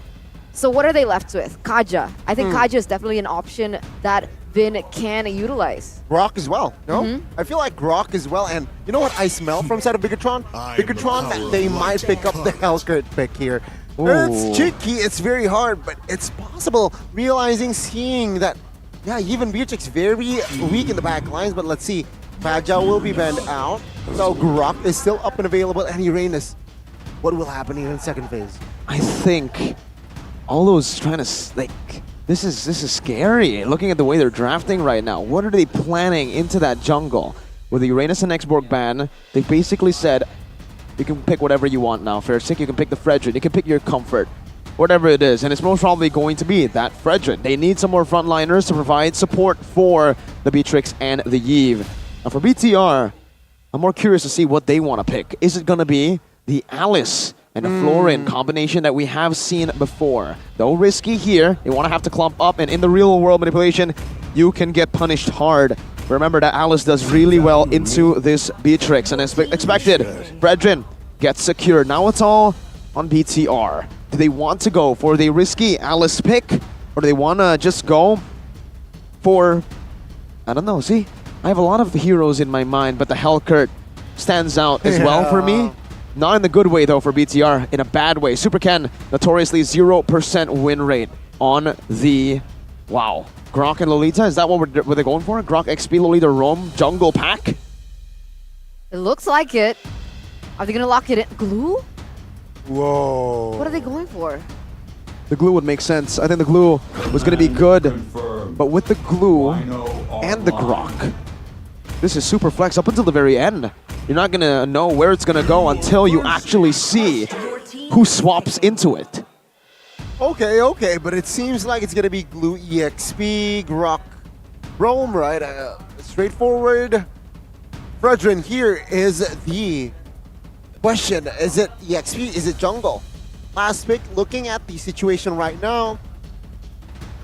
What is Banana's options if he doesn't pick up the Fredrin in the EXP lane? Against a glue in lane. That's the brilliance of it. That's why they pick glue and grok. It's limiting. It's denying away Banana's Benedetta? pick. Now it's the Benedetta. That's all I can think of right now. Uranus is banned out. This is phenomenal from BTR and Aldo. They're forced to go Ling and force the Fredrin into XP. Yeah. Wow, they forced that out of RRQ. There's no other option for Banana to take, right? And there you go, ladies and gentlemen. The chess match between Bigatron as well as RRQ. We certainly, flexing a little bit. Okay, Lekka, we get it. It's like their 1,000,000th trophy. But we gotta give them props, man. Congratulations to Bigatron Era, champion of WSL Season 7. And it looks like their male counterparts are looking to create a championship streak of themselves. But then looking at the way that they've been performing, this Bigatron Era squad, even I have forgot how many wins they have now. The longest win streak in female MLBB history. I think in MLBB esports history. But Bigatron Alpha, they're setting their sights on the same thing. MLBB dominance now up against the Kings. They have a tough battle ahead of them. And that's just it. Will they be able to make it out? I love the drafts coming in from Bigatron Alpha. RRQ have a lot more winning conditions to deal with. And with that, ladies and gentlemen, welcome to the land of dawn. Will Bigatron Alpha finally prove to everyone that they are no longer the laboratory testing grounds for RRQ? It's going to start here from game number 1. Looking at the emblems, here for both of these teams, everything seems normal until you take a look at Naomi. I didn't quite get a full glimpse of it, but because it was earlier on, but I have to check again. Yeah, he went for Inspire, 5% extra cooldown reduction for Naomi. There you go. You can see it right below the Tenacity, right next to the Tenacity that he went for. Meanwhile for BTR, very safe. 3 or 4 Tenacity. Super Fin though, he's looking for an invade, Gani. See here, just missed that one. But now take a look at this. Supervin now will be forced to use the flicker early. But then again, Bigatron will comfortably take that lethal.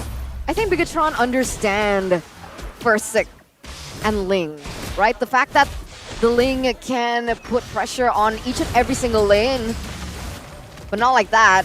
And so they go for Tenacity, a little bit more safe, a little bit more sustain in this early game, which is what Bigatron Alpha are banking to dominate. Ling still going to be able to get that purple buff, so Bigatron Alpha have yet to punish RQ's early game. Oh, Super Ken, take a look at the damage early game already towards Skylar there. No commitments though, just yet. Still, no first blood on the board for the first 2 minutes. That's what the Thrill gets you, man. It's the same build that Taz went for, same emblems, Thrill, Season Hunter, and the Killing Spree. And the Paquito in the jungle becomes just so lethal, and it's utilized as a flex perfectly here. Better mid control for BTR. Oh, Banana taking a lot of damage already, half HP. Appraisal's Wrath hasn't been charged yet here. There you go. Oh, on towards Super Ken now. First he jumps in. That's a green light. Let's see. Tempest Blade will be popped as well. First blood falls to the young king. Let's see now. Retribution on point. First blood on towards RRQ. Take a look at the real world relation as well. Good collapse by the side of RRQ. 2-4-0 trade, RRQ going to be able to pick up that objective. So in that particular situation, it's RRQ winning it all out. Very different to the talent's prediction here. 1 versus everybody. Radit overkill over at that Indonesian desk. But there it is. The comfort coming through for RRQ. Banana on the Fredrin. We saw what he was able to do on the Fredrin back at SPS. He's able to do the same thing. And all he needed to do was that. Chunk Super Ken really low. Give Versik enough time to finish it off. And then it's just history. RRQ, more control. Man. We have to talk about that fight here. By the way, shout out Arashi, talent What, prediction 21? king right now, 21. RQ has been doing him real good, even with the wins, because he has been predicting RQ solo. I think yesterday as well. Let's talk about how they won that fight, man. RRQ. Banana with a great Appraiser's Wrath, but also Super Ken walking in to that Appraiser's Wrath, absolutely getting demolished. Low HP, and that's just the sign for Fairsik to get in. And with that, now Fairsik is 300 gold ahead. Something you definitely do not want to see for Bigatron when you're up against an assassin like a Ling. Snowball Prower is in him to just go and control the game. He's already on the way to the corrosion site, and Super Saiyan needs to respect this. Fairsik getting even more gold down below. But do you not think that this is what the outcome that we would expect? The fact that Super Ken, his power spike, it happens a little bit later on because it's still 4 minutes in the game? It's the complete opposite. Super Ken should get that power spike a bit earlier. And that's why earlier on you saw that Turtle Control was full BTR until that Appraiser's Wrath hit. And it took Super Ken low. Banana was low. He got full HP back because of that Appraiser's Wrath, and Fairsik was already completely zoned. RQ were ready to concede that turtle until that big play happened. And now it's BTR who have to wait, have to react to RQ's proactive movements. Let's see here now, the second turtle. It seems like both teams will target that neutral objective. Naomi, the POTM yesterday with this Gufra. Let's see what he can do. Jumps on towards Finn. Hasn't really committed on towards a fight just yet though. But Turtle will be resetted as, Ling will focus on the purple and the Paquito will focus on the orange first. Yeah, both junglers with different priorities right now, but of course their team keeping the seat hot here, opening up vision, trying to set up. You can see that Super Cerezo focusing on the clear first before he helps out in this potential team fight. But at this point, RQ still holding control. High stake game for both of these teams, and you can see that both these teams are holding their weapons out. They're trying to just get a read of each other. But Fairsik has a level lead over Super Ken. This is definitely going to help in the next neutral objective to come. And Bigatron are losing pressure by the minute. Super Ken going to be targeted here. Oh, good catch by Naomi. I think like Super Ken gets taken out as well. And that is already GG. Let's see the snowball. Superfin pops the wall charge and flicker as a defensive maneuver. Now Cerezo jumps in as well. No clear damage and a follow-up just yet though. But Naomi will be mounted in the backside. But just in time to be in that turret. Super Cerezo will not claim that kill as now moving on towards Cerezo. He looks like GG. Another kill for Fairsik. He gets punished. He gets punished. He tried to look for a trade, but in the end, it was all in favor for RRQ and the Kingdom. They are soaring. Super Cerezo off the board. RRQ with better handling and pressure on the map. And what does this mean? RRQ 2,000 goldie. Can Bigatron try and force this fight in this objective? I think they can force a fight. There's no purple buff on Fairsik, but man, Super Ken is so far behind. He's been caught 2 times. RQ have read him out like a book. These robots, their programming has been infiltrated by the Kings. And slowly but surely, they're pushing every single lane. They're taking every little advantage that they can get all through that one domino effect that started with Banana getting a massive Appraiser's Wrath.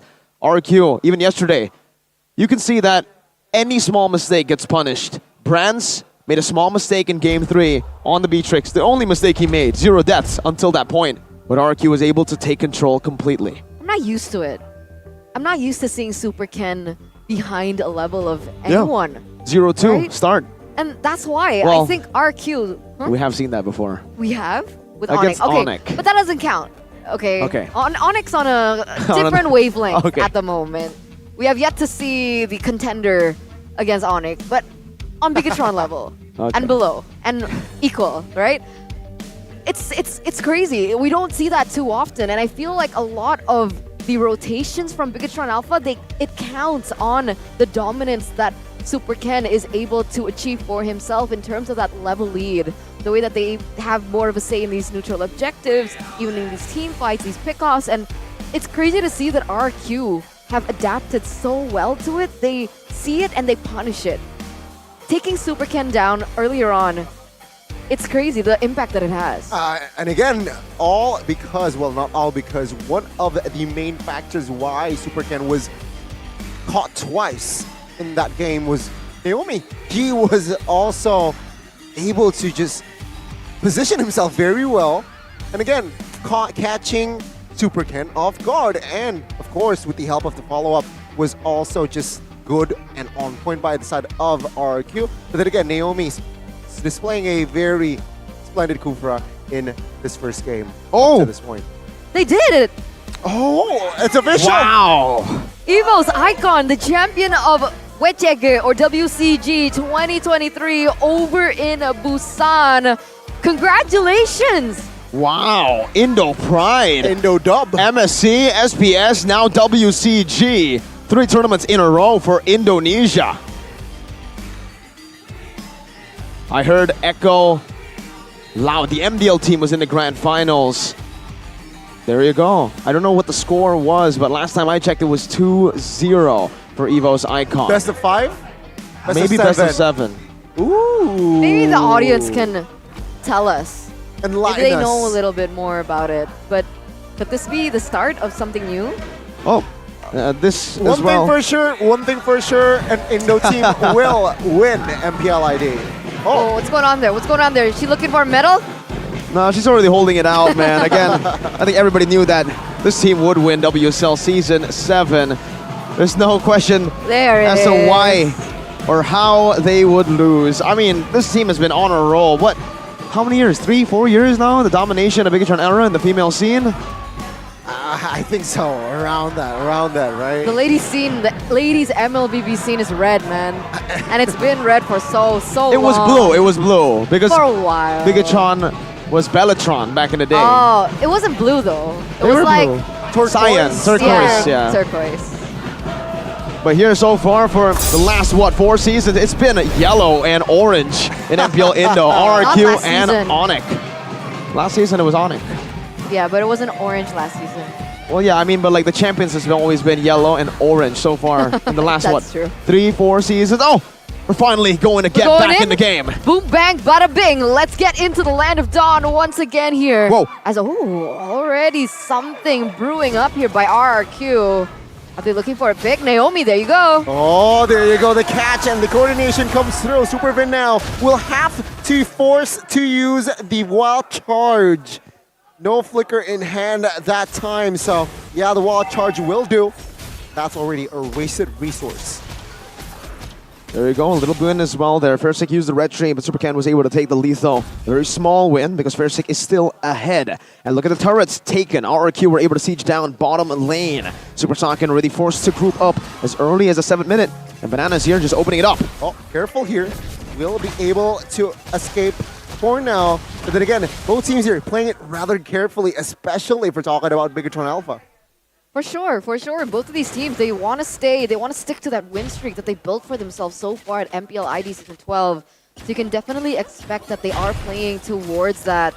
I saw earlier on that Superken was able to get that Malefic Roar, so they have to respect that damage as he's on the way here down. Oh, they're going to collapse here. Tempest a blade towards Super Saiyan. Good night! Whoa. Oh, he survives! Finding the shutdown as well. Naomi forced to use the flicker, and now Bigatron, they are the ones re-engaging. Oh, mounting Banana, isolating this guy. Will there be enough damage though? Question is not yet. Banana will be able to escape. It's a shutdown. That was a good win, and it's on to Super Saiyan. And this will facilitate BTR's way back in the game. That 2.5k gold lead, wow, with 1 kill on the board, shows you how much impact Fersic had with those 3 kills right before he died. And now Super Ken is the one who's looking for scraps on the map. He's objective-based, not the usual objectives that you would expect from a jungler, though. Yeah, but he's looking for what he can, and he's catching up really quick as well, right? Already both at level 12 in terms of that jungle EXP. And finally, Super Moreno gets his hands on the Lightning Truncheon. The damage wasn't really there, even though there was a really good pick from Bigatron by Super Sorizo. So if that happens again, then it might become a different outcome with the damage already coming through as Naomi opens up the map. And there you go, look at that! Oh, the poking damage is there, definitely now. So Sorizo will zone out Banana. Is this the green light for Bigatron to really commit? Let's see, the knockup has gone through. Then again, no one pulled the trigger. Banana now quite low health HP. Lock charge on towards one. Naomi, real revelation, and Super Ken finds a Lord. Super Vin will be taken out though, as another member will be taken out as well. Now let's see, first tick jumping in towards the backside. Naomi very low. Super Ken caught, isolated, taken down. 3 members taken out by the side of Bigatron Alpha. Oh, they're looking for more. Look at Banana going in very aggressively. Clay as well. Oh, force him to use the flicker. The midside falls, but Saken, what are you doing? Careful. Has not yet popped and triggered the crossbow of Tang. More map control here from RRQ. A big mistake from Super Ken there. He was looking to ambush, but he missed his jabs, and RQ completely capitalized here. The way that they were able to take that, it's the understanding of how they can win these team fights. They know that the Lord was gone. Wait, there's a fight again. Oh, Super Vin 2 overextended. Gets punished. And back again, this Lord advantage has only given RQ more gold than it did for BTR. Let's talk a little bit about that, right? RQ understood that they will not get the Lord, so that's why they put all their resources into the team fight, and it worked out. Skylar and Clay, their positioning was key, was instrumental to that team fight won by RRQ. And that leads them to this 2,500 gold lead and more map pressure already. Skylar sieging that level 2 turret in that bottom side. A lot more control in the map as well. And it's pushing them even further in terms of the items as well. Well, taking a look at the items here, Super Ken, despite being 0-3 and 0, he's only 700 gold behind. But it doesn't share you the whole story though, because for RRQ, this may be just a 2.5k gold lead, but it's a massive 2.5k gold lead because of the map pressure that they have. They can continuously just punish and get more gold as they progress. The only reason it's not a 5,000 gold lead right now is because Bigatron Alpha were able to secure a neutral objective. And with this gold lead, you can see that the core items to win the team fight has already been built up. Mainly, look at Clay and Skylar. Ice Queen 1 and Glowing 1 just shredding through the front liners of Bigatron Alpha. And obviously for Skylar, we need to take a look at how he's been able to build up that BOD into the Malefic Roar this quick, but also already into that Wind of Nature. Once he gets that, Bigatron Alpha will have 0 kill threats. Super Moreno will not be able to get that range down. And even if he does, I don't think it's going to be enough to take Skylar out. And as you said it, Wind of Nature built up.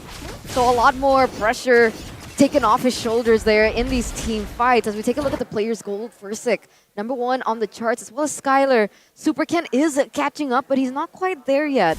And it looks like it's very difficult for him to have that damage that we usually see the Pakitong jungle do and have. And one of the main issues is that inability to close the gap with the Yve, the real-world manipulation, the slow, and that DOT and overtime damage, as well as that catch coming in from Naomi. It's not as easy as a front to back. He needs to look for a little bit more flanks in these team fights if he's trying to win. Most definitely. And right now for BTR, if they are still trying to win in this game, it has to come through Super Saken, who's already building to that Malefic Roar. But I don't think it's going to be enough, really, to pressure RQ. They're tanky boys, beefy boys, and those weakness points aren't going to give itself out. Oh Lord, munches very, very fast. Versik claims the Lord here, enhance 1. Oh, take a look at the mount here. Naomi mounted. The damage is definitely there. Force him to use the flicker. He survives though, but on the other side, Vin misses that wall charge. Take a look at Zorizo now, taking the heat, taken down as well. What a revenge by Naomi. Beautiful plays by RRQ. Clinical game by them. Look at how they're able to pace it slow, really slow. They're playing Bigatron Alpha's game, Bigatron's slow tempo game that we know from Snapdragon Pro Series. We're seeing it from RRQ. They're replicating what BTR are doing. They're copying and they're doing it better. My goodness, Bigatron Alpha, they're in a bit of trouble now because their main strength has been read out by RRQ, and RRQ are marching down on the base. For sure. And it looks like history may repeat itself here for game number 1 as Naomi already charging on to Super Ken and gets him. Oh, good night, Super Ken. RRQ, not a miss in this game just yet. They're 1-10, and take a look at the tier 2s. Oh, Real World Collision now popped as well. But the base turret here. Will it stand? Oh, the damage from Beatrix. So precise. Another kill, and add to that, another base turret taken down. Skylar, and look at Banana going straight in for the base. Furzik on the top side, claiming control of the turret, and it looks like that this might be the beginning of the end of Bigatron's win streak. It was 2,500 gold lead 2 minutes ago, and now it's 7, it's 10. Take a look at the base. Furzik munching it. It's Clay. They do not play. They just want to slay, and they take game 1. They take a game 1. The Kings of Kings proving nearly all the casters wrong here on the caster desk. Just steamrolling over Bigatron, outplaying them at their own game. What the heck? RRQ became the robots here, and Bigatron went back to the rabbits. That was RRQ completely dictating the game. It was one mistake from game 1 for the first turtle of BTR, and it dominoed effect. It was chained down with RRQ all across up until the very last minute of that game, and it was a very quick game at that. I believe it didn't even last 16 minutes, no, 15 minutes. BTR were dismantled by the Kings of Kings. No comment, Mirko. Do you still believe? Obviously, of course. Game number 1, it has happened before, but RRQ, there's no doubt. It's a complete fact that they are performing like a madman, like driven men, like hungry contenders looking for that trophy. They want to continue that win streak. If they win this 2-0, RRQ's on a 5-6 match win streak? Is it 6 or 5? It'll be 5-0 if they win this one. Oh man, but I gotta say, just a big applause for Naomi. The fact that he was able to make those pickoffs every single time. They understand that Super Ken is quite an independent jungler, and they capitalize over that. They look for him on the map. They're like, okay, there he is. Let's get him. Let's take him out. And then what's Bigatron supposed to do? They can't contest for objectives. It's very difficult for them to have any say around the map. They take away the buffs. Oh man, it was beautiful. And again, a good display from Naomi. I gotta give full credit towards the Kufra in that game. Good setups, very clean as well. He knows when to just cover, and as well, you know what? We can initiate this. And you see the synchronization in that game. And that's why he's the POTG here by the Samsung Galaxy S23 Series 5G. Naomi on the Kufra, not giving a single life over 109, facilitating most of the pickoffs, most of the skirmishes, and most of the team fights with an 83% KP. And what I love about Naomi as a player, in an interview yesterday when he was able to win it out, he was like, I don't know if I deserve this. I made a lot of mistakes. So he's continuously hungry to improve himself. And we see him much sharper and cleaner in his execution today. For sure, man. I mean, my goodness. This isn't the same Kufra as yesterday. There was one big moment from Naomi yesterday against EVOS. There were billions of moments here, billions of chances created. The main reason Super Ken ended that game 0-5-0, I believe, was the man you see here on your screen. Min Coco, that's why.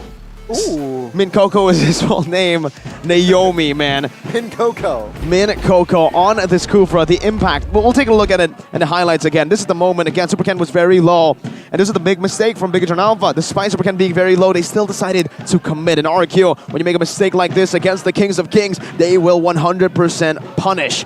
But this is the domino effect, the chain of events that led into more and more, all from Naomi. That pick on the Super Ken was absolutely beautiful, and all throughout here, a big, I would say, wouldn't be a big mistake, just a small mistake, but Bigatron Alpha were able to capitalize on that. But all throughout, again, these team fights, Naomi just coming in clutch, able to survive in a lot of these moments, not giving a single kill over, and this was the big mistake from Super Ken, holding on a bit too long, where Furzik was able to dash before he went for the jab, and they dashed together. Ended up being Super Ken's demise.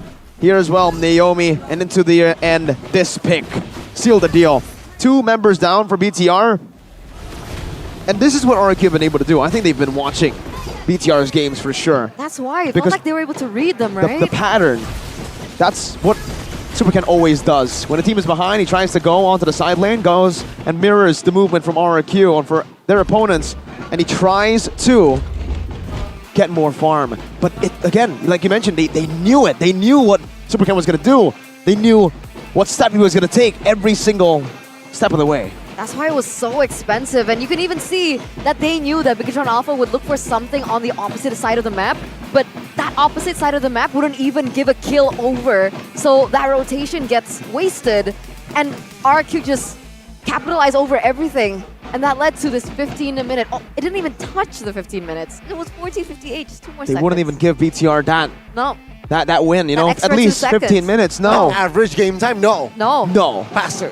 Faster. 0-0-1 from Moreno, 1-0-0 from Super Saken, but the others here all suffered a tremendous defeat from RRQ. Taking a look at the items, man, for Skylar, I called it. When he goes for the win in nature there's just nothing Bigatron Alpha can do. All their physical damage, all their physical presence in this team fight just completely disappears. And for Super Saken, because of the physical damage that was present for RRQ, the dive, and even the poke from Skylar, he was forced on that win of nature. So right after he built the Malefic Roar, he couldn't go for the Wind Talker. That usually is the power spike for the Wanwan.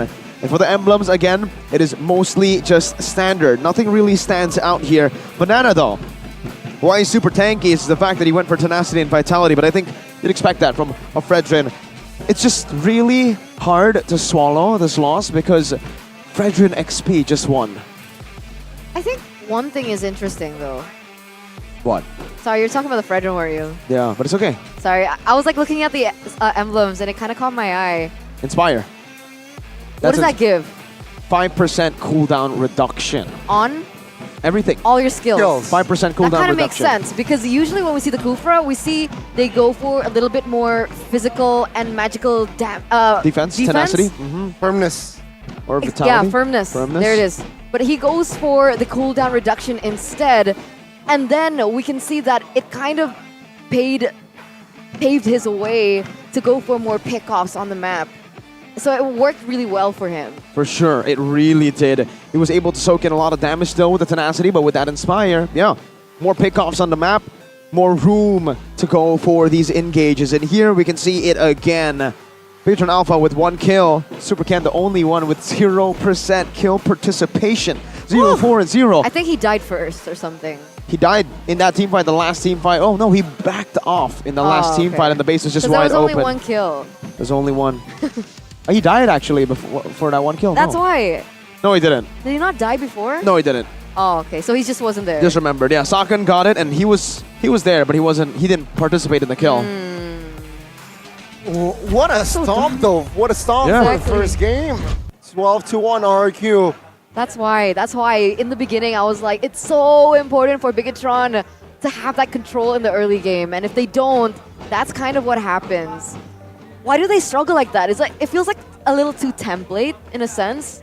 I don't think so. Again, I think it comes down to, because the template is also RQ's template. RQ does that same thing where they control the mid lane and then they rotate over and then they wait for the XP lane to be cleared out before collecting these neutral objectives. But we'll talk about that a little bit later. Because it's just not value, dude. It isn't. No. You know what it is? What? Indomar Point Cool, ladies and gentlemen. If you guys want to go shop at Indomar, don't forget to utilize that membership. Because why? You guys get discounts, you get gifts, you get free products. It's just so much value. We even have a booth over here at the venue so you guys can purchase and join today.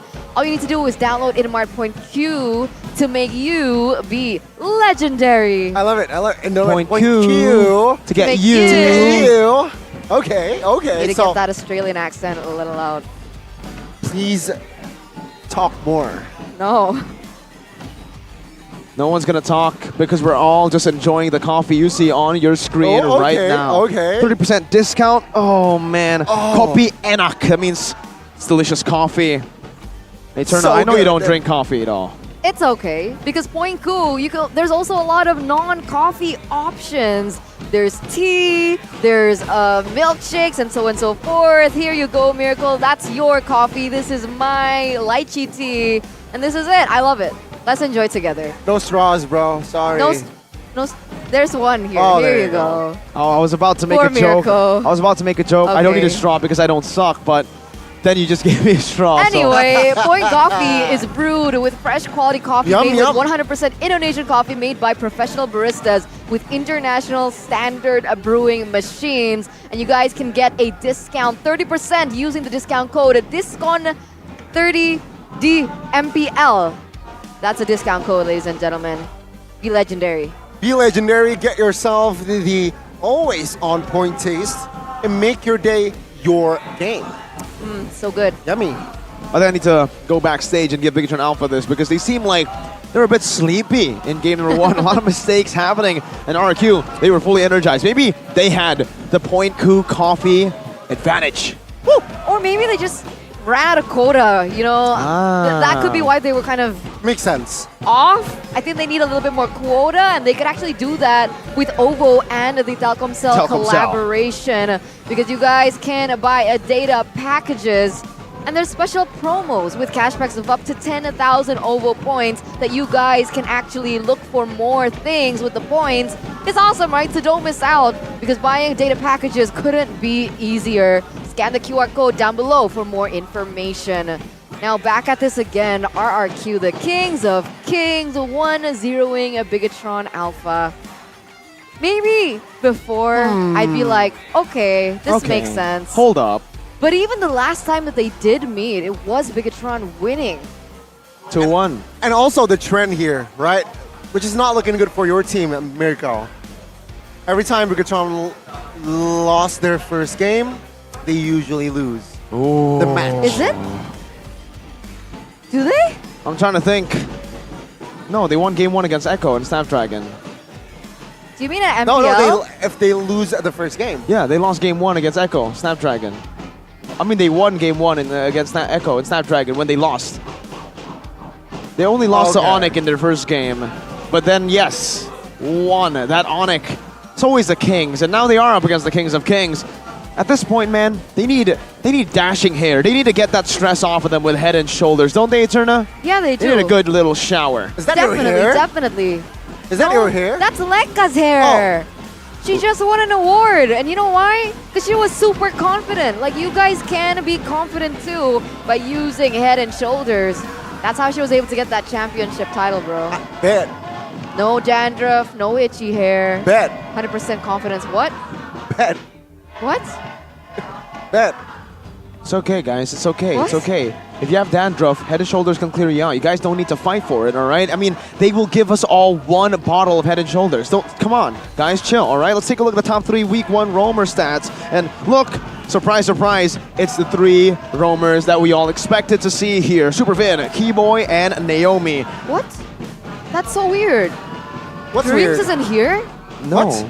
he didn't play in Week 1. Who? Oh, you're right. Because if he did play, he'd definitely be here. Who? He's our national team representative. Oh, Ina Rahmat. Yeah, Ina You're talking Rahmat, about Ina Dreams. Rahmat Dreams. Oh my, yeah, you're right. It's Super Vin, Keyboy, as That's well crazy, as Naomi. though. I know. And I feel like Naomi, I think he's climbing up, definitely through the ranks. I think I said this when he was first rumored to join MPL ID, but I said he would be a worthy opponent for Keyboy. Naomi, one of the best roamers in the world at M4. We saw exactly what he can do on his comfort picks. Natalia, Franco, and now adding one more, Kufra. Hey, heck, he's even having a go at the Cho yesterday. I do think I agree. Naomi up there with the with Keyboy, but right, he's not the flashy type of roamer. He's the definition of an efficient Depends roamer. on the hero. Because on a Franco, he's pretty flashy. He's flashier than Keyboy on a Franco. Oh, okay. I'll give you Franco. I think you have to at that point, right? Because Keyboy already has everything else. The Cho, the Kufra. Well, I haven't seen him on the Atlas for a while now, but you get the point. Don't forget, oh no, actually. No, never mind. Never mind? I was gonna say Kadita, but I was like, no, Santa's Kadita is like the best so far. It used to be Godiva. We don't talk about that. Well, all right then. Let's talk about what we see on the screen. Coach Aldo and Super Ken. But Super Ken, he's looking pretty demoralized after that game 1 performance. I think he's looking for you. He's looking I will for look back. a solution. I will look back and I will give a he's thumbs like, up. Mirko mana? I mean, where's Mirko? No, he's... You know, there's a weird curse going around for BTR, and it has been here since even before I joined MPL and before I joined the Biga Troopers. CEO curse? The CEO curse. Whenever Co-Ed, the CEO of Bigatron, attends the venue of a BTR match, somehow, some way, they always lose, and that happened in SPS too. And happened to Alter Ego. Codelwin is always around. Oh no! And Alter Ego, he was around in the wins too back in the day, you know, maybe just this season. So that's not really a. I mean, superstitiously okay, but if you want to find it and look at it in a rational way, it could be maybe pressure. Seeing your CEO there? In a team full of supers, you can't just be stitious. You need to be superstitious. Okay. Anyway, our impact player of 10 out of that 10. game for game number 1 10 out of between 10. both of these teams is Super Moreno 10 out of as 10. well as Naomi. 10 out of 10, right? I'm not, no. I'm not facilitating this. Come on, that was so good. Just like No, Naomi not in really. game number 1. So you're Pretty saying bad. Naomi is not good? No, I'm saying Wow, you're dude. not good. Eterna's so I love toxic. Anyways, Naomi. let's take a look at the pick and bans here. Once again, to dissect the draft. Honestly, I don't really see a big flaw in Bigatron Alpha's draft. I think a lot of, well, all you guys as well, with the talent prediction, agree that their draft were actually pretty good. So it comes down to the execution. And again, this is where we can bring up the topic that we spoke about before game number 1. Experience plays a massive, big factor when it comes down to these big games. And this truly is a big game.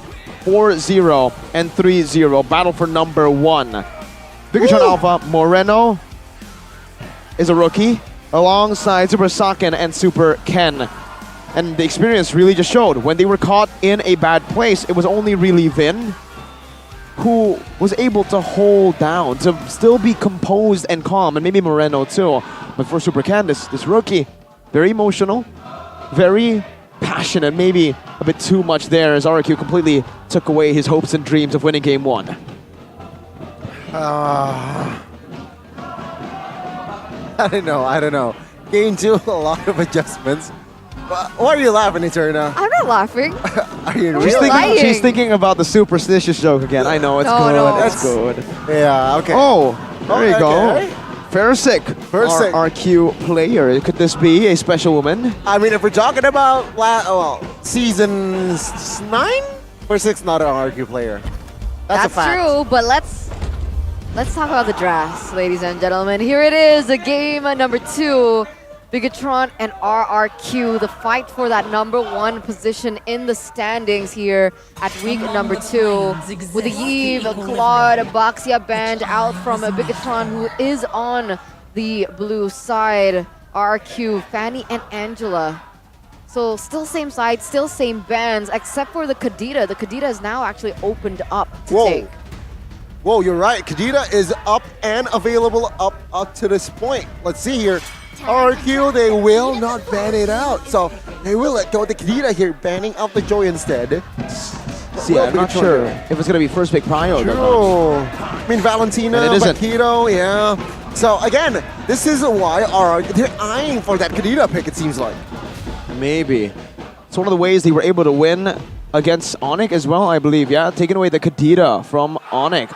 And now, against Bigatron Alpha, a team who has utilized Kadita before, it could definitely work out as well. RRQ is trying to go for it right now. Yeah. Let's see. If it's not the Kadita, what do they want to go for? I mean, Valentina is opened up. No Yves? Yeah, makes sense. Go for the Valentina and the Beatrix here. Another comfort pick for Mr. Skala. Ooh, okay, I like it. It worked. Skylar will pick up. Oh, Fred. Oh, Fredrin. First pick practically for the side of RQ. What does this say? It's so weird because on any other team, I'd be like, he's Yuck. not Fredrin. Yeah. But Fredrin in the hands of Banana is gross. Fredrin in the hands of Fursick is also gross. So pick your poison at this point. I thought you were going to say gross and disgusting. And it's most picked by RQ since ESL. Man, SPS. they really love their Fredrin here. Let's see if it can work out here against a BTR again in game number 2. just like it did in game number 1. Kadita up for grabs, but they still go for the Valentina, and Melissa. Okay, a different approach. Totally, right? I mean, again, Super Saken, one of the players that can really pop off. If we're talking about Melissa-wise, apart from C-Dubs. But let's see here, the response from the side of RQ. What will they go for here? Will they secure another hero for Naomi? They did that last time, securing a hero for their own. They picked up Kufra last time, but I don't think Kufra does too well against the Melissa. What could they go for? Kaja's a little risky. Franco is available if they want to try and bait it out before.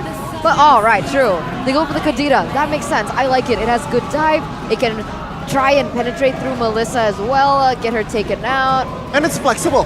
Yeah. Right? Mid or even roam. So again, a good ending for that first phase pick. Second phase, let's see.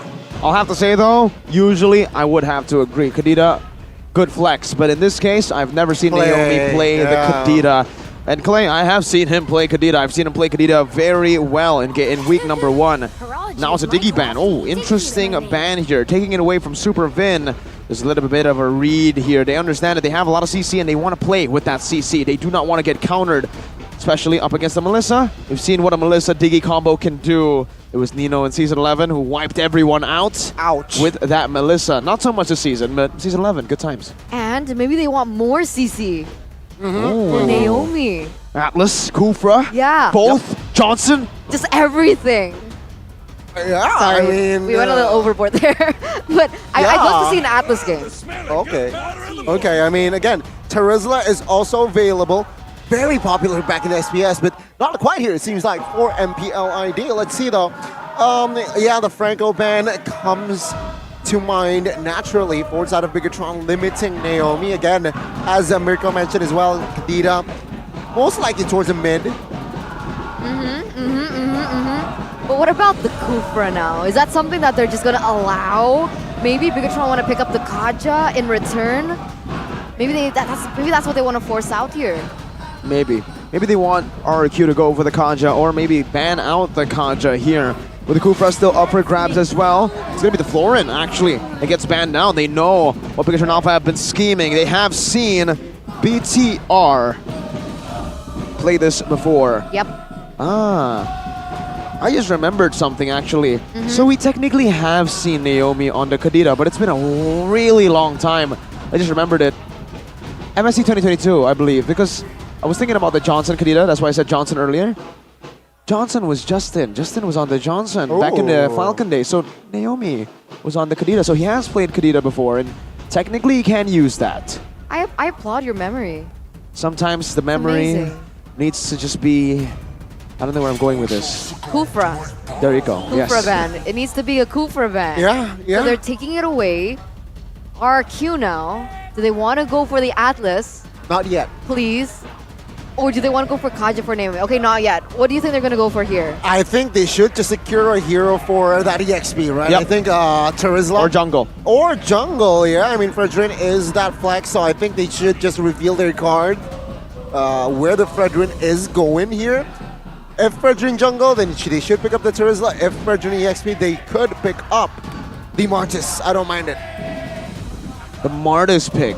A very interesting one right now. Bigatron Alpha, they have a Melissa, and you're right, the Martis can cut through and get it in through that go away. So we'll see with Immortal Coil if it can be utilized here, or they'll just flex the Fredrin into the XP. Oh, and pick up a Cho, all right, so no Kadita Naomi. It's gonna be Cho Naomi. We saw it yesterday, his player of the game performance.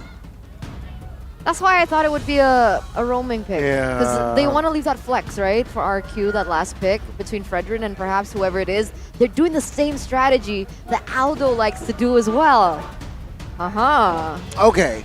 And again, with this Cho, it anticipates an assassin pick from side of Bigatron, right? Again, a very good pick-off, a very good, very strong unit going up against an assassin. What, Ling?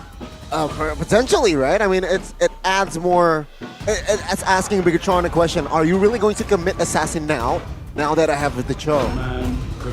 The answer is Brock and Lancelot. Yes, They still the go answer for is it. still yes. Wow. It's most probably going to be a utility Lancelot here for Bigatron Alpha.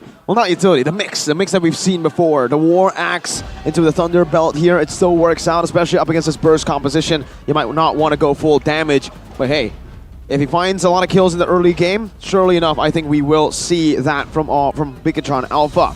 But for RRQ, I think now it's a solid choice to pick up something like the Terizla is a bit too risky. Masha, I think. So you want Fredrin jungle? I want Fredrin in the jungle. I just hate him in the XP lane, remember? That's the whole arc. But Lapu Lapu is something we haven't seen before from Banana this season, but it is a good pick against the Melissa. It can cut through, and that's one of the picks that I can think of right now for RRQ, unless they want to go a different route completely, which they do. Arlen, good response too, can get through with a vengeance.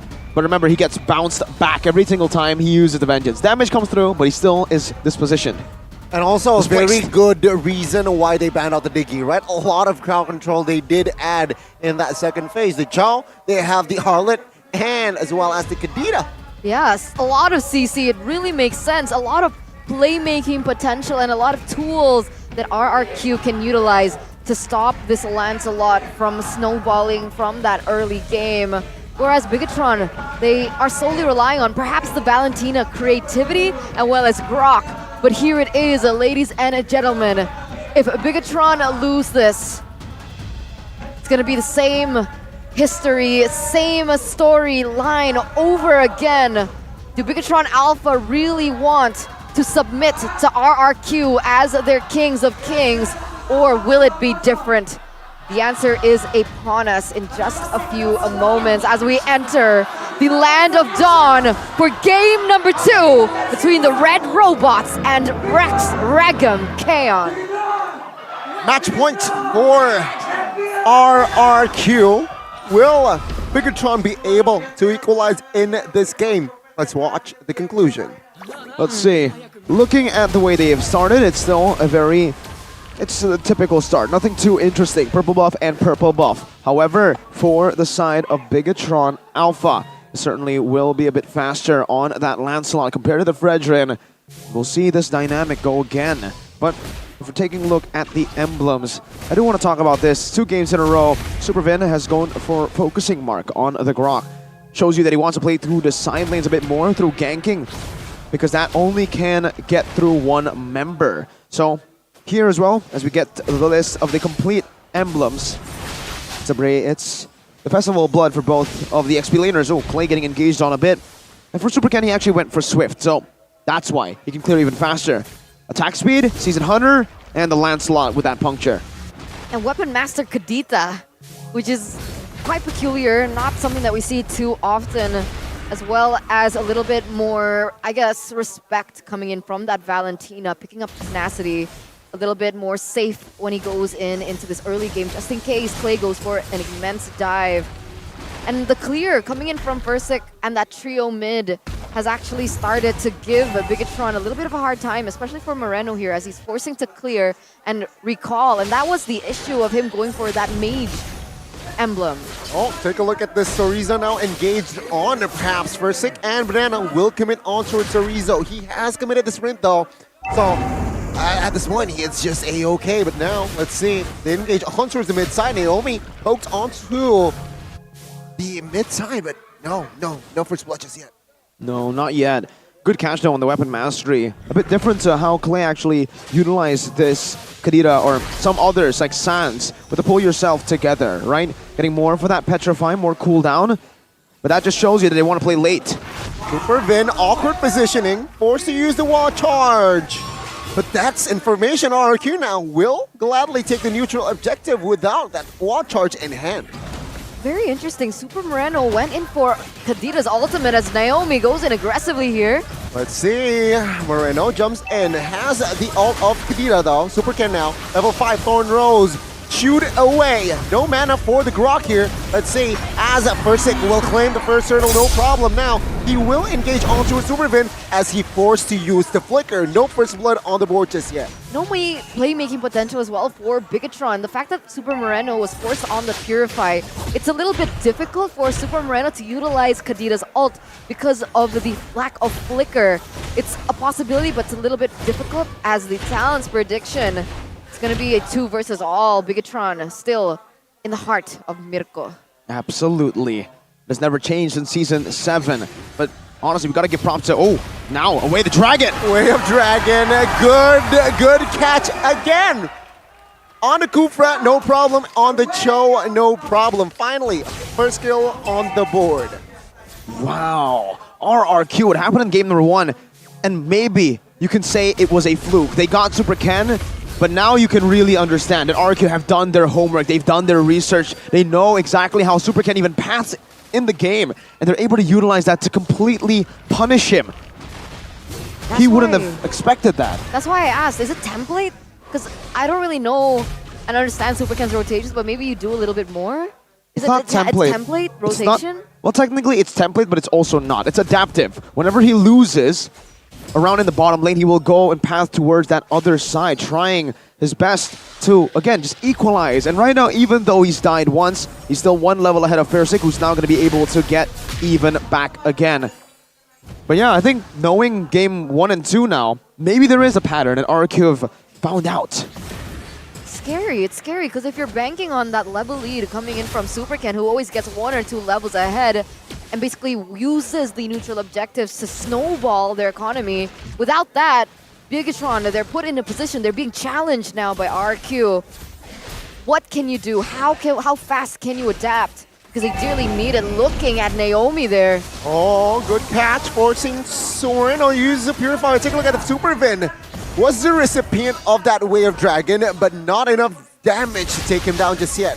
The mid side though, Super Zorizo now will just punch Fersik away. Again, no kills on the board.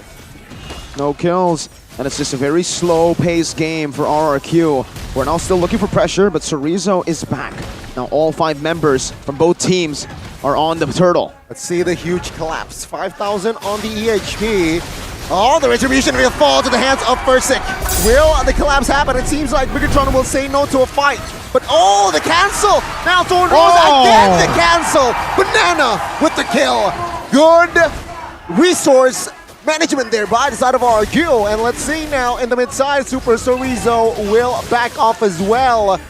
Good kill and good neutral objective take. Again, it's Super Ken that falls. Skylar's in a little bit of a tough position here. Gonna be able to dive out of that though. But it's always Super Ken 0-2-0 again. That's just the main theme that RQ have built on. How do you destroy Bigatron? You destroy Super Ken, and so far it's been working. They rely heavily on their trio mid, so if you take him out, that's a lot of power, a lot of significant power that is drowned out from Bigatron Alpha. And now that he's 0-2-0 and 0-4-0, total death this game, total KDA is 0-6-0 technically for the last 2 games. This will not just impact Bigatron Alpha in the way that they will lose their jungler, but also mentally for Super Ken. Usually you can expect these junglers who go behind to come back, but right now for Super Ken, can he come back? That emotional damage is stacking up. That's a huge question, right? Again, take a look at Fluffy. Well, not Fluffy. Take a look at the Paquito. Super Zorizo. He's cutting waves top side. That's a ballsy move. And let's see RQ now with the engage, with the read as well. Zorizo, will he be able to escape this one? It seems like he is.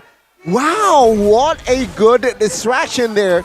Let's take a look at the top side. Bigatron members will occupy that. 4 members even from side of Bigatron will occupy the top lane as Skylar wants none of the business.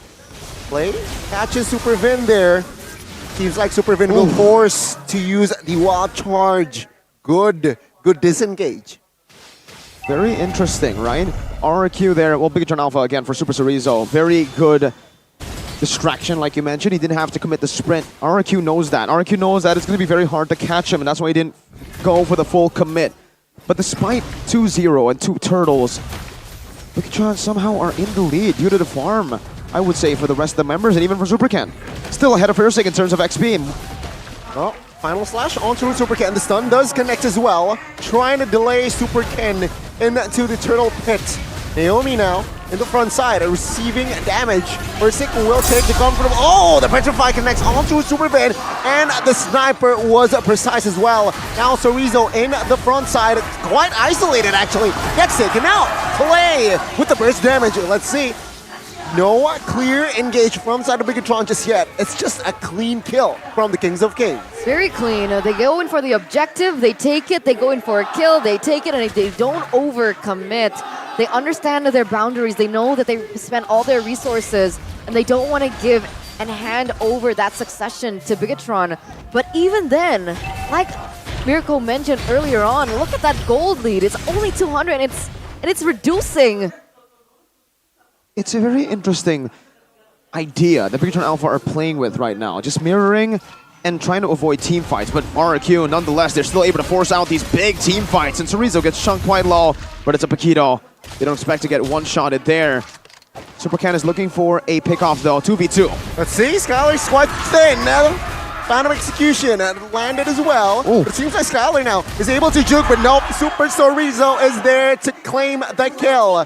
Finally, a clean dub. Oh, take a look at top side, Clay caught, forced to use the rough waves. Will be able to escape, but Super Moreno jumps in. A Banana receiving a lot of damage as well. Take a look at the final slash on towards Super. Jumps in. Good stun. Banana finding the kill. Another kill falls in the hands of RQ as well. Bigatron overstayed, but in the mid side, Supercan claims the solo. Mid lane tier 1 and bottom lane tier 1. Still, what the heck? How do they have the gold lead? RQ, they're gonna have to punish with these objectives soon enough. Because it seems like Bigatron Alpha have had the control of the game, well, the gold lead at least, because of these objectives, these structures, not the neutral objectives, because they've been completely outclassed in these team fights by RRQ. The longer the game gets, RRQ will definitely be able to come back once again and hold on to the gold lead with the neutral objective control. But the fact that Bigatron Alpha are able to sustain this much, if they use that map pressure right, RRQ are going to be in some trouble. Definitely, there's definitely still a chance. Bigatron, they're holding on here with Super Moreno as well, picking up that lightning crunch and a little bit more say in this upcoming team fight. Fursic level 12, a Super Ken level 14. If they go for a 50-50, it doesn't favor Bigatron. Conceal play, final slash on towards Super Saken. Again, no members has pulled the trigger just yet. Both teams just hovering around, looking for opening. Lowered HP, 15,000. Take a look at the back side. Oh, no Petri. Super Chorizo, yeah, with the angle there. Now conceal play. Will they commit to this? Let's see. Oh, one member, Clay, is isolated, gets taken out. Good engage by Bigatron. Take a look at this 5v4. Wild Charge connected on towards the Frederick. Frederick gets taken out. Super Ken will claim the Lord as well as another member, Banana, taken out. Bigatron Alpha now establishing a 3,000 goal lead. What? I don't get it. Bigatron Alpha, unnaturally calm in a situation where RQ was able to completely dominate all the neutral objectives. It just is illogical, but somehow the robots, they've reprogrammed the coding, refined it. Oh, Wave Dragon connecting on towards one, and Chorizo and Super Ken will survive that one. Almost a 2-kill. Good flicker by Skylar. It adds more room for RRQ to clear this waves as, yeah, they will sacrifice all of the tier 2s. And instantly a shift in economy, 4,000 for Bigatron. They should be able to clear this out quick enough. Supervin might be taken down, but he doesn't. They're all just surviving against the onslaught. Yeah, let's see here. Oh, 2 members stunned up. Will he survive? Banana now caught low. Supervin though, very low, but will not survive. Fursic claims the kill. Take a look at this. Super Socket now caught. Go away, Inspire! What a damage that he can deliver. And that's a kill from Super Ken on towards... What? On towards... Whoa. It's 1-for-1. Roamer for XP, but now Chorizo gets kicked back and gunned down. That's a good combination there by the side of RQ to claim that kill again. Bigatron needs to hold their horses here. Both of the teams, I think, needs to hold their horses. They've been getting a little bit too feisty the last few minutes of the game, but Bigatron Alpha have come back on top.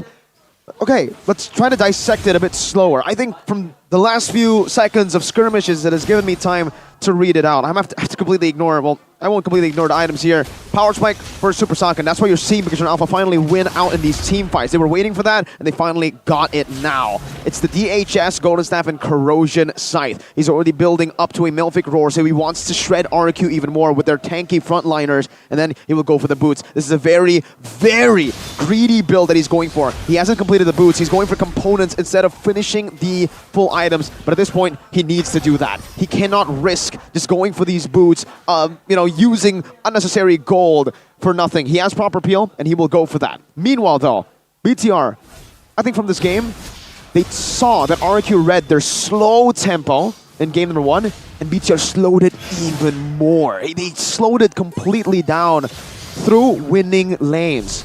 Paquito versus Arlet, Melissa versus Beatrix. Now the Melissa and Paquito, they're up. They haven't been taken out. They haven't been neutralized because of that winning matchup. And you can see the side lane control has been sublime, and BTR were able always to trade. So it's options to trade. It's a willingness to trade from BTR that has given them so much more resources, and that's how they were able to grasp onto the gold lead despite losing fights. Oh, let's see now. Oh, Moreno now caught low. Will they commit to a fight here? Banana also health HP. Oh, take a look at the go away now. That's info though. RQ can pull the trigger if they really want to. Super Saiyan has no go away. He doesn't, and there's a clear adaptation here coming in from Super Moreno as well. The fact that he's been using his ultimate, his IMU, to copy the final slash from, there you go. Oh, let's see, Super Chorizo very low caught, and he gets taken out, not yet! Oh my god, Banana though, 1v1ing, oh, the escape of trade as well. What? Both the XP gets taken out, but what happened? No, nothing, Naomi survived that one very low, and that's it. It's a trade of EXPs. And Super Ken survived as well, despite all that damage coming in as well. The outplays coming in from that Lancelot. As concealed play already opened up here by Supervin. Yeah, no watch out. There you go. Hunter's Ristic though in the backside. I play quite isolated. Skylar out of nowhere gets the kill. What the heck? And now 2 members taken out by the side of Bigatron. That's a green light for RQ to secure the Lord. 4v3. 2 seconds on the Super Chorizo. This should be a free Lord, and Bigatron Alpha cannot contest. Well played by RRQ. Once again, utilizing that chaotic team fight. And Super Ken now, they've read it again. Skylar. Oh my god, the winner popped. But there's the catch to secure the shutdown for Skylar. Super Ken getting a little bit complacent top side. He did that twice. That was the same pickoff in a different story, in a different game, on a different hero. But the exact same rotation. Naomi gets the pickoff. Skylar able to finish it off on the Beatrix as well. And look at the siege coming through without Super Ken, without that potential to go into the back line to deny Skylar the damage. They're going to steamroll through these turrets. Yep, tier base turret bot side will be taken down. Versick though, very low. Has to lose his immortal, not just yet.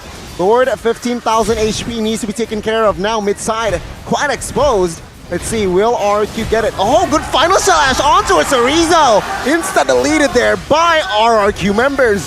And now they have managed to defend their mid-turret. But it seems like now Super Sven will be caught, taken down as well as Clay survived 1 HP. And now Super Ken just got back and got taken down as well. They want to end Super Saiyan, Super Moreno. Let's see what will they do? It seems like, no, RQ just wants to focus the mid-turret first. Can they end? It might be a mistake, but Naomi goes in. They're low. This is wrong. Skylar gets taken down. Now Naomi is the next target for Sick. Very low. Super Saiyan has enough damage to take him down. RRQ overstayed in the base of Bigatron. What were they expecting, right? Super Ken, Super Saiyan, sorry, was healthy and up, had the AoE damage, and everyone that was sieging from the side of RRQ was so low. What outcome were they going for? They were risking it. They wanted to take it. And in the end, I think it was still worth it. Despite the gold lead now being completely neutralized, I would still say it was worth it. 2 base turrets to their name now. That will not respawn. However, RRQ members will. But yeah, now you've given the chance, the opening for Bigatron Alpha to come back in items. They have all their items. They can now go back 5v5, reinstate themselves, and then take a team fight. RQ have been able to win out in a lot of these 50-50 team fights, but it's in the name. It's 50-50. Bigatron Alpha has a chance back in the game because of that one risky play, because of Fair6 missed Appraiser's Wrath. I don't know if you guys caught that, but he missed it. He went to the other side, and that might just cost them the game. I think if he was able to get Moreno, it would have been much better. Oh, staggered. Let's see, Supervin still has the wall charge, still rather composed in that situation. RQ and Bigatron, again, with the reset, right? They're gonna do the Lord Dance again. Let's see here, who will have the advantage? You can see that RQ are trying to set it up. Beatrix on the top side, Skylar clearing out that lane alongside with Naomi. They're rotating towards the bottom, but look at just the AoE pressure Naomi. that Super Saken has. Naomi is there. Who does he want to go for? Super Fin though. Good catch onto a Super Banana. Will lose his Immortal as well. Will Banana lose his life? Play, yes! Take a look at Super Ken finding the kill. Clay in the backside, looking for an opening as well. As Clay though will be the recipient. A lot of damage gets taken now, and this is Bigatron collapsing. Naomi Skylar flickers away as it's just only Fursick, the sole isolated player for side of RRQ. As take a look at this, the Bigatron members, they're targeting that Lord of Fursick. We'll just try to delay, try to find something, but it's still RRQ losing. Oh, look at that great escape by Fursick! Moreno! Well, he wasn't able to take Fursick down. Supervin now on the chase until he realized that it isn't worth it. But yeah, Bigatron, they played that team fight really well, being able to zone them out. Skylar was running for his life, and you can see that everyone was trying to protect him from that push. They understand that they had to engage first. If RRQ gets the opening in the fight with either a final slash or a wave the dragon, then they control it. Bigatron Alpha, it took them some time to adapt, to adjust to that, but now that they have that, they understand, and now they can push the tempo. It's an Evolved Lord, 20 minutes in. This is going to be very hard to defend. Looking at the itemization, full items as well, and pay attention to the Winter Truncheon and Super Moreno. I think it's going to be important in the next fight. Yeah, I don't know about the wave clear for the side of RRQ here. Oh, good final slash. No clear follow-up though. Good for the side of RRQ. Lord has been taken care of now. As Bigatron, no clear opening. They have yet to pull the trigger, it seems like. They just want to hover around, waiting for Vin to use the wild charge. That's a catch though, onto with Super Ken. Will be able to escape with the puncture. Clay targeting in the sides. Oh, good flash, good cancel as well with the wild charge. And they collapse. Naomi has the Immortal. And Supervin is very low. Again, no casualties on the board just yet. Is that what happened earlier on?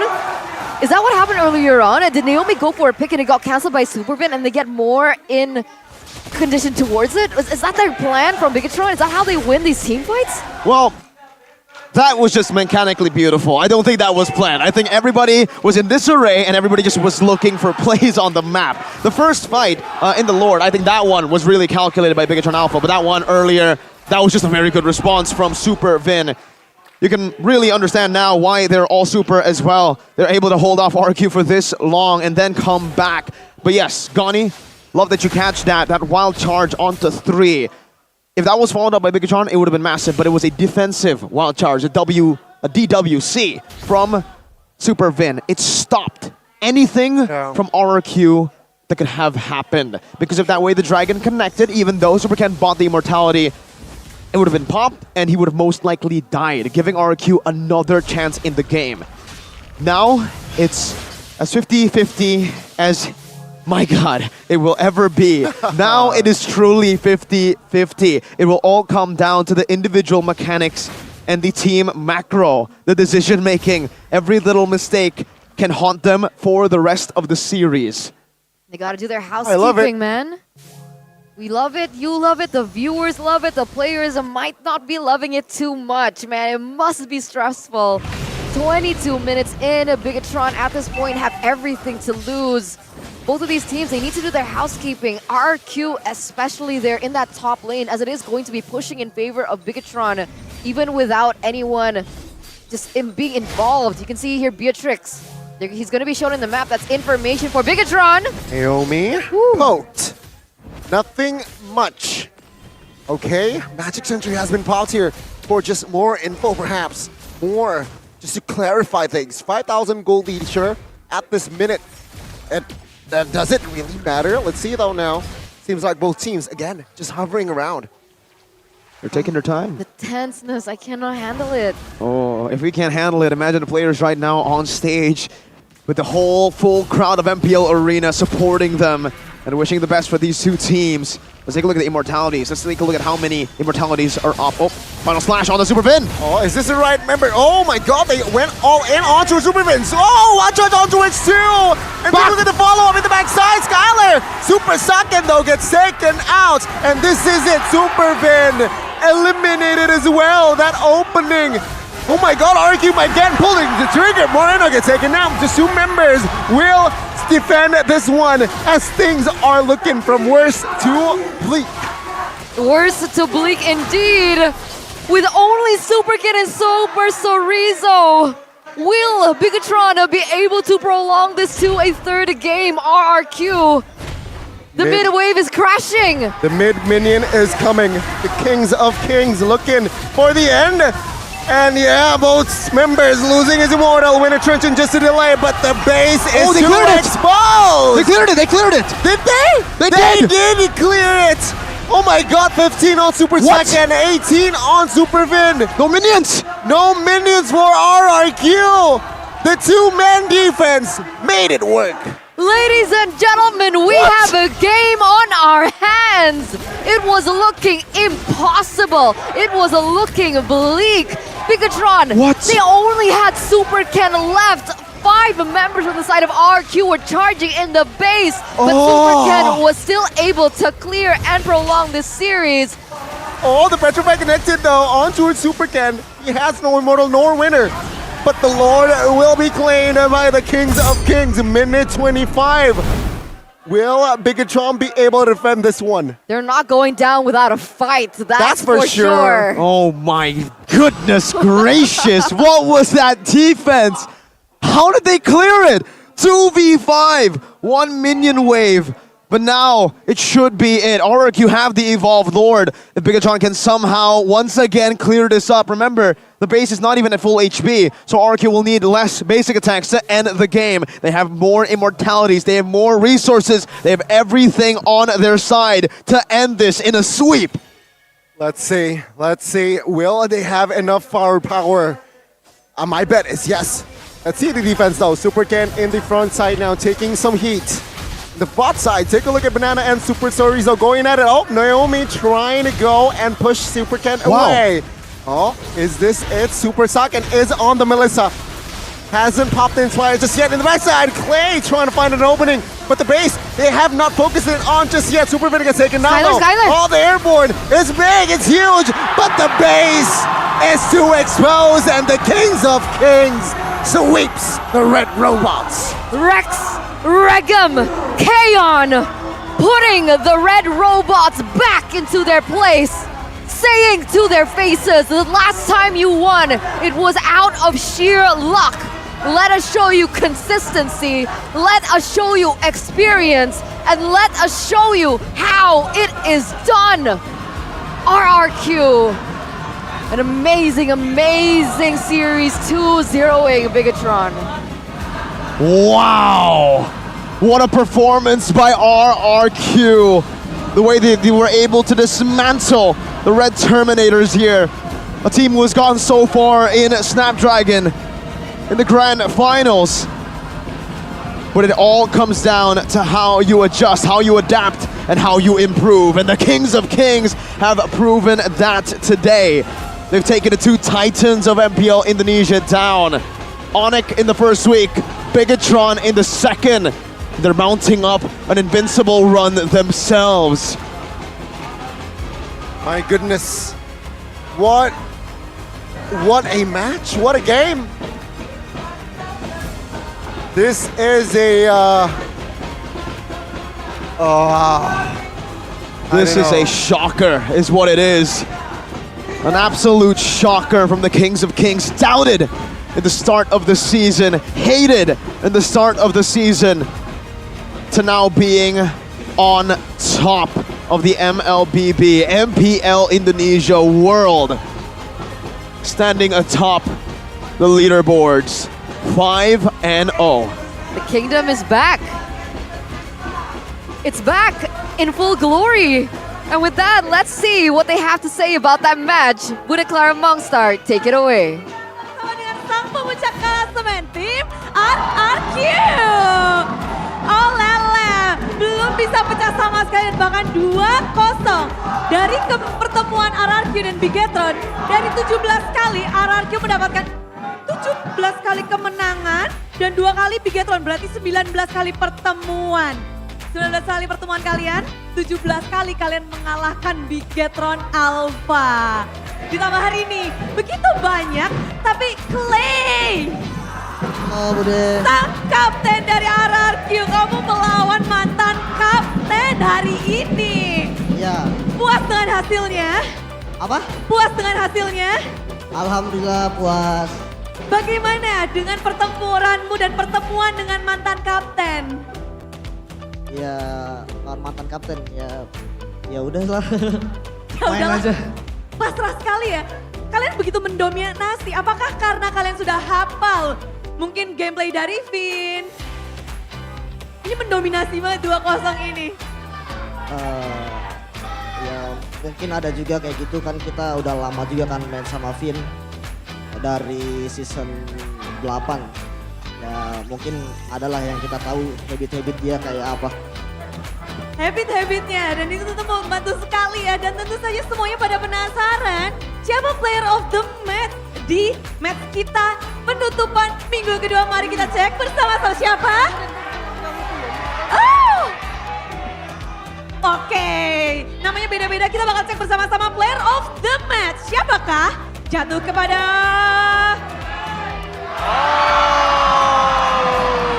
Naomi, you became the player of the match again in this match. Are you still not confident? Ya, just a little bit.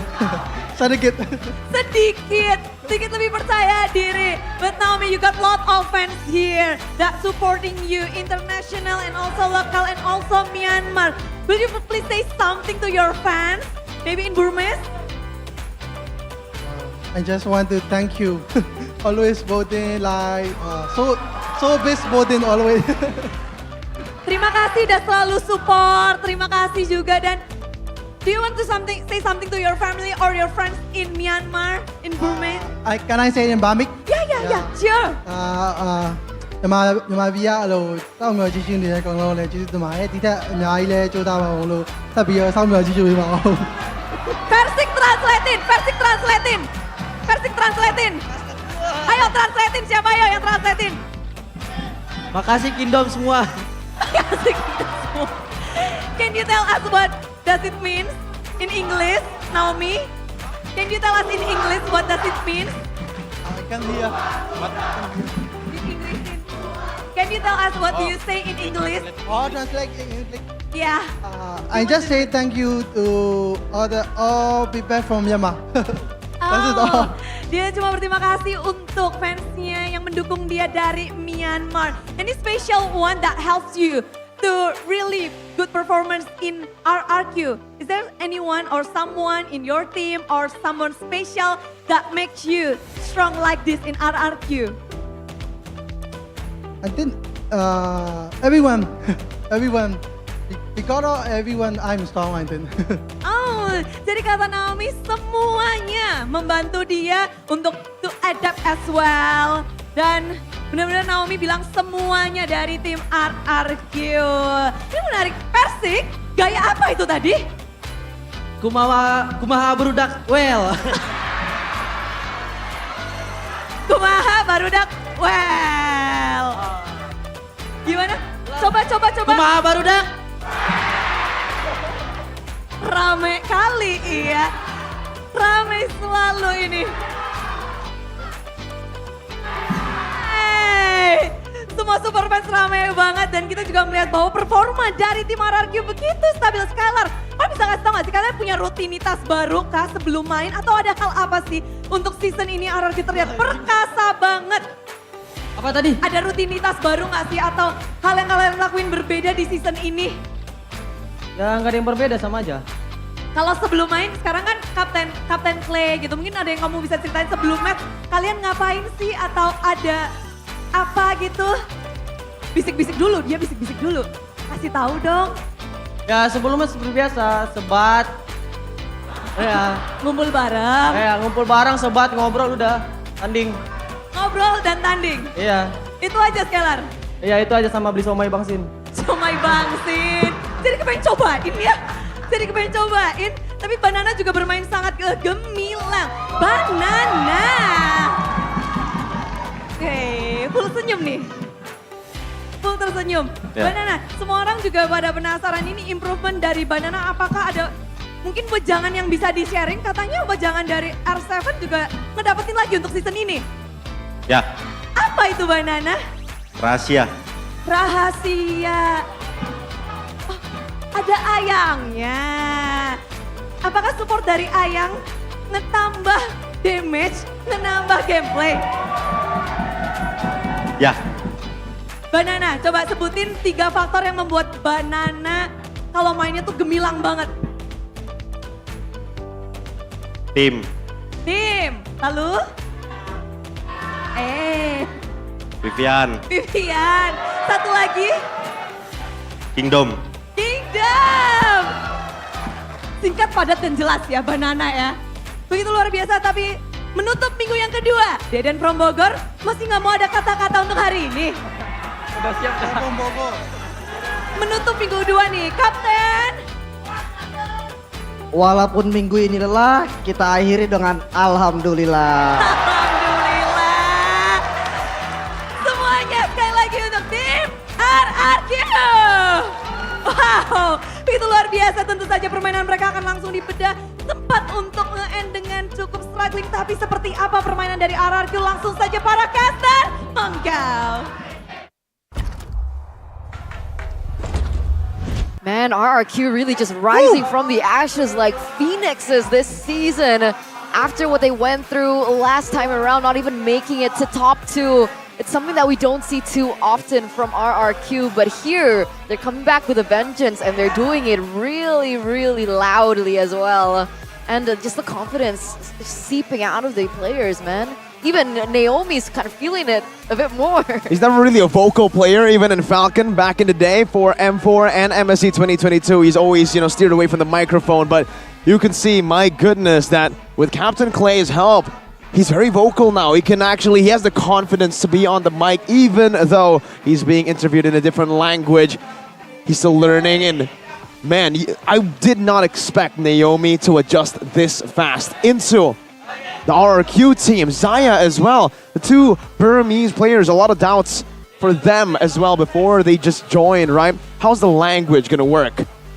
So far, there's no language barrier. What is a language barrier? Player of the match, presented to you by the Samsung Galaxy S23 Series 5G. It's the Cho. Naomi again, 2 days in a row. Player of the match. I think he might end up being player of the week with this performance. Oh my god, you're right. I mean, week 1 it was Clay. Week 2 it seems like another member from RRQ will jump to that POT dubs. But let's see, man, this Cho, whew, unstoppable in this game. 13 assists, 1 kill. Again, he was acting as the facilitator in this match, which he did. Very hard for Bigatron to just look for an opening. It was a long match, and it was actually RRQ driving Bigatron into their match. And again, I don't think it was just purely the flashy plays, because it's very different to the style that we've usually seen.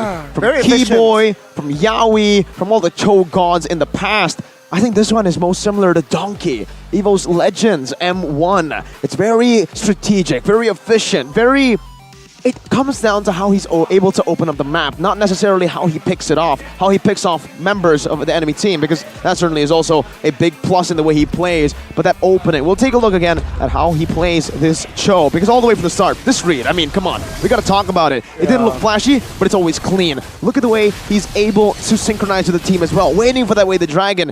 That calculation with the team, that's not just Naomi, with the team, all right? I mean, Petri, knock up, wave the dragon. 3 cancels to that Phantom Execution. Oh, very nasty. And even when RRQ was a little bit shaky here in this current game, it was actually Naomi who stabilizes. He is able to, cut their losses and find the right opening again. Yeah, we gotta give props to the follow-up though. Look at that play. There's a lot of trust in RRQ. And that's why I thought that the counter engage coming in from Supervin when they go in like that, when RQ go in like that was scary because look at that. The way that they all collapse to one another, that could have been very dangerous for RQ. For sure. That spatial awareness, even towards the end here, he was able to find Super Saiyan. And I think if the other members just had more HP, it would have been ended right here, right? Naomi still targeting perfectly. And in this team fight, this is the team fight that actually, I think, Bigatron were... No, this was the good team fight from RRQ to turn the tides completely around. Yeah, Clay. We gotta give Clay a big shout out there. That pick off the Super Saiyan won them the team fight. I think if Super Saiyan was not picked off there, it would have actually been Bigatron Alpha's team fight to win. And then Clay just kept on going. Naomi, again, just providing utility. I don't know how they managed to pull off this defense, dude. I am out of words. It's 2v5. But when it was a 5v5, it's with the evolved Lord. RQ, very different to the RQ that we've seen from before. Now it's a calculated one. It isn't just aggression. It isn't just offensive maneuvers and proactive movements. It's calculated. They do their research beforehand and they're able to read every single member. But mainly, it has to be the jungler. They locked Super Ken down in both games. Is that Zaya's doing? I think it's everyone. Zaya and Rave.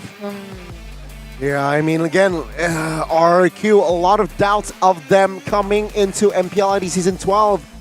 Take a look at them now, Week 1. No losses. Week 2, no losses. And this is RQ. Potentially at their best. Definitely The here. items. I mean, looking at it here, man. Again, it was just juggling at this point, right? Towards this end point of the game, it all just comes down to how they were able to juggle their items. And for Super Ken, he sold the Immortality. He bought the Immortality a couple of times. I think mainly for me, I need to just talk about Kadita Clay. We mentioned this early on. It's not necessarily the items here, but actually the emblem choice from Naomi. He went for Weapon Master. Remember, you pointed that out on the Kadita. We know usually it is the pull yourself together. More cooldown on the Petrify, more engages, better snowball. But it almost seems like RQ knew this game was going to go late. RQ knew this is not going to be a 15-minute game. And that Weapon Master helped him so much in that late game. That burst onto Super Saiyan was not completely due to the Weapon Master, but that additional damage definitely helped. And that's why in the early game, I kind of highlighted Super Moreno's choice of emblem. The fact that he went Lethal Ignition and base Mage Emblem, there wasn't a lot of mana that he was able to utilize, so he didn't necessarily win that game. And I think he would have gotten a little bit more value if he went for Impure Rage instead to try and help Super Ken get the space in that early game. Because when you clear faster, you can rotate faster, and then you can help Super Ken get that snowball effect. I do also want to mention, you know, while we're on the point of Super Moreno, it's Valentina. He always stole the Kadita ult, but I think it was just muscle memory. Usually you steal the Kadita ult because you have Flicker on Valentina. Exactly, that's why I said. Purify. And again, it just happened so many times. Some very uncharacteristic from Moreno, a very high mechanical player. He just uses the rough waves and there's nothing. He doesn't find anyone. Meanwhile, for Clay, always finding someone within his... But at the end, he went in for the final slash to facilitate Super Saiyan's space. Yeah. So every time RQ want to go and engage on Super Saiyan, you can see that final slash by Super Moreno as a defensive maneuver for Super Saiyan to free hit with his AoE. And that's how Bigatron Alpha were able to gain a little bit more momentum in those team fights. 152,000 damage dealt. Oof. Wow. Super Moreno truly is super, but not super enough to take down the kingdom because Fersic can take 2 times the amount of damage he dealt. My lord, 303,000 damage taken. Fersic, he has completely transitioned. You can't even see that he was a tiger before. He is a young lord, and right now he is proving to the kingdom that he truly is the young lord with Banana, a player who has evolved. Very much so. MDL season 4 or 5, I forgot. That was when I first saw him on the Cho, and I said, man, this guy's Cho is really good. Maybe he could be an MPL player one 7 day. level, maybe? That's what I said back then, but everybody said no. And even I said, yeah, never mind. After watching week 2, week 3, week 4, but it only proves that you need to trust the process. Not everything happens straight away. Yep. They can't just be gods of the game in their first ever season. And Banana, it feels like RQ planted the seeds very early on. It didn't work, and there was a lot of hate. A lot of their pillars left, but ultimately they've created a stronger team. Is it safe to say now that they are stronger? I think than ever. Not than ever, No. but last season. We have to see. Not even last season yet. We have to see. We have to see. Too early, 5-0. Yeah, this is the RQ back then that went all the way to the grand finals of MSC. Oh, we're right? not talking about that. I'm talking about season 11. Season 11 RQ. I think it's too early to tell still. Too early. They're shaping up to be a better RQ if you compare it to season 11.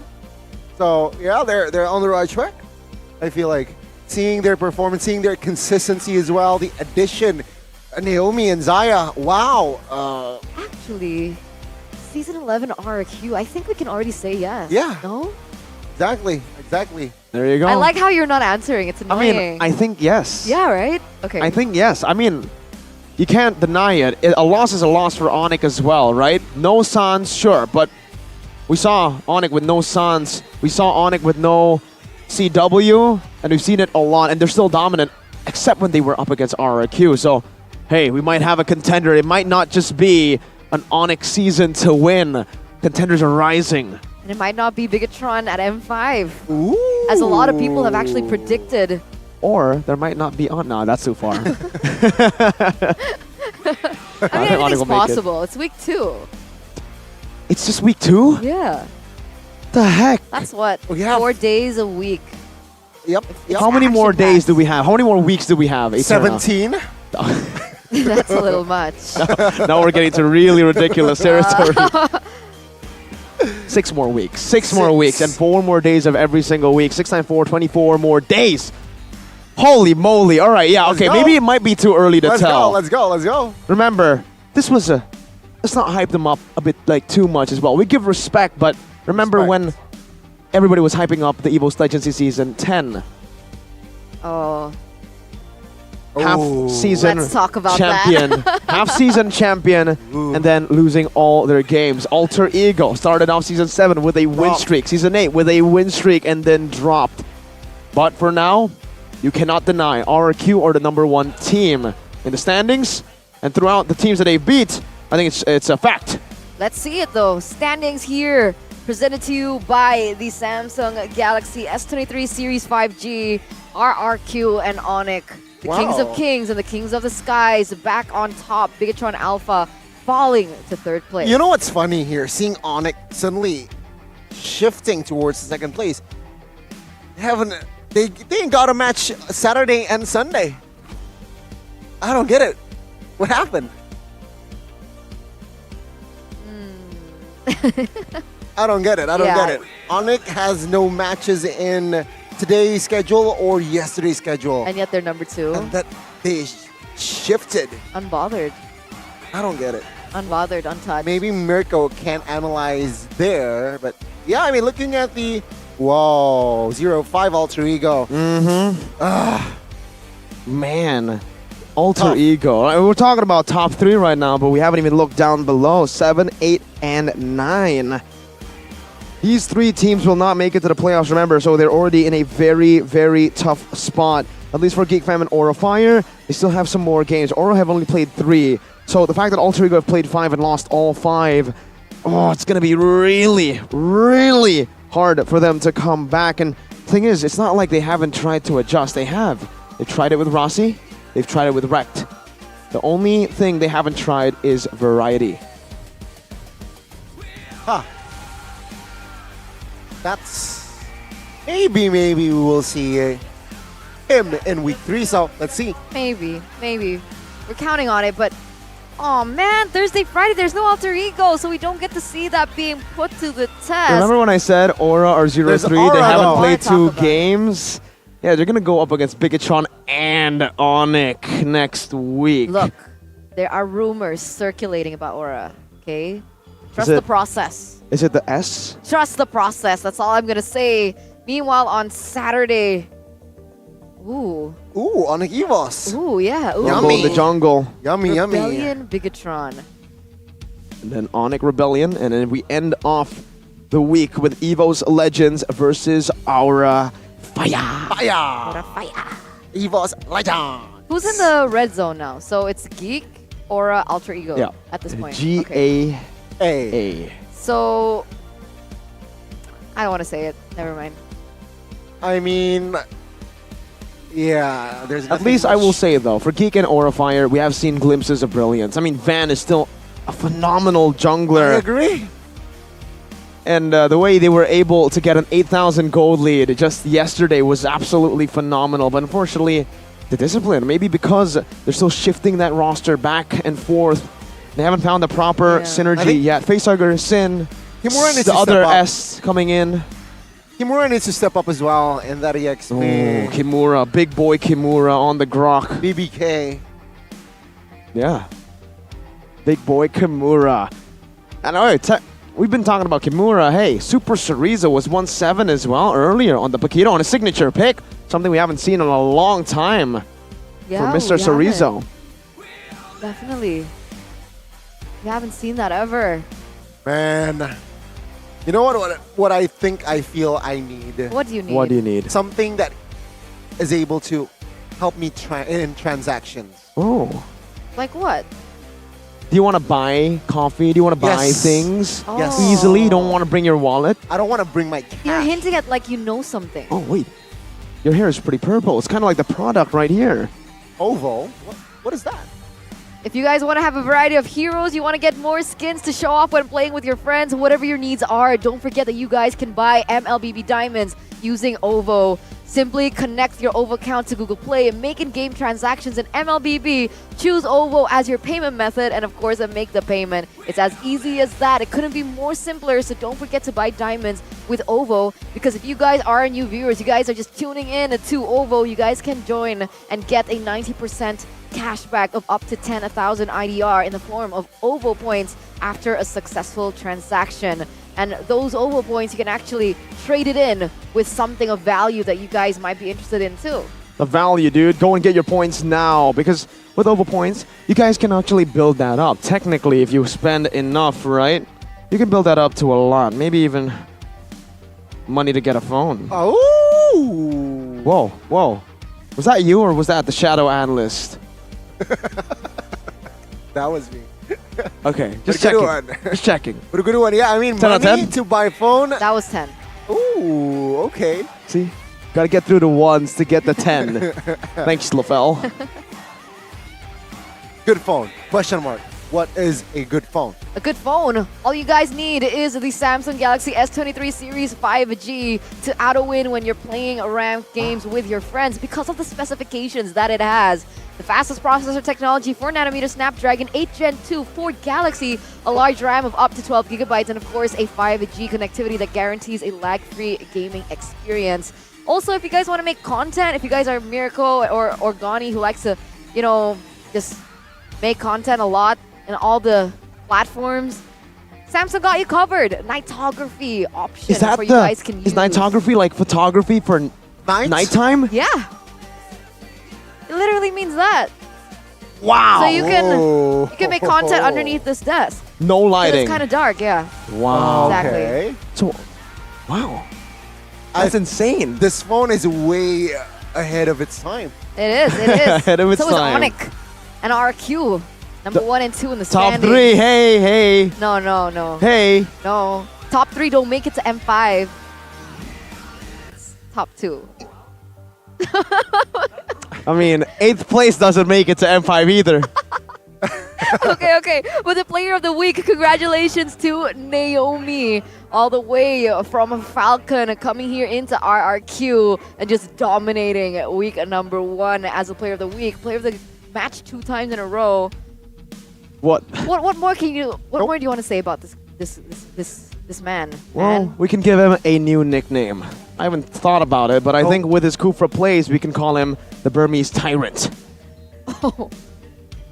Did you see the rookie monster? Yeah, it's Audi. Yeah, no, he It was just was a tease. so It was like, quick. whoa. Audi TZ, congratulations. Congratulations. I personally voted in Audi, man. I think he has had such a big impact on Rebellion Zion. Good claps coming in from Eterna, but Rebellion Zion are on the way with the improvements that they have made with Mr. Audi TZ, who, by the way, was ex-Bigatron. I miss Suelo though. Oh, there it is. Congratulations again. 69.63%. Two roamers. Are roamers dominating MPL Indonesia? It was Keyboy Finals MVP, and then now it's Naomi. We don't talk about Clay first week though. I think we were lacking a lot of good roamers. Oh, that's a hot take. Do you guys not agree? I mean, the only roamer from Indo that stood out to me was Keyboy. And now a lot of these new roamers You just mentioned earlier. What? Top 3 of Evo's Legends Play. Dreams would be there. Ina Rahmad. Ina Rahmad. You're right. I forgot him. Sorry. Okay, so aside from those two, you mean? Okay, so Yeah. 2 and then... You're right. Maybe they were lacking, but Super Vin back in RQ. No? No. Okay. Okay then. Doesn't.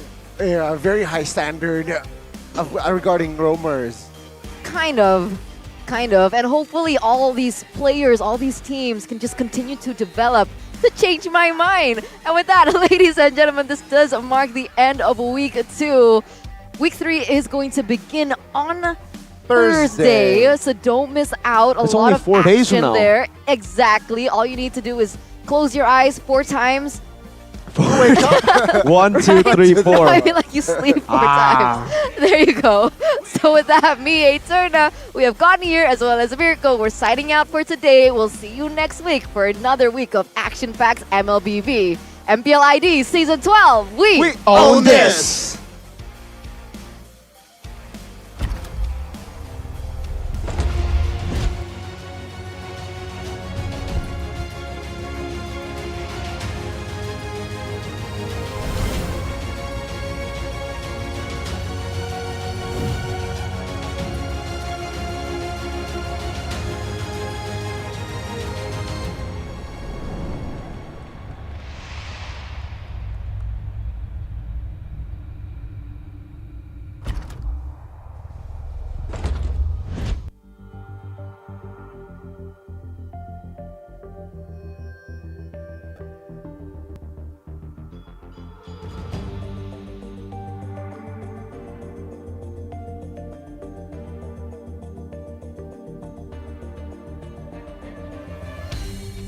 Aku kan berdiri dan terus berlari